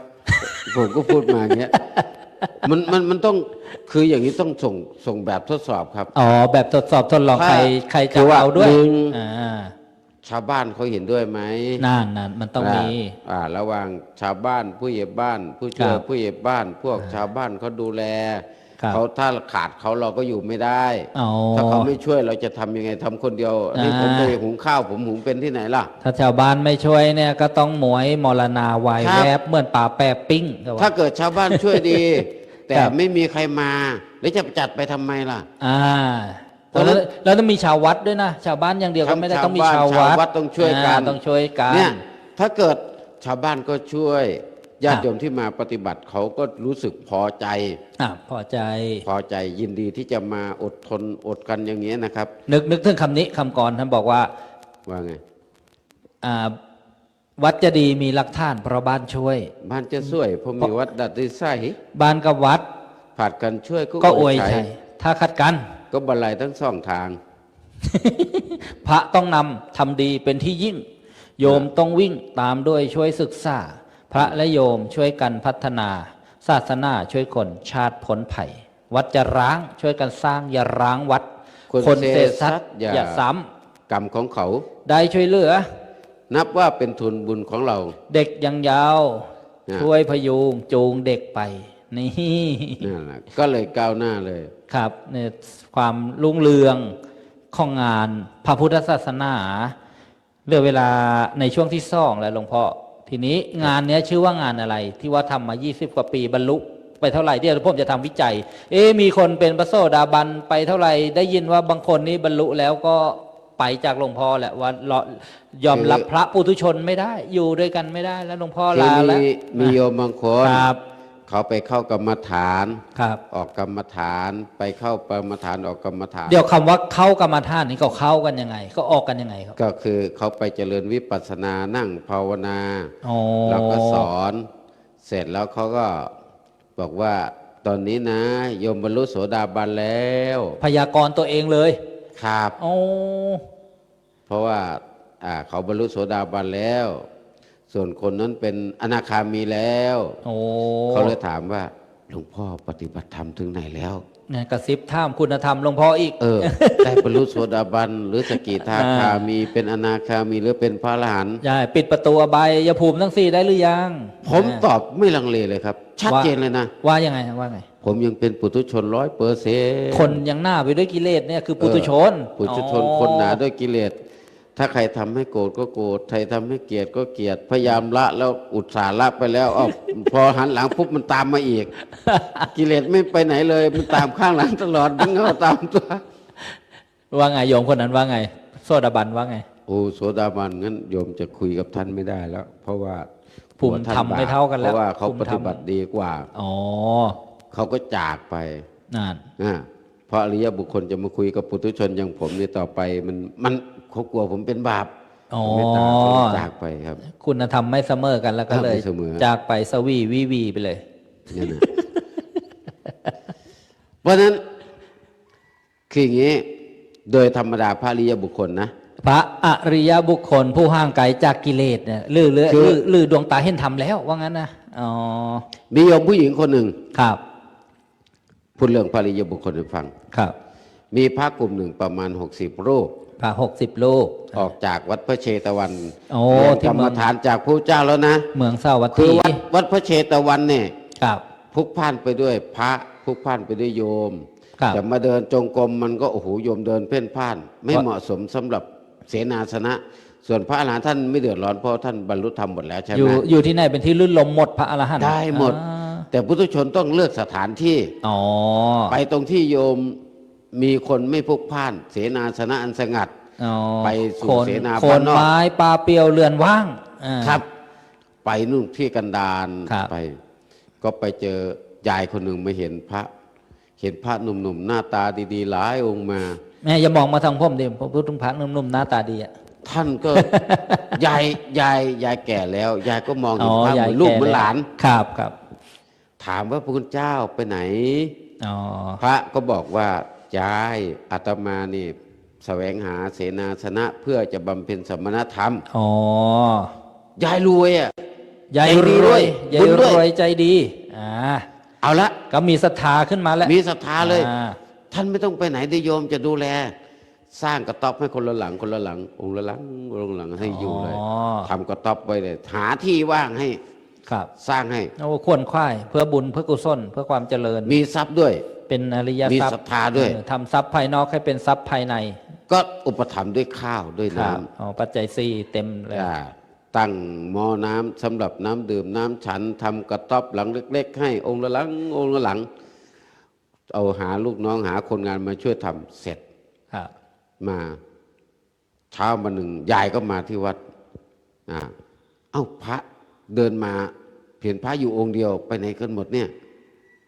เพราะเขาสร้างห่างกันไง ครับ 50 เมตรบ้าง20 เมตรบ้างตีละครั้งตีครั้งพระมารวมกันโอ้ยายเสียใจ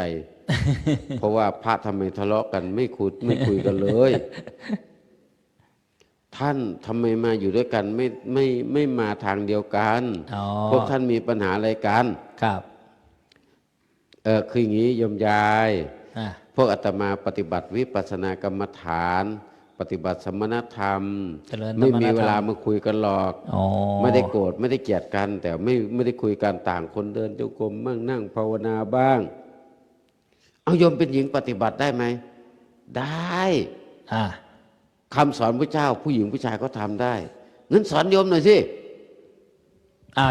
โยมยายนี่ก็จะเรียนกรรมฐานแล้ว เรียนกรรมฐาน อ๋อ พระก็สอนเกสาโลมานาคาทันตาตะโจอัตติอิมัสมิงกายเยในร่างกายนี้มีเกสา ผมทั้งหลาย เนี่ย โลมา สอน ก้นเนี่ยนะอ๋อ แล้วก็วิธีการนำไปใช้ก็พิจารณาร่างกายเหล่านี้ ให้เห็น อา เป็น การ ของ 32เป็น ของไม่ ปฏิ งาม กูลของไม่สะอาด ของไม่สะอาดร่างกายของเราเนี่ยมันเน่าอยู่เป็นนิด แต่ยายเป็นคนสะสมบารมีมาดี ในอดีตการนานไกลเนี่ย ครับ เคยทำแต่คุณงามความดีบำเพ็ญเพียรทาน แล้ว ศีล ชาติ ภาว นี้ก็ นา มีนิสัย อ่ะ ดี บุญวัสนาก็ส่งให้มาพบ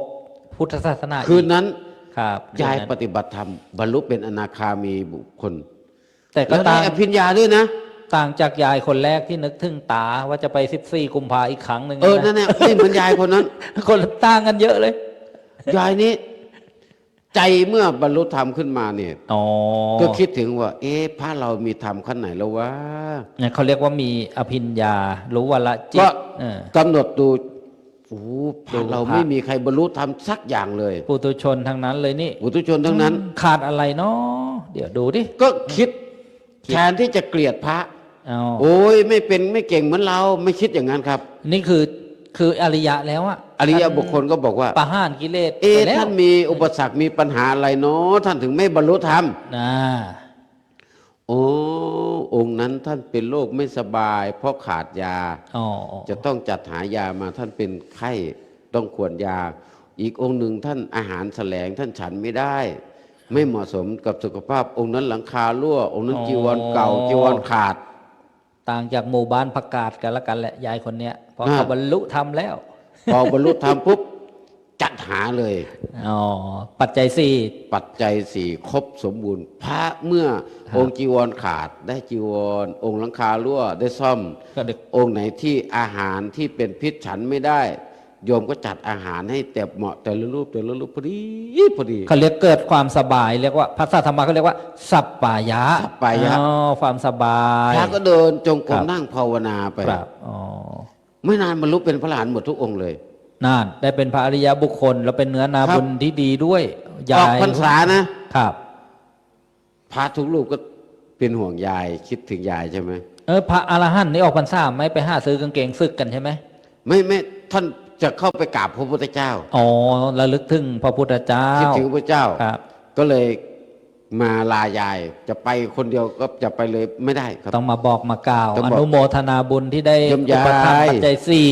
อ่า ที่ดูแลพวกอาตมานี่ตอนนี้อาตมาก็จะกลับวัดพระเชตวันแล้วไปกราบแทบเท้า แทบพระบาทของพระเจ้า เรียก โอ้ยายแก่แล้วยายไปไม่ได้ เรียกว่าพระนี่เสร็จ อ่า กิจในพรหมจรรย์ในพ เอา ระพุทธ อย่างนี้ ศาสนา นะ แล้วอ่ะ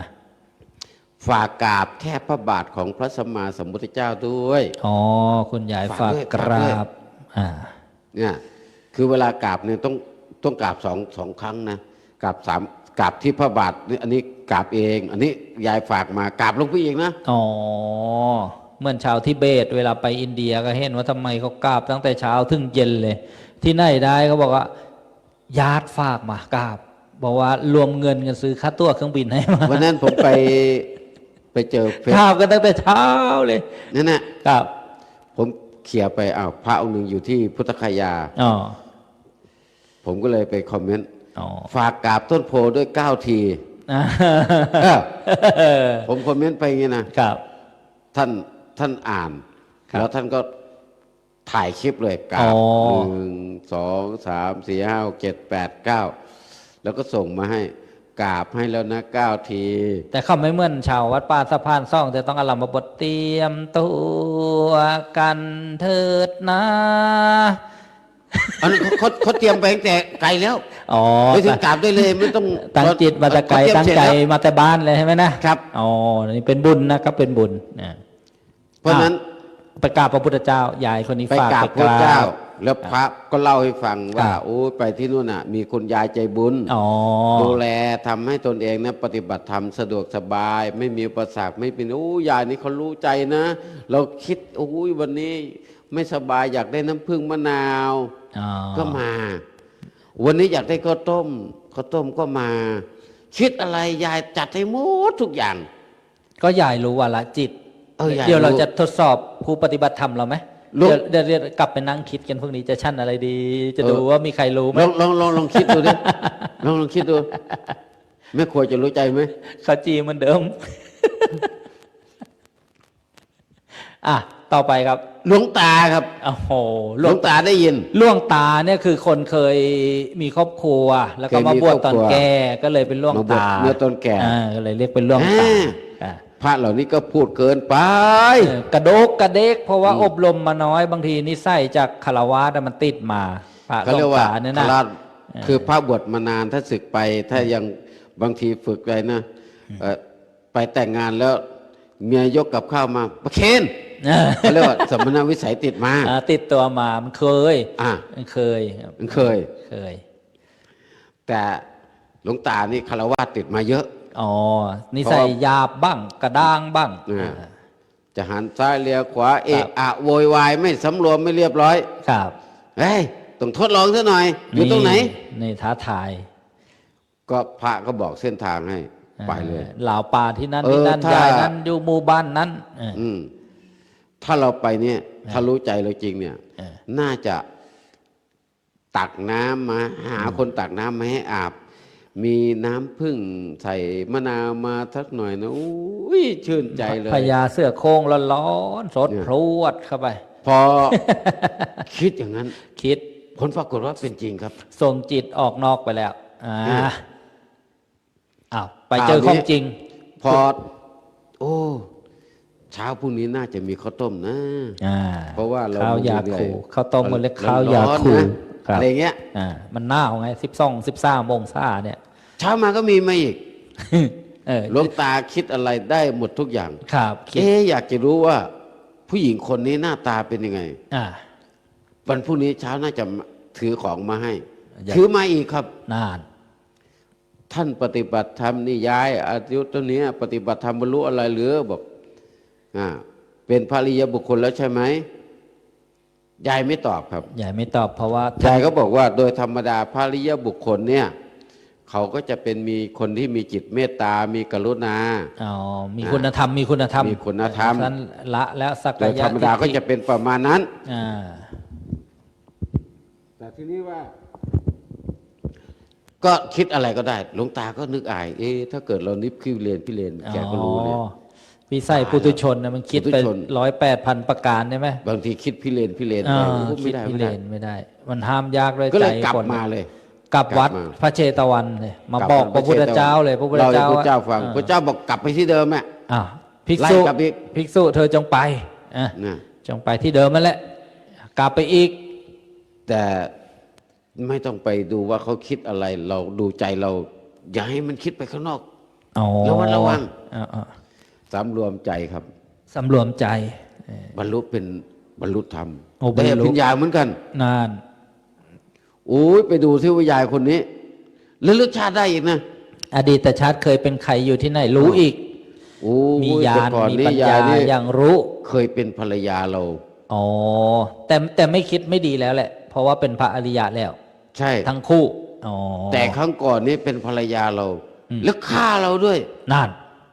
โอ้ ตายแล้วทำไมโหดร้ายขนาดนี้อุ้ย ดี สู้ไม่ได้เนี่ย วัฏฏะสงสารนี่มันน่ากลัวท่านลึก ซึ่งยายนั่งอยู่ที่บ้าน ครับ รู้ ว่าตานี่พระองค์นี้รู้แล้วอ๋อ ท่านก็ลองคิดต่อไปที่นึก อ่า ต่อไปว่าเกิดอะไรขึ้น อ๋อคุยกันทางจิตได้ว่างั้นเถอะ คุย แต่ ทาง ภาษา จิต ชาวบ้าน เลย นั่นนะสื่อจิตสื่อกันได้อีก เพราะฉะนั้นพระอริยเจ้าครับ ครับ ท่านจะมีจิตใจเมตตากรุณา ไม่อิจฉาใคร ไม่เบียดเบียนใคร ไม่ทำลายใคร อ๋อ เพราะฉะนั้นไอ้ที่เป็นอริยเจ้าแล้วบอกโอ้ยพระปุถุชนเราคุยไม่ได้เนี่ย อ๋อ แสดงว่าอริยะเก ของปลอม ของปลอม เดี๋ยวไม่นานก็ลอกอ่า เนี่ยของปลอม ถ้าเป็นทองก็ชุบใส่สีมา ครับ ลนใส่สีมา อ่า ใส่คอไม่นานก็ด่างดำหมด ครับไม่ลอกไม่ดำจำนำไม่ได้ ทองแท้ไม่กลัวไฟลนของแท้ต้องสู้ไฟใช่ไหม ครับ เอ้าเนี่ยของแท้เขาสู้ไฟดวงเบลเริ่มเลย นั่นน่ะอันนี้คือ อริยะกับปุถุชนนี่ เพราะฉะนั้นเราก็เหมือนกันญาติโยมผู้มาปฏิบัติธรรมเนี่ย อ่า คำสอนพระเจ้าไม่จำกัดว่าเป็นผู้หญิงผู้ชายนะ อ๋อ สามารถปฏิบัติได้ให้ผลได้ไม่จำกัดการ ไม่จำกัดเวลาไม่จำกัด ไม่จำกัด ว่า เวลา เฉพาะสมัยพุทธกาลพระพุทธเจ้า มีพระชนอยู่เท่านั้นหลังพุทธกาลถ้าปฏิบัติได้ก็ให้ผลได้เหมือนกัน ก็ให้ผลได้เหมือนกัน อ๋อนี่แม่ นึกถึงธรรมะค่ำคืนวันเนี้ยเป็นคืนมหามงคล คืนสำคัญวันสุดท้ายใช่ป่ะพรุ่งนี้ก็จะต้องกลับไปสู่เคหสถานบ้านช่องกันแล้ว ครับ นี่วันนี้ผมเลยยก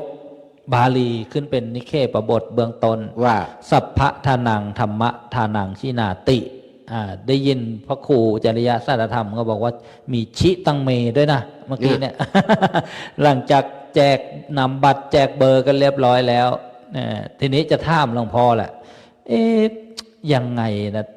สัพพะทานังธรรมะทานังชินาติ เป็นยังไงหลวงพ่อ คือการให้ทำเป็นทาน ค ช รับ นะการให้ทั้งปวง ชนะการให้ทั้งปวงด้วยนะครับ คืออย่างนี้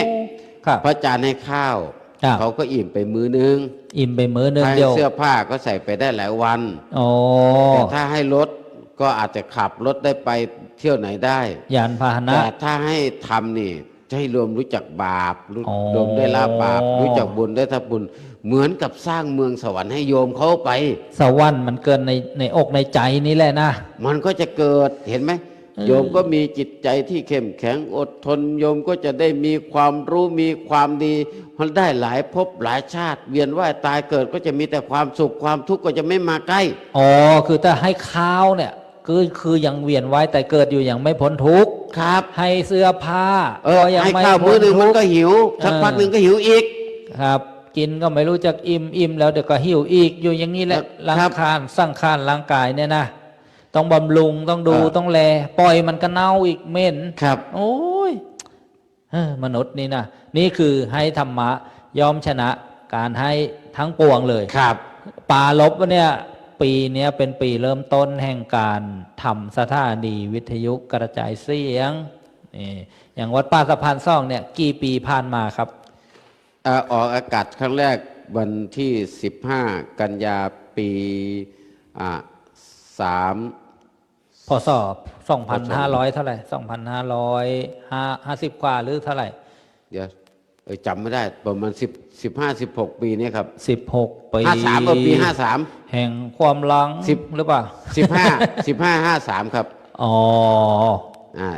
15-53 วันที่ 15 ปี ก็ 53 16 ปีนี้แหละ ครับ ที่ทั้งรักทั้งชังทั้งคมทั้งคืนลง ครับ ลุกคุกคานเผยแผ่พระพุทธศาสนาแต่พูดถึงให้เป็นสาระธรรมวันนี้นะการให้ธรรมะเป็นทานวานธรรมะลงไปเนี่ยนะชนะการให้ทั้งปวง ครับ โอ้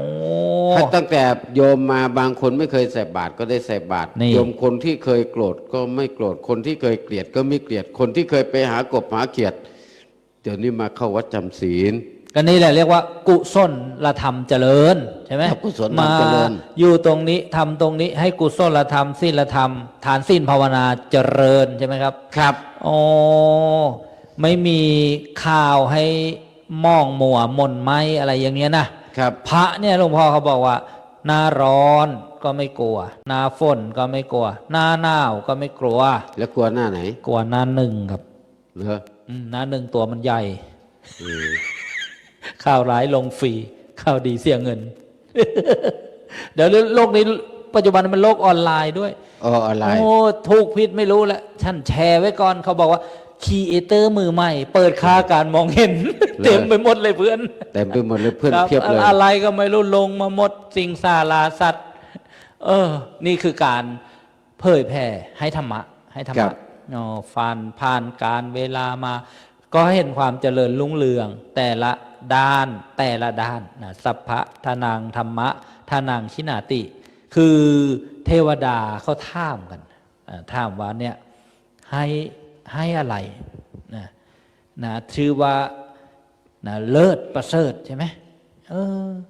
ทีนี้ต่อมาเนี่ยนะสัพพะระสั่งธรรมะระโซชินาติ แปลว่าอะไรหลวงพ่อ รถแห่งธรรมชนะรถทั้งปวง เป็นยังไงครับรสแห่งธรรมะรสชาติแห่งธรรมะแล้วจะชิมยังไงถึงจะรู้ว่าเปรี้ยวหวานมันเค็มขม ครับ หวานอะไรอย่างเงี้ย รถ ครับ แห่งธรรมเนี่ย ค ค รั รั บบ ครับ เราจะอุปมาให้ฟัง อ๋อต้องใช้อุปมาคนเรา ใช้อุปมาฟังครับ ครับ แต่ก่อนเราไม่ได้ฟังธรรมเวลาโกรธก็โกรธหัวฟัดหัวเหวี่ยง หัวฟัดหัวเวียงหัวสั้นหัวคอน หัวสั่นหัวคอน แยกเขี้ย พ ว อ ยิง ได้ ฟัน รับธรรมะ อ๋อ ความโกรธมันก็จางคาย โอ้ แต่ก่อนไปดูหนังลูกเกอดหลับอดนอนตลอดทั้งคืนก็อดนอน ไปเต้นดนตรี เต้น ดนตรีก็โอ้ยสนุกจะตาย เออ ใช่ สนุกจนหัวฟัดหัวเวียง จะร้องอะไรก็ พอ เต็มที่เลย เต็มเหนียวไปเลย ได้รับลิ้มรสแห่งพระธรรมความสงบร่มเย็นก็เกิดขึ้น เห็นสิ่งที่ ใน มัน ใจไม่มีหนังไม่มีลิเกเราอยู่ได้ อ๋อ ไม่มีละครเราอยู่ได้ อ่ะ ขาดอะไรก็เราก็อยู่ได้ เพราะ ครับ เรามีรสแห่งพระธรรม พอรู้แล้วว่าอะไร มันไม่ เป็น อิ่ม เป็นสาระอะไรไม่ ไม่ เป็น เบื่อ สาระอ๋อ ครับ รถแห่งธรรมเนี่ย เนี่ยหลายยายแต่ก่อนติดละครทีวี ครับ ตั้งแต่ได้ฟังวิทยุมาแล้วก็ลืมทีวีลืมละครไปได้เลย ไม่ใช่ได้สมาร์ทโฟนมาแล้วก็ลืมทีวีเลยมัน เออ อยู่กันกลม ใช่ครับ ที่ไหนก็เห็นหมด มันมีอะไรมันให้ดู เออ ให้ฟังเยอะแยะไปหมดเลย ไปเขียติ๊กต็อก จ้า ไปเขียเฟซบุ๊กไปเขียอะไรไปเนี่ยเจอ เป็นไง ผมตรงนั้น วันนั้นว่าหลวงพ่อบอกว่าได้มาพันฟลายอะว่าดู3 วินาทีเองมันลงเข้ามายังไงไม่รู้ คืออย่างนี้ ผมไปเช็คดูมันมีทั้งหมด เออ 10,000 ไลค์ โอ้คนมาชอบใจนะ10,000 คนหมื่น 10,000 ครั้งเลย คนนะ โอ้โหถ ผ ล่ ล ม ปรา ท กฏ ลาย ไปเช็คดูว่า ครับ ที่เขาดูเป็นเวลาเท่าไหร่ เอามันบอก ผ ได้ ม ด้ ล วย ง นะ ไป3 นาที 3 นาทีบ้าง ไอ้ดูเฉพาะ3 วินาทีนี่ 1,000 1,000 คน อีก 9,000 นี่ดูจบ นับแค่1 2 3ไปแล้ว อ่า มัน แสดงว่ามันวิดีโอมันโผล่ขึ้นมาแล้วมันเขียนหนีไม่ทัน เขียนไม่ เสร็จหลวงพ่อบัวเรียน อ่ะวันนี้ก็เจ้าหลวงพ่อบัวเรียนก็จะมีคอนเทนต์ก็เรียกว่ามาทุกวันและวันละเล็กละน้อยใช่ป่ะ ใช่ อ๋อ ว่างๆก็ทำอาศัยพระหนุ่มที่มาบวชด้วย อ่า ให้ท่านทำให้เพื่อจะได้ท่านได้สะสมบุญ อ๋อ แล้วเมตตาให้พระใหม่มีโอกาสได้ฟังด้วยได้เรียนรู้ได้นำไปปฏิบัติด้วยสอนท่านด้วยสอนโยมด้วย โอ้ จะให้ท่านถ่ายทำให้ เป็นสิ่งที่ดี ครับ อันเนี้ย บำเพ็ญบุญ รถแห่งธรรมะย่อมชนะรถทั้งปวง ครับ อ๋อนะเพราะว่าทำให้เจ้ากิเลสเนี่ยมันสงบระงับได้ จิตใจปลอดโปร่งนะโล่งเบาได้ โอ้นี่เป็นข้องเลิศเป็นข้องประเสริฐเป็นข้องเยี่ยมรสชาติแห่งธรรมะ เพราะฉะนั้นเนี่ย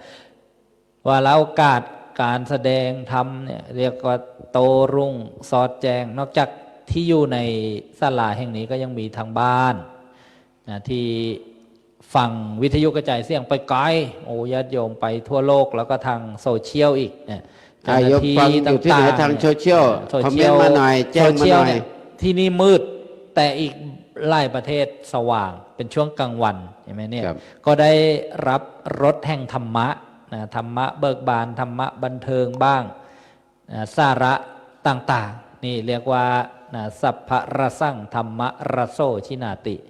นะรสแห่งธรรมะยอมชนะรสทั้งปวง เพราะว่า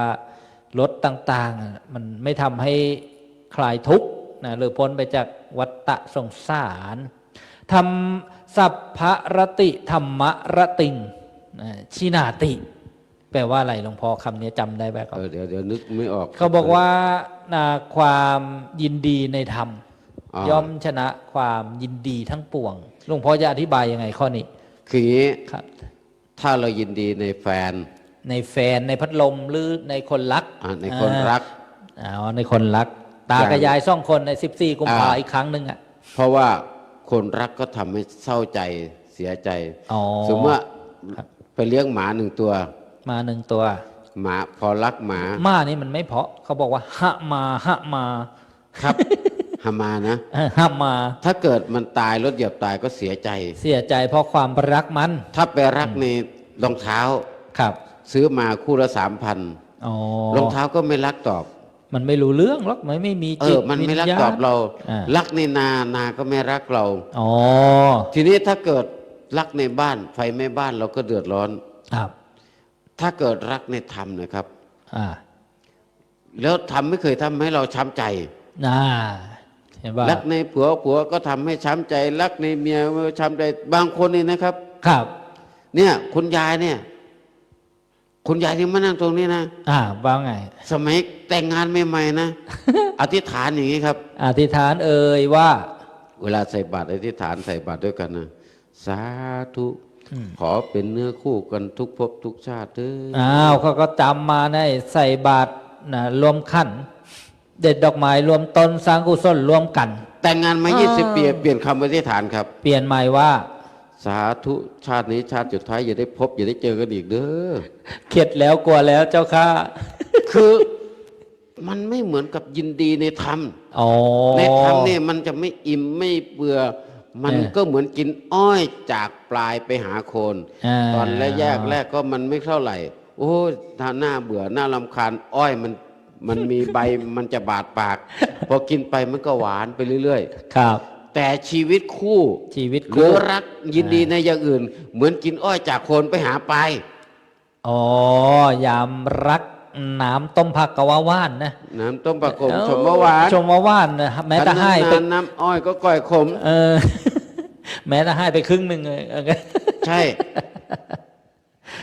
อ๋อ เพราะฉะนั้น กับ เขาก็เลยบอกว่ายินดีในธรรมนะยินดีเลิศประเสริฐกว่ายินดีอย่างอื่น อย่าไปยินดี เพราะอย่าง อื่นเลย อื่นมันจะมีแต่ความเศร้า อ๋อ คิดถึงลูก นี่ บางทีก็น้ำตาไหล ครับ คิดถึงสามีนั่นแหละ บางทีมันก็ บางทีก็กัดเคี้ยวฟัน จนต้องอธิษฐานว่าชาติหน้าถ้ามี อย่าได้มาเจอกันอีกเลย นั่นแหละ สิ้นสุดกันที ไม่ว่าจะ ครั มี บ ชาติได้ เพราะฉะนั้นยินดีในธรรมน่ะมันไม่เป็นอย่างนั้น นี่สำคัญเลย ธรรมะไม่เคยใครช้ำใจ พระบางรูปก็บอกตายเพราะทำดีกว่าช้ำเพราะเธอนี่ ครับนั่นน่ะ เออยินดีในธรรมเนี่ย เห็นไหม เออ พระที่ช้ำเพราะสีกากรอบ สีกากอล์ฟก็มีสีกาฟุตบอลสีกาเทนนิสอะไรมีไล่กี นั่ ฬาน แหละ กัน แต่ถ้าใครพระองค์ไหนยินดีในธรรมไม่มีช้ำเลย อ๋อ นั่นน่ะสิ นี่ไปยินดีผิดก็เดือดร้อนกันไป นี่ ความยินดีในธรรมย่อมชนะความยินดีทั้งปวง ครับ อ๋อนี่แล้วก็วรรคสุดท้าย ตันหักขโย สัพพะทุกขังชินาติ หมายความว่า การชนะตันห้าได้เนี่ยดับตันห้าได้นี่ชนะทั้งปวงเลยใช่ไหมโอ้ คือครับ ตันห้าความทะ เพราะ ยา ตั น ณ อยาก หาเนี่ยมันเหมือนไฟ เวลาไฟเนี่ยเอาฟืนไปดับมันไฟก็จะลุกกองใหญ่กว่าเดิม อ๋อ ความโลภของเราถ้าสนองมันจะขยายโตกว่าเดิม อย่าไปตามใจมันใช่ไหมเหมื่อน ครับ เอาฟืนไปจะดับไฟแต่เอาฟืนไปใส่เป็น ครั ไง บ ไฟก็เพิ่มขึ้ ก น องจะใหญ่ขึ้น อ๋อ ถ้ามีความอยากได้หนึ่งเติมเชื้อมันจะอยากเพิ่ม ครับ เหมือนฤาษีตัวหนึ่ง ฤาษีตนนั้นเขาทำอะไรครับ คือจะเล่าเรื่องฤาษี อ้าวครับครับ อยากมีเมีย ฤาษีนี่คือนักบวชสมัยก่อน นักบวชสมัยก่อน ออกจากบ้าน นี่นะ เรือนไปนุ่งห่มนั่งเสื้ ออกบวชนะ ออกบวชครับฤาษี จริงๆก็เอาเสื้อผ้าธรรมดาใส่อะไป ครับ บวชอยู่กลางป่าพ อ๋ อ อ เสื้อมันเปื่อยมันขาด ครับ ก็เลยไปเดินไปเจอซากเสือ อ๋อ ก็เสือมันตายหนังมันดีอยู่ก็เอาหนังมา อ่า ตัดทำเป็นเสื้อพอใส่ได้ วัวควายตาย อ่า มันจะเลือกไว้แต่เข้านั่งช้า ครั ง บ ตายอย่างเรื่องาเป็นศักดิ์ศรีคนเราตายเลือกไว้ แต่ชั่วดีบรรดามีประดับไว้ในโลกา ท่านผู้มีเกียรติที่เคารพ คราวนี้พอ จะอ่านประวัติผู้วายชน จะอ่านประวัติอะไรจนใช่ไหม ผู้วายชนคนดี4 โมงเย็นจะมาแล้วต่อกลับมาที่ฤาษีต่อไปเจอนั่งเสื้อท้าย คราวนี้ ครับ พอปฏิบัติธรรมอยู่ในป่าเกิดมีฤทธิ์ได้อภิญญา อ๋อ ได้ ดำดินบินบน เก่ง ล่องห้นให้ตัวได้เขาเรียกอภิญญา เก่ง มี ก็วันหนึ่งอยู่ในป่านานๆเนี่ยโอ้กินแต่ไอ้ พลา กิน พ่น แต่เปลือกแต่มัน เผือก กินแต่ มั ใบไม้ ใบไม้บางเมา ร่างกายก็อ่อนแอก็อยากจะกินเปรี้ยวกินเค็มกินหวานมั่ง ครับ ก็มาลงที่อุทยานของพระราชา อ๋อ พระราชาเห็นศรัทธาครับ เหาะมาให้เห็นเลย โอ้นก โอ้ ฤาษีมาแล้วลงมา ก็เลย บิณฑบาต นำอาหารอร่อยๆมาถวาย ครับ ก็เลยบอกอุ้ยนี่ท่านไม่ต้องไปไหนหรอกอยู่ในสวนนี่แหละในอุทยานเนี่ย เชื้อเชิญให้ฤาษี แล้ว อยู่ ก็จะได้สอนโยมด้วย อ่า จะได้สอน ธรรมะ พบริหาร อ่า สอนธรรมะธรรมโม ครับ ได้ทำชีวิตให้เป็นประโยชน์ ครับ ที่โยมจะดูแลเรื่องอาหารที่อยู่ที่อาศัยให้ อ่า ทำกระต๊อบให้ อ๋อ ฤาษีได้กระต๊อบหลังหนึ่งกัน เขา แด เรีย ด กว่า กันฝนได้ อาส้มหรือบรรณศาลาฤา ครั ษี บ อยู่อาศัยเนี่ยนะครับ อ่า ก็เลยมาบิณฑบาตเอาบาตรลูกหนึ่ง ครับ ทำเอาหม้อดินนี่แหละมาใส่ อ๋อ ข้าวพระราชาก็ใส่บาตรให้ทุกวันทุกวัน คราวนี้พระราชากับพระเมสีก็มาฟังธรรมอยู่ประจ โอ้ ำประจ ได้โอกาสฟังธรรมฤาษีก็ตอบแทนด้วยการแสดงธรรมะข้อนั้นข้อนี้อ่ะ ำวันหนึ่งเกิดข้าศึกมา อ๋อ พระรา ชิต ชาคงใส่ เมือง บาตรไม่ได้ก็เลยมอบหน้าที่ว่า มเหสีนะ กษัตริย์นี่เป็นนักรบมีหน้า ครับ มีหน้าที่ต้องไปรบ ต้องไปรบ ครับ เสร็จแล้วก็ให้มเหสีดูแลฤาษี อ๋อ พอดูแลฤาษีทีนี้ฤาษีก็นอนตื่นสายวันนั้นน่ะ นื่น เมื่อคืน นอน เดินจงกรมดึกไปหน่อย นอนตื่นสวยเลยพอตื่นขึ้นมาสายอ้าว มเหสีก็หุงข้าวคอยในวังนะครับ ฤาษีก็ลุกขึ้นมาล้างหน้าแปรงฟันแล้วก็เหาะเลย โอ้รีบเหาะมาแต่ยังเร็วเลยแล้วฟุ๊บ เหาะ มาเลย วับขึ้นมา อ่ะ ตีนเหยียบที่หน้าต่าง ครับ ไอ้พระมเหสีนอนหลับครับ อ๋อ รอฤาษีรอนานก็หลับ หลับเพิ่มสติ หลับ เพิ่มสติ หลับ พอหลับปุ๊บลุกขึ้นได้ยินเสียงแก๊กลุกขึ้นปุ๊บผ้าหลุด โอ้โหหลุดต่อหน้าฤาษีเลย หลุดต่อหน้าฤาษี ฤาษีโอ้โหอีหยังวะ ฤาษีตกใจโอ้โห ไม่เคยเห็นว่า ราคะขึ้นจับครับ ไอ้สัตว์นี่มันคือตัวอะไรนะ มี เนี่ย ปุ่มที่หน้าอกนะมีเข้าที่หน้าอกเนี่ย ครับ โอ้ฤาษี ตกใจ ไม่เคยรู้จัก อื้อหือ พอเห็นงั้นตกใจคือราคะจับ อ๋อ ลิดเหาะไม่ได้เลยทีนี้ กิเลสฟูขึ้นมา โอ้พอ เย รับ ย อาหารเสร็จก็เดินกลับเลย เดินกลับ ท่านไม่เหาะไปหรอกเหาะได้เราอยากออกกำลังกายมั่ง จะเดินให้อาหารย่อยหรือสี่ แล้ว ก็ เหาะ ฉ ไม่ ลา ได้ ด ลิดหมด หมดแล้วกิเลสมันกำเริบ เพราะยังไม่ได้เป็นอก ลับ ริ มา ยบุคคลอ่าน อนด้วยพิษรัก โอ้โหพินรักปักสวงก็แล้ว ปัก ซ่อน สวง รักปักอกเลยหรือ วั สี่ นที่สองไม่ไปบิณฑบาตวันที่สามไม่ไปที่สี่ที่ห้าไม่ไปอดข้าวอดน้ำนอน นอนแซวเลยเด้อ พระราชาก็เลยมายกทัพชนะกลับมาก็เลยมาถามมเหสี อาจารย์ บก ไปได้อาจารย์ เป็นไง เออ ดูแลท่านดีไหมบอกไม่มาหลายวันแล้ว ไม่รู้เป็นอะไรรีบเป็นห่วงครับ ไปที่เห็น เป็น น ห่ อ วน งไปตามไปที่อาสมเลยอ่ะ แล้วมือเพ้อพกอยู่ อ๋อ ก็เลยถามท่านเป็นไรอาตมาโดนสอนยิง เดินซ่อนยิงใครมายิงอาจารย์ของข้า ใครยิง พระราชาก็ทำห้าเลยใช่ ม ปะ เหสี ไม่เห็นสิยิง ก็เล่าความจริงให้ฟัง อ๋อ พระราชาไม่โกรธนะ ไม่กด เอาอย่างนี้แล้วกัน เดี๋ยวโยมจะยกถวายเลย นี่จะถวายพระชายาให้อาจารย์เนี่ย อ่า เขาเรียกว่าฤาษีเนี่ยนะ ยกเลย ใจคว้างด้วยนะพระราชาเนี่ยนะ เขาไปรับในวัง อ่า ก็ไป โอ้ยฤาษีดีใจเลยครับ จะได้เมียแล้ว ฤาษีอยากจะ อยากได้เมียใจจะขาดอดข้าวมาหลายวันแล้ว เออ ในใจก็คิดถึงมเหสีตลอดทั้งวันนั้นไปเขาก็เอาละจะมอบนี่นะมอบพระมเหสีเนี่ยมอบพระชายานี่ให้กับอาจารย์ อาจารย์พระราชาเรียกฤาษีว่าอาจารย์ อาจารย์ อ่า อาจารย์รับไปได้เลย โอ้ ก็รับมามเหสีก็เดินตามมา พอมาถึงประตูวัง แล้วจะไปอยู่ไหน เออ ไม่มีไปขอบ้านไปขอบ้านจากพระราชา อ๋อขอพระราชทานบ้านอีก เดินกลับเข้ามาในวัง มาขอพระราชาเขาบอกเอาบ้านหลังนู้นนะด้านนู้นนะว่างอยู่ อ่า ก็มาถึงโอ้โหบ้านรกบ้านล้าง ที่ฝุ่นมี ไปขอไม้กวาด อ่า ก็ไปขอไม้กวาดจากพระราชาก ลับไปขอไม้กวาดอีก มากวาดบ้านเสร็จเหนื่อย ไปเอาไม้ถูมา ถูบ้านอีก มาถูบ้านอีกโอ้นี่ฉันเนี่ยจะให้ฉันไปตักน้ำมาไม่ได้นะท่าน ท่านเป็นฤาษี ต้องไปอาบมา ไปตักน้ำให้อาบหน่อย เพราะว่าไปได้ชายาพระราชา ก็ได้เมีย า แล้วอ่ะ อ่า ได้บ้าน อ่า ก็ต้องไปตักน้ำใส่โอ่งเต็มโอ่งแล้ว โอ้มานอนนี้ไม่ได้ที่นอนก็ไม่นุ่มเลย ไปขอที่นอนมา อ่า ไปขอแบกเตียงมา แบกที่นอนมา มุ้งก็ไม่มียุงเยอะ ไปเอามุ้งมา ฤาษีก็ไปอีกโอ้โห ตั้งแต่เช้าจนเย็นเดินไม่ได้หยุดเลย พอถึงดาวบทค่ำมาแล้ว ตอนนี้ค่ำ มืดละ เอาละได้เวลาแล้วทีนี้ ไปหาถึงไปนั่งข้างๆภรรยาคนงาม อ๋อ ภรรยาก็จับหัวกดลงมาจำไม่ได้ไงตัวเองเป็นใครนี่น่ะ อ๋อ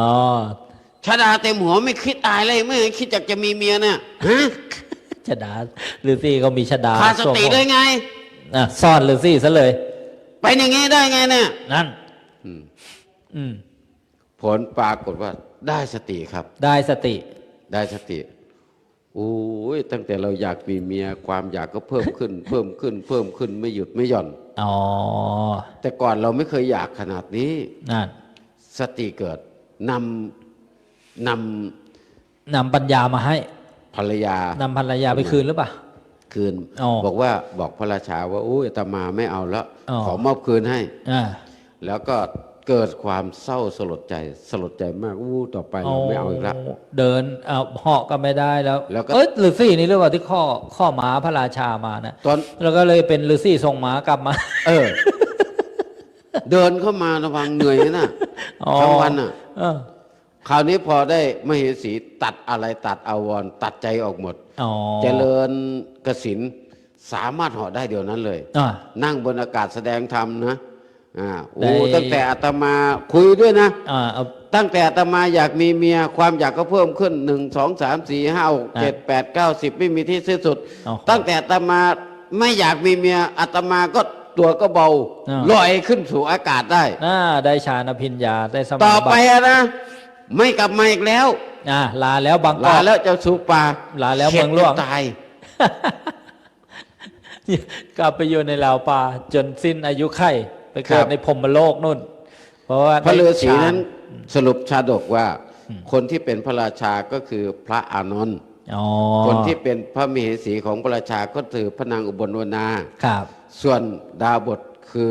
เราพระตถาคต อ๋อ พระ อ เจ้า ดีต สรุปเหมือน ของพระพุทธเจ้าพอประชุมชาดกมาเนี่ย เจ้าชาดกว่า พระพุทธเจ้านี่ก็เคย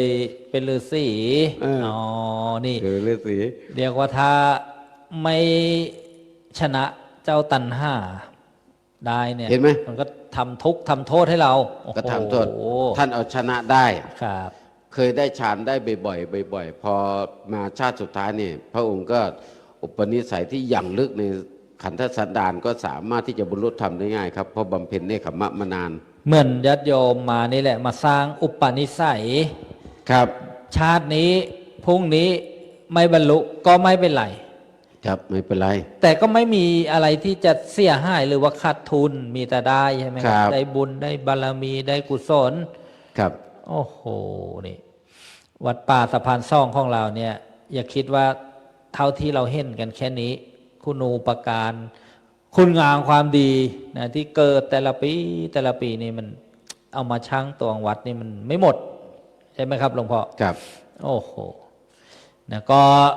เหลืออีกประมาณครึ่งชั่วโมงนะก็มาสนทนาธรรมกัน เรียกว่าธรรมะ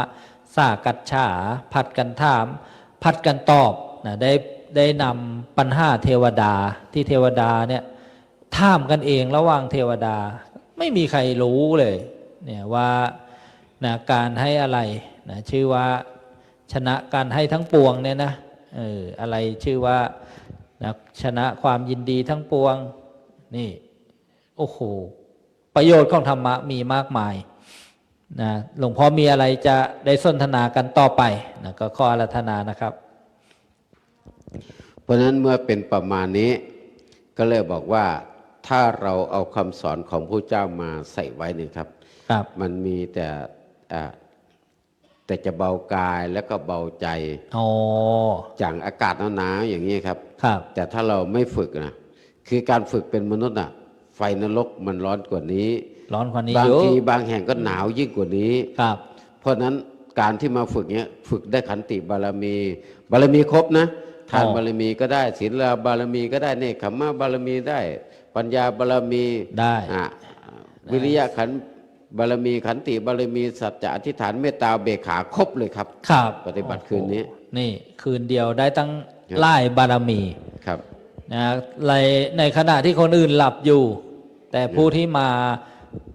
บำเพ็ญนะเรียกว่ามาปฏิบัติธรรมครับ มาปฏิบัติธรรมนะก็คืออย่างที่ญาติโยมมาเนี่ยมาถือบวชเนคขมะเป็นการออกจากบ้านเรือนนะการออกจากกามนะสิ่งที่ทำให้เราเพลิดเพลิน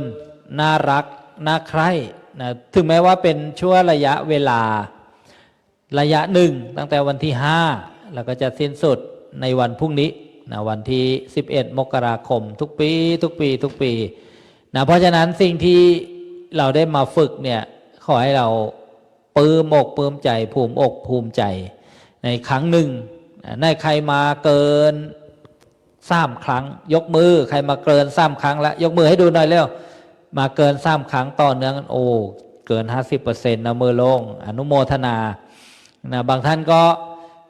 ได้อำลาพาจากไปหลวงพ่อบุญเหรียญก็บอกว่ารุ่นเก่ารุ่นก่อนโน้นนะด้วยวัยนะด้วยอายุนะอายุของมนุษย์เนี่ยไม่แน่ไม่นอนนะไม่ถึงว่ายังไงไม่ถึงที่ได้ศึกษาเราเรียนมาเนี่ยมนุษย์เนี่ยไม่ใช่มีแต่โลกที่เราอยู่ที่เรียกว่าชมพูทวีปนะโลกที่เราอยู่เนี่ยนะถ้ามีนะโลกอื่นล่ะมีโลกอื่นอีกนะนอกจากโลกที่เราอยู่มี3 โลกด้วยกันมีเข้าสิเนรุอยู่ตรงกลางเราก็นึกภาพไปโลกก็คือลูกกลมๆนี่แหละเราอยู่กันบนพื้นผิวบุพวิเทหทวีปอยู่ทางทิศตะวันออกอายุของมนุษย์เนี่ยที่ทวีปเนี่ยนะต้อง500 ปีจึงจะตายนะต้อง500 ปีจึงจะตายนะแล้วก็ทางตะวันตกล่ะนะอัปรโคยานทวีปอันนี้มนุษย์ต้อง700 ปีจึงจะตายนะถ้าไม่ครบ700 ปีไม่ตายแล้วก็ทางทิศเหนือล่ะเรียกว่าอุตรกุรุทวีปนะหรือว่าอุดรนะแปลว่าเหนืออายุของมนุษย์นี้ต้อง 1,000 ปีถ้าไม่ถึง 1,000 ปียังไงก็ไม่ตายแต่ชมพูทวีปนะที่เราอยู่เนี่ยอายุไม่แน่ไม่นอนนะแล้วยังเฉลี่ยก็100 ปีในสมัยพุทธกาล 2,600 กว่าปีเนี่ยอายุมนุษย์เฉลี่ย100 ปีแต่ปัจจุบันล่วงมา 2,600 กว่าปีเนี่ยอายุมนุษย์ก็เฉลี่ยละ75 ปีนอกจากนั้นก็มีเรื่องความไม่แน่ไม่นอนนะเรื่องกรรมเรื่องกฎแห่งกรรมอายุยืนอายุสั้นแตกต่างกันไปแต่อย่าไปน้อยใจนะว่าภพภูมิของมนุษย์ชมพูทวีปที่เรามาเกิดเนี่ยจะน้อยด้อยค่าไปกว่าภพภูมิอื่นสิ่งที่เรามีดีกว่าโลกอื่นก็มีนะเช่นไม่มนุษย์ในชมพูทวีปมีอะไรเหนือกว่ามนุษย์ในอุตรกุรุทวีปท่านบอกว่ามีอยู่3 อย่างที่เหนือกว่านะ1มนุษย์ชมพูทวีปก็คือที่เราอยู่นั่นแหละนะ1เนี่ยใจกล้านะใจกล้ทั้งบุญกล้าทั้งบาปกล้าได้กล้าเสียกล้าได้กล้าเสียใจกล้ามาบำเพ็ญบุญกุศลเหมือนญาติโยมเนี่ยใจกล้าหน้าเอาอย่างเงี้ยจะกลับบ้านหลวงพ่อบัวเหรียญก็ไม่รู้หรอกว่าโยมให้ไปไหนหมดเทศไปเทศมาเศร้าสลามากกว่าโยมเหมือนหลวงพ่อพระครูจริยาสารธรรมบอกโยมมานั่งใกล้ๆนี่เลยมาสนใจธรรมะเลื่อยอยู่คนเดียวแหละนะโยมสนใจข้อไหนธรรมะมาคุยกันปิดเครื่องเสียงไม่ต้องเปิดโยมก็บอกว่าเปล่าหรอกครับผมรอปิดสลาเหลืออยู่คนเดียวคนสุดท้ายธรรมะนี่มันยากเหมือนกันบางอย่างอันนี้ได้ขอโอกาสหลวงพ่ออีกนิดหนึ่งที่ได้บอกว่ามนุษย์ในชมพูทวีปเนี่ยใจกล้ากว่าอุตรกุรุทวีปใจกล้ากว่าหนึ่ง ใช่ไหม จะกล้าได้กล้าเสียครับ2มีศรัทธาในพระรัตนตรัยมีโอกาสได้มีพระพุทธพระธรรมพระสงฆ์เกิดขึ้นมีศรัทธาพระเจ้าไม่ตรัสรู้ที่อื่นตรัสรู้ในชมพูทวีปเพราะฉะนั้นโอกาสดีก็คือชมพูทวีปมนุษย์ที่เราอยู่เนี่ยญาติโยมนี่เป็นบุญญาลาภของเรานะ3มีการบวชโลกอื่นไม่มีนะไม่มีบวชไม่มีเทวดาก็ห้ามบวชไม่ได้ไม่มีแมวก็บวชไม่ได้แต่กล้วยบวชได้ แต่ก็ไม่ได้เป็นพระอีกกล้วยนั่นนะกล้วยบวชให้เป็นชีครับบวชได้แค่เป็นชีแค่นั้น อันนี้3 อย่างเนี่ยชมพูทวีปเราได้ดีกว่านะเราได้ดีกว่าแต่ว่าอย่างกับอุตรกุรุทวีปเขาก็มีดีกว่าเรา3 อย่างเหมือนกันเช่นอะไรบ้างเขาไม่ห่วงสิ่งของกันของเอาแล้วไม่มีห่วงว่าของฉันของแกเอาแล้วไปไม่แบ่งไร่แบ่งนาไม่มีใครอยากจะกินอะไรก็เดินไปเก็บเอาได้เอาเลยไม่ห่วงแล้วก็2สามีภรรยาเขาก็ไม่ห่วงไม่ถือว่าของฉันของแกอะไรเงี้ยเขาไม่ห่วงกันไม่ห่วงภรรยาไม่ห่วงกันแล้วก็ข้อที่3ก็คือนะถ้าอายุไม่ได้ 1,000 ปีเขาจะไม่ตายเขาก็มีดีกว่าแต่เรานี่ก็ดีกว่านี่ก็ปกิณกะให้ว่าสิ่งที่ญาติโยมได้มาสร้างได้มาทำเนี่ย ไม่สูญเปล่านะไม่สูญเปล่าเอาความลำบากเป็นทุนเอาบุญบารมีกุศลเป็นกำไรครูบาอาจารย์ก็มาแสดงธรรมมาไกลก็มีมาไม่ไกลก็มีนะแล้วก็เราก็ให้กำลังจิตกำลังใจนะซึ่งกันและกันนะปีนี้ก็เป็นปีที่อย่างที่บอกอะวิทยุกระจายเสียงเราก็ต้องเน้นเพราะว่าเราดูจักได้คุ้นเคยกันเพราะในเสียงธรรมที่ออกอากาศไปนะโอ้โหไปไกลเลยของหลวงพ่อบัวเรียนเนี่ยเพราะว่าไม่ค่อยมีคลื่นสถานีเพราะฉะนั้นเนี่ยแนะนำให้ญาติโยมไปบอกไปเล่า ทั่วโลกเลยตอนนี้ไปทั่วโลกเลยทั่วโลก ออก เลย ออนไลน์ออกสื่อเนี่ยได้ทีมงานวัดป่าจริยธรรมทิศโชคเนี่ยเป็นผู้มาบันทึกให้แต่ละปีก็จะมีเทปบันทึกมีบรรยากาศงานนึกถึงก็ภูมิอกภูมิใจนะได้มาร่วมกันให้ธรรมะหลวงพ่อภูมิใจไหมครับครับ เพราะว่าตอนนี้ก็มีบันทึกเป็นวิดีโอแล้วจะจารึกไว้นี้อีกนานเท่านานเป็นวิดีโอเป็นคลิปแล้วเอาไปลงใน YouTube ในอะไรเงี้ยนะแล้วก็ทำให้เราคนดูคืนนี้เท่านี้นะแล้วพรุ่งนี้ก็มีเพิ่มวันต่อไปก็เพิ่มไปด้วยบางคลิปมีคนดูมาเป็นแสนมีนะครับได้สาระทำไปได้ยินได้ฟังเรื่องโน้นเรื่องนี้ คลิปมีคนมาดู2 คน2 คนครับคนลงก็คนเจ้าของงาน ก็เอาละไม่มีใครดูเราก็ดูเองเหมือนหลวงพ่อทำวิทยุใครจะฟังไม่มีใครฟังเราก็ฟังเองเปิดเองฟังเองฟังเองนักเลงพอโอ้ปลื้มอกปลื้มใจนะแล้วก็ปีหน้าจะมีไหมงานเนี้ยครับคือครั้งแรกผมตั้งใจว่าครับคงไปต่อไม่ไหวเนื่องจากว่าจะไปต่อหรือจะพอสำนี้นี่คิดว่าอย่างนี้ครับครับเพราะว่า1ซับลมแต่ก่อนผมมีเสื้อมันก็ทำไม่ได้มีปฏิทินก็ทำไม่ได้แต่ก่อนมีขวดน้ำแจกก็ไปไม่ได้การเงินก็สะดุดทุกอย่างก็ขัดข้องไปหมดมันเศรษฐกิจสังคมสิ่งแวดล้อมอะไรกระทบกระเทือนกันก็เห็นใจญาติโยมเพราะว่ามันข้าวยากมากแพงบางทีท่านจะไปขอโยมก็สงสารโยมครับสงสารโยมเองก็ฝืดเคืองเราก็เลยคิดว่าจะหยุดคราวนี้ก็เลยคิดเองคนเองอาจจะผิดนะครับผมก็เลยเล่าให้พระมหาสุวิทย์ฟังผมว่าพอดีมั้งก็คุยกับหลายๆคนกับมิชีกับญาติโยมบอกต่อจมเห็นสมควรก็เลยว่าจะต่อครับจะเป็นชันธามติร่วมกันเห็นร่วมกันต้องคืองานนี้ผมทำคนเดียวไม่ได้ต้องอาศัยคนหลายคนนี่ต้องมาช่วยรวมด้วยช่วยกันทั้งฝ่ายบรรพชิตและฝ่ายคฤหัสถ์ญาติโยมพ่อผู้ใหญ่บ้านอะไรเนี่ยนะถ้าเราไม่ทำแล้วใครจะทำครับเมื่อส่วนใหญ่เห็นแล้วก็เลยบอกว่าเห็นว่าต่อผมก็ต่อครับถ้าเห็นว่าหยุดส่วนมากเห็นว่าหยุดก็หยุดครับก็หยุดครับไม่ยากอะไรใช่ไหมครับเพราะผมเมื่อตั้งขึ้นมาโอกาสที่จะผิดหวังมีเยอะอยู่แล้วมัน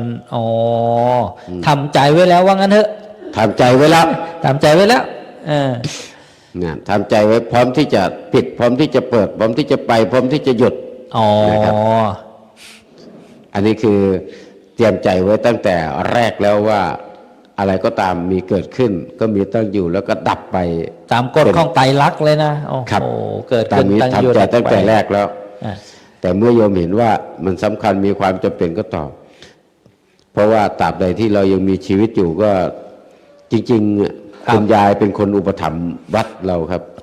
มีคุณยายแล้วคุณยายนั้นยังรู้อภิญญาฌานสมาบัติไหม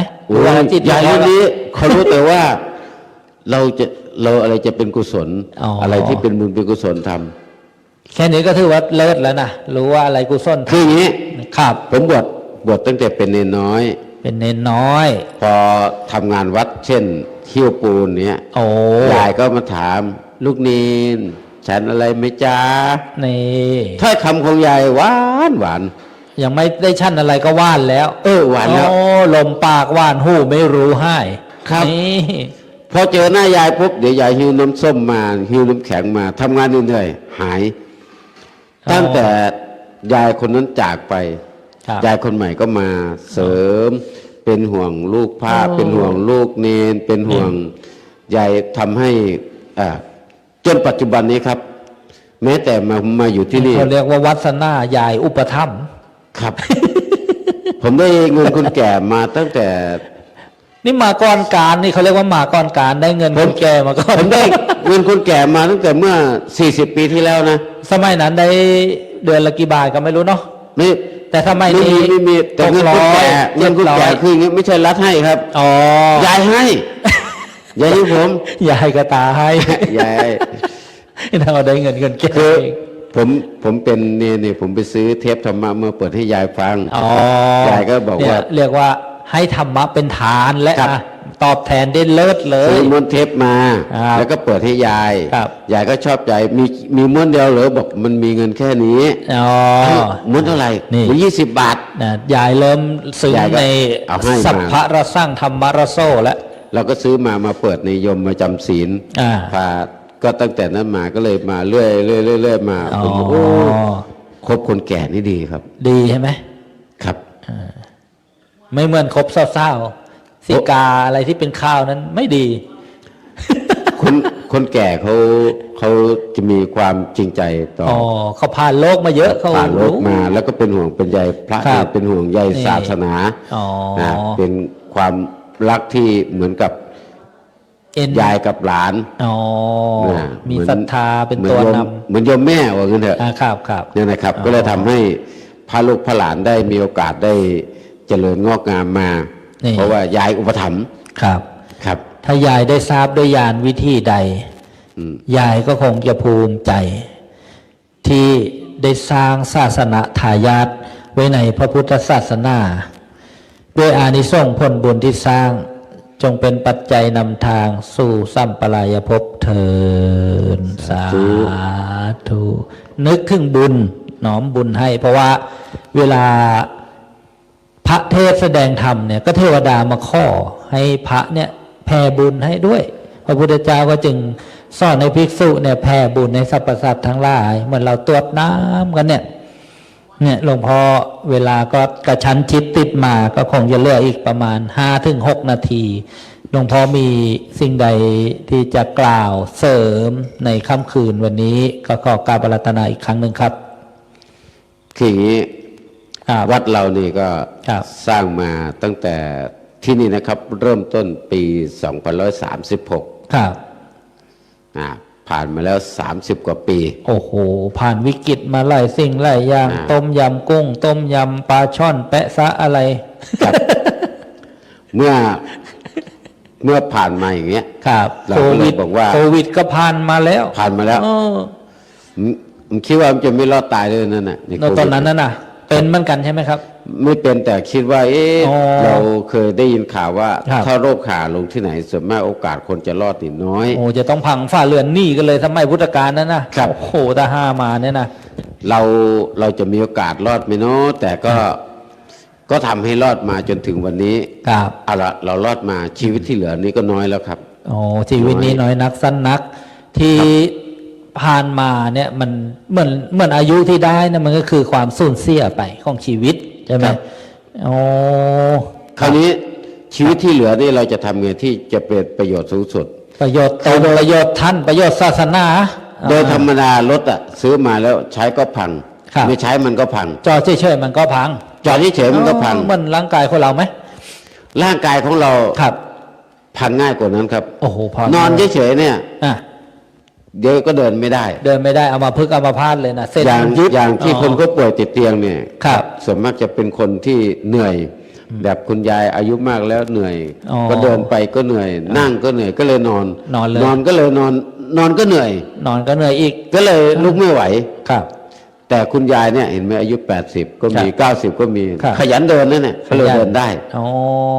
เพราะฉะนั้นก่อนที่มันจะพังเราเอาใช้อัตภาพของเรานี้ให้เจริญศีลเจริญสมาธิเจริญภาวนาให้เต็มที่ อ๋อ เพราะว่าต่อไปเราไม่มีโอกาสแล้ว ครับ หายใจเข้าก็ตั้งสติไว้ หายใจออกก็ตั้งสติไว้ เดินก็ภาวนานั่งก็ภาวนาจะตายก็ภาวนาไว้ นี่คือปฏิบัติธรรม ครับ ผมมีความคิดอย่างนี้ครับ ครับ จากแง่คิดมุมมองว่า เมื่อมีตาก็ใช้ตาอ่านคำสอนของพระพุทธเจ้า สาธุ มีหู เอาไว้ฟังคำสอนของพระพุทธเจ้า สาธุ มีใจไว้คิดตามคำสั่งสอนของพระพุทธเจ้า สาธุ ส่วน เรียก ความคิดของเราทิ้ง อันไหนขัดต่อคำสอนพระเจ้าทิ้งละ ต่อ ละ ไป ระงับค ครั ม บ คมต่อไปเราจากเป็นคนชั่วก็เป็นคนดี ครับ เป็นคนดีก็จะดีมากยิ่งขึ้นไป แล้วถ้าเราทำตามคำสอนของพระพุทธเจ้าแล้ว เราก็จะห่างนรก โอ้โห ห่างกำเนิดห่างกำเนิดสัตว์เดรัจฉาน แต่ใกล้สวรรค์ใกล้มรรคผลพระนิพพาน ครับ แต่ถ้าเราห่างพระรัตนตรัยห่างพระพุทธห่างพระธรรมห่างพระสงฆ์ ครับ ใกล้นรกครับ โอ้โห ใกล้ ไป นรก ไปสายกลางไม่ได้เลย นี่ไม่ได้ครับ ไม่ได้นะ มันจะหลุดไปขอบ โอ้นรกได้ยินที่ได้เรียนมาก็บอกว่า ไม่มีเวลาหลับฟันแม้แต่1 วินาที โอ้โหเพราะว่าโด เอางี้ นทำโทษต อุ ล ป อด มาให้ฟัง ครับ อย่างพระเทวทัตท่านอยู่ในนรกนะครับ อยู่ในเวจี ในเวจีแต่มหานรก ครับ นรกนี่เป็นห้องสี่เหลี่ยม สี่เหลี่ยม พื้นเป็นเหล็ก พื้นเป็นเหล็ก เหล็กที่มีไฟติดอยู่ตลอด โอ้โห เป็นแสนองศา และไอ้เหล็กนี่ไม่ใช่เหล็กที่เอามาทำตึกถล่มด้วยนะเป็นเหล็กอย่างดี เหล็กอย่างดี แล้วก็มีไฟอยู่ตลอด มีไฟขึ้นมาตลอด แล้วก็ขาก็จมอยู่ในเหล็ก โอ้โห ส่วนบนศีรษะก็จมอยู่ในเหล็ก โอ้โห แล้วไฟก็พุ่งจากด้านทิศเหนือไปทิศใต้ พุ่งจากทิศใต้ไปทิศเหนือ พุ่งจากข้างบนลงข้างล่าง พุ่งจากข้างล่างขึ้นข้างบน เหมื่อนในห้องเผาไหม้ในเตาชาปนกิจศพไฟฟ้าแล้ว ส่วนที่ไม่โดนไฟน่ะ ไม่มี โอ้ แม้กระทั่งวินาทีเดียวก็จะไม่มีโอกาสที่จะได้ หลับฟันเลย ไม่มีโอกาสได้หลับ ต้อง ไม่ ได้ มี รับ โอกาส ความทุกข์เป็นอาหารสัตว์นรกนี่มีความทุกข์เป็นอาหารโยมส่งอะไรไปไม่ถึงภพภูมิมันกั้น คนที่จากนรกมาจึงมีความโกรธหงุดหงิดง่าย เพราะว่าเขาอารมณ์ สะสม เขา อารมณ์มาใช่ไหม สะสมมามากมานาน อ๋อ เพราะฉะนั้นถ้าเราใกล้พระพุทธเจ้าใกล้พระธรรมใกล้พระสงฆ์เราก็จะห่างจากนรก ห่างจากนรก แต่ถ้าเราห่างจากพระพุทธพระธรรมพระสงฆ์ก็ใกล้นรก โอ้โหนี่น่าเป็นห่วง เพราะฉะนั้นพระรัตนตรัยเนี่ย หน้าที่เราก็คือ ครับ หน้าที่เราเนี่ยก็คือ 1. ห้ามโยมทำความชั่ว อ๋อ จะปล่อยให้โยมทำบาปทำกรรมต่อหน้าต่อตานั้นไม่ควร ไม่ควรต้อง 2. ให้ ห้า โย ม มตั้งอยู่ในความดี แนะนำพัมบอก ต้องบอกขยันบอกขยันสอน ครับ แล้วก็บอกทางสวรรค์ให้ ทางที่จะไปสวรรค์แบบปัจจุบันสบายอกสบายใจสวรรค์เมื่อตายแล้วก็มี6 ชั้นอย่างนั้นอะไปทางนี้ให้ทานนะ รักษาศีลนะเจริญภาวนากันนะ นี่ใช่ไหมครับหลวงพ่อ ใช่ โอ้โห เมื่อเราทำหน้าที่ของเราแล้ว ครับ บุคคลใดที่สอนได้ต้องสอน ครับ บุคคลที่สอนยากต้องพยายามสอน โอ้ บุคคลที่สอนไม่ได้ ปล่อย เราก็ ร ต้ อ องป ก่อ ล่ น อย รอก่อน ครับ รอจังหวะรอจังหวะเหมือนบัวสีเราว่างั้นนะครับ แต่ถ้าเราไม่สอนได้เราไม่สอนเขาเสียโอกาสใช่ไหม ครับ เสียโอกาสนี่ แล้วอย่างนี้ครับ ครับ พระอาจารย์ ครับ โยมที่เขาใส่บาตรให้ฉันเนี่ย ครับ โยมก็ใส่บาตรให้ฉันเขาเรียกว่ามี ให้ชั้น อุปการ ให้ครบชั้นบริ ครับ โภค มีอุปการะคุณ มีอุปการะคุณมี แล้ว พระชาติบาล ถ้าสมมุติว่า คือมีบุญคุณกับเราอะอ่ะ มีบุญคุณกับเรา ครับ ถ้าสมมติว่า ครับ โยมคนนั้นน่ะ ครับ นอนหกล้มอยู่ข้างทาง ล้มอยู่ข้างทา ล้ ง มข้างทางด้วยเดินไปเป็นลมอยู่ข้างทาง ครับ เรามีน้ำมีข้าว มีรถผ่านไปพอดี อ๋อ จะปล่อยผ่านเลยไปไม่ควร เพราะเขาเป็นผู้มีคุณ เราต้องช่วยเหลือถึงที่สุด อ๋อ เหมือนกัน ครับ เมื่อโยมมีอุปการะคุณเนี่ยพระต้องหาโอกาสที่ตอบแทน ครับ อย่างพระสารีบุตรนะครับ อ๋อเราลึกถึงผู้มีคุณจึงได้เป็นผู้ได้รับการยกย่องจากพระพุทธเจ้าว่าเป็นพระยอดกตัญญูใช่ไหม ครับ อ๋อ เพราะฉะนั้น ครับ เราก็ต้องทำหน้าที่อย่างนั้น ครับ หน้าที่อย่างนั้น อ๋อ เราจะปล่อยให้โยมไปทำบาปทำกรรมอย่างนั้นไม่ควร ครับ เมื่อ ครับ ชวนโยมมา คำว่าพุทธบริษัทนี่เองอ๋อ ครับ แล้วทำให้ศาสนาของเราเจริญ ครับ เราอย่าเป็นคนสุดท้ายของพระศาสนา เป็นยังไงคนสุดท้ายของพระศาสนาเนี่ย คือเรา พอหมดแก่ก็หมดแล้วนะศาสนา อย่างนี้ใช่ปะ ครับ คือเราเป็นคนทำลายศาสนา โอ้ ให้มันเสื่อม โอ้คนสุดท้ายเนี่ยนะเป็นตัวแปรเลยนะอย่าเป็นคน คือ สุ มั ด น ท้า ขั ย บขยานครับ ครับ พระอาจารย์ ครับ ขยะนี่นะมันเกิดอยู่ในห้องใช่ไหม อ่า ก็กวาดออกนอกห้อง ครับ มาทิ้งข้างหน้าห้อง กวาดหน้าห้องเขาก็ทิ้งลงถัง อ๋อ เอาลงถังแล้วก็ไปทิ้งในหลุม โอ้โห แล้วก็ยังตามไปจุดไฟ นี่มัน5 ค่า 5 ประโยชน์ไม่ ไป ได้ เผาอีก อ๋อเผาอีก ถ้าเป็นทองคำครับ อ่ะ อยู่ในป่าเขาเก็บมา ครับ ตกในส้วมเขาก็เอามาล้าง อ่า อ่าถ้าหากว่าเก็บไว้หน้าห้องเขาก็ไม่ไว้ใจต้องเก็บไว้ในห้อง ครับ ถ้ามันไม่สวยก็ไปเจรนายอีก นานของมีคุณค่าอันนั้นเอง เขามีคุณค่า อ๋อใคร เพ ก็ ราะ อ ฉะ ยาก นั้น ได้ เราต้องทำเป็นตัวเหมือนทอง ตำตัวมันทอง อยู่ที่ไหนเขาต้องการ อ่ะ ไม่ใช่เปิดพัดลมก็สายหน้าปึ๊กกูไม่อยาก ไม่ไหว ไม่ไหว ไม่มีคุณธรรมไม่มีศีลธรรม เพราะฉะนั้นไม่มีอะไรที่จะทำให้กายของเรามีคุณค่ามากเท่ากับศีลกับธรรม ศีลธรรม ถ้าเกิดคนหน้าตาสวย ครับ ๆแต่ปากหมา หืมปากหามา ครับ ปากหามา เพราะฉะนั้น คนหน้าสวยแต่ถ้าปากเป็นอย่างนั้นนะครับ ครับ ไม่มีใครเข้าใกล้หรอก ก็กลัวปาก คมยิ่งฟัตะไกอีก มีเด็กผู้หญิงคนหนึ่ง ครับ อายุ3 ขวบ อ๋อ อ อยู่ กับคุณตาก ำลังหัดพูดเลยดิ กำลังหัดพูด ครับ แล้วก็คุณตาก็สอนด่ามันเลยลูกด่า อ่า สอนคำหยาบ เด็กจริง ๆ 3 ขวบน่ารัก ครับ พอด่าปุ๊บเสน่ห์หายไปหมดเลย อ๋อ ไม่มีใครเขาอยากใกล้ เหลือ ค แต่ วามน่ารักก็ เส หาย นียด ไป และเหลือแต่เสนียดแล้วทีเนี้ย การซุกซนเนี่ยเป็นธรรมดาของเด็กมันออกกำลังกาย เกิดไหลเดียงสา แต่ถ้าหากว่าเด็กพูดจาเพราะๆจะมั่งจ๋าบ้าง อ่า ข้ามั่งขามั่งครับ ผมอะไรเงี้ยนะ ครับ ถึงจะซนไปบ้าง ก็น่ารัก อ๋อ มีเสน่ห์ ครับ เพราะฉะนั้นคุณยายที่อายุมากแล้ว มีศีลมีธรรม เขาไปกราบหลวงพ่อคูณไปกราบครูบาอาจารย์ต่าง ๆ ไม่ใช่ว่าท่านจะหล่อแต่ท่านมีศีลมีธรรมตกแต่งกาย ครับ บางทีเอามือไปเคาะกระบาลเขาก็ดีใจ ครับ เป็นมง ถ้า ค ไม่ ล มีศีลไปเคาะเขาก็จะถีบเอา ครับก็จะเคืองอ่า ครับ ครับ หลายคนเนี่ยที่มาถึงหลวงพ่อลูบหัวให้หน่อยเป่าหัวหน่อย แล้วก็ลูบหัวเป่าหัวเขาดีใจ อ่า เนี่ย เอาส่วนที่สูงที่สุดมาสัมผัสส่วนที่ต่ำที่สุด เช่น ศีรษะมาสัมผัสเท้าอย่างเงี้ย ครับ กราบหมอบรับครับแก้วเลยศรัทธาศรัทธา เขาถามผมว่า ครับ ใช้คาถาเลยเป่าหัว อ่า บอกไม่มีหรอกเขาให้เป่าก็เป่าไปงั้นน่ะ แล้วมันขังไหมล่ะ บอกไม่รู้ ไม่รู้อ่า แต่ความพอใจของเขา ครับ เขารู้สึกดีเราก็ให้แต่ไม่ได้ว่ามันขังหรือศักดิ์สิทธิ์อะไรหรอก แต่ว่าเราทำรู้สึกเขารู้สึกดี เราก็ทำทำด้วยเมตตาเนี่ยทำด้วยเมตตา แต่ที่เขายอมน่ะ ครับ ยอมหมด เพราะว่าเขาเคารพ เคารพศรัทธา แต่ถ้าเราเขาไม่เคารพเนาะเรามือไปแตะหัวเขาดิ โอ้ถือไม่ได้ ไม่รู้ว่าไอ้มือเขาไม่มาดิ ตีนเขาจะขึ้นมาแทน เพราะฉะนั้นคุณยายก็เหมือนกันที่มีค่ามากในร่างกายอันเก่าที่อยู่มานานนี้ เพราะอานุภาพศีลอานุภาพสมาธิอานุภาพธรรมครับ ครับ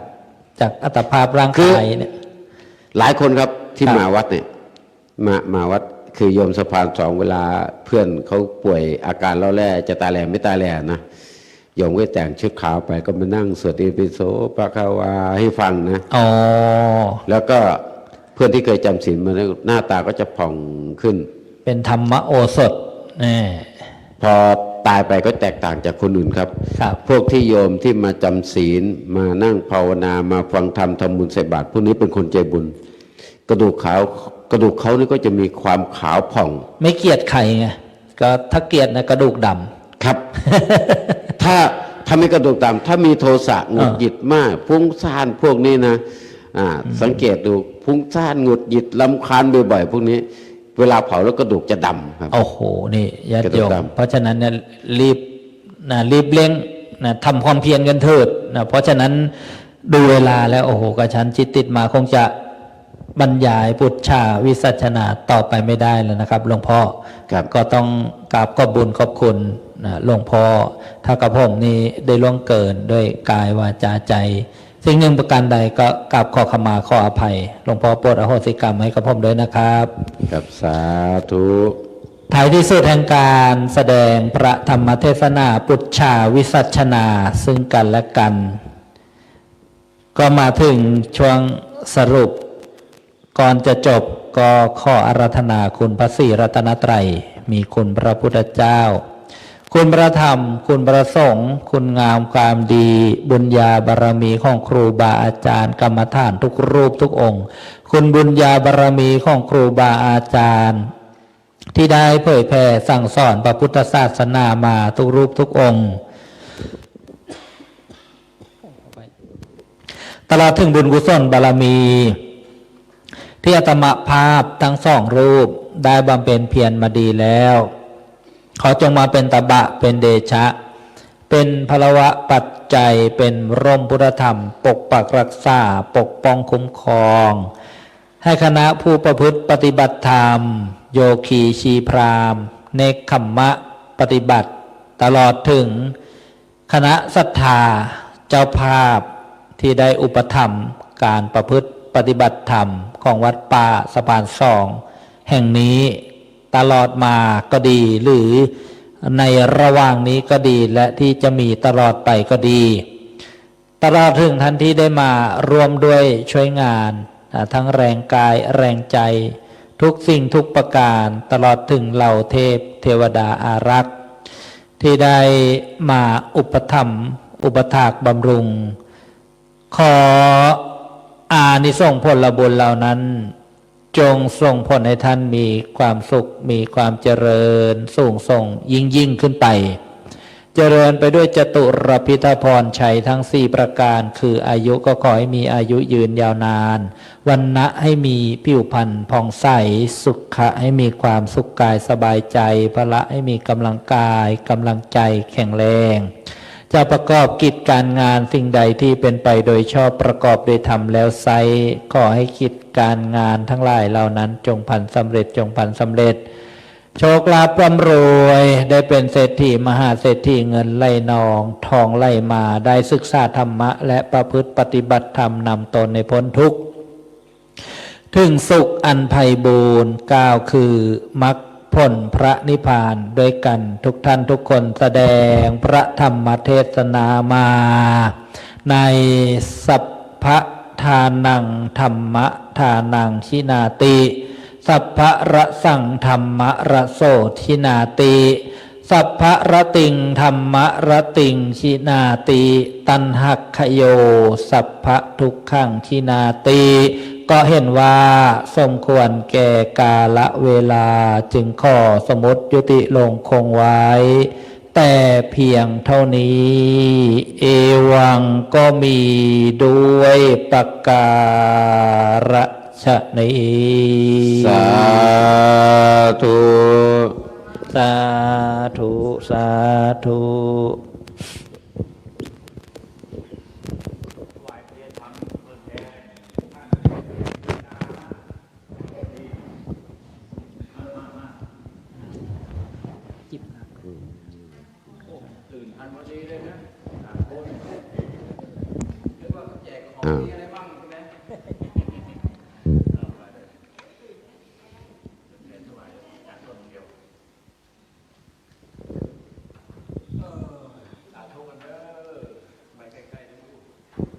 เดี๋ยวจะได้รับพรรับพรเลยอิจิตังปฏิตังตุมหังคิปะเมวะชมิชตุสัพเพปุเรนตุสังกปาจันโทปนะระโสยะธามณิโชติระโสยะธาสัพพิติโยวิวัชชันตุสัพพะโรโควินาศตุมาเตภวัตวันตรายโยสุขิธิขายุโกภวะอภิวาทนาสิริสเนจังวุตาปัจจายโนจัตตารโอธรรมาวัฏันติอายุวันโนสุขังภะลัง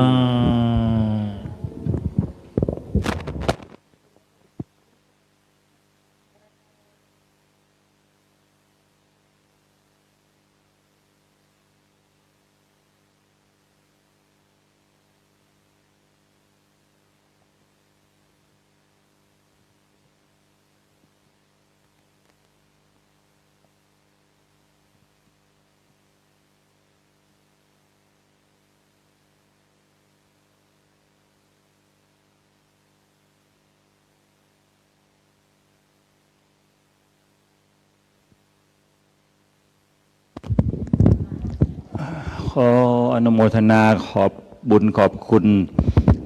ท่านพระอาจารย์ต้นอาจารย์สรายุทธสิริสาโรผู้อำนวยการสถานีวิทยุวัดท่าพระยายจักรอู่ทองสุพรรณบุรีแล้วก็ขออนุโมทนาบุญหลวงพ่อบัวเรียนผู้เป็นเจ้าภาพปลื้มอกปลื้มใจดูน้ำเสียงแสดงธรรมแล้วโอ้ยนะมีพลังดีอกดีใจมาปรึกษานะผมปีนี้ยังไม่แน่คิดดูแล้วนะว่าจะหยุดนะเนี่ยว่างั้น ไปต่อแล้วพวกเราล่ะจะไปต่อหรือจะพอแค่นี้ ฮะเหรอไปต่อเนาะฝากอีกเรื่องนะท่านจะมีหลังจากนี้ที่ท่านเคยทำไว้แล้วก็มาหยุดคอร์สปฏิบัติวิปัสสนาเข้มประจำเดือนนะท่านเคยทำมาก็มาหยุดไปแล้ว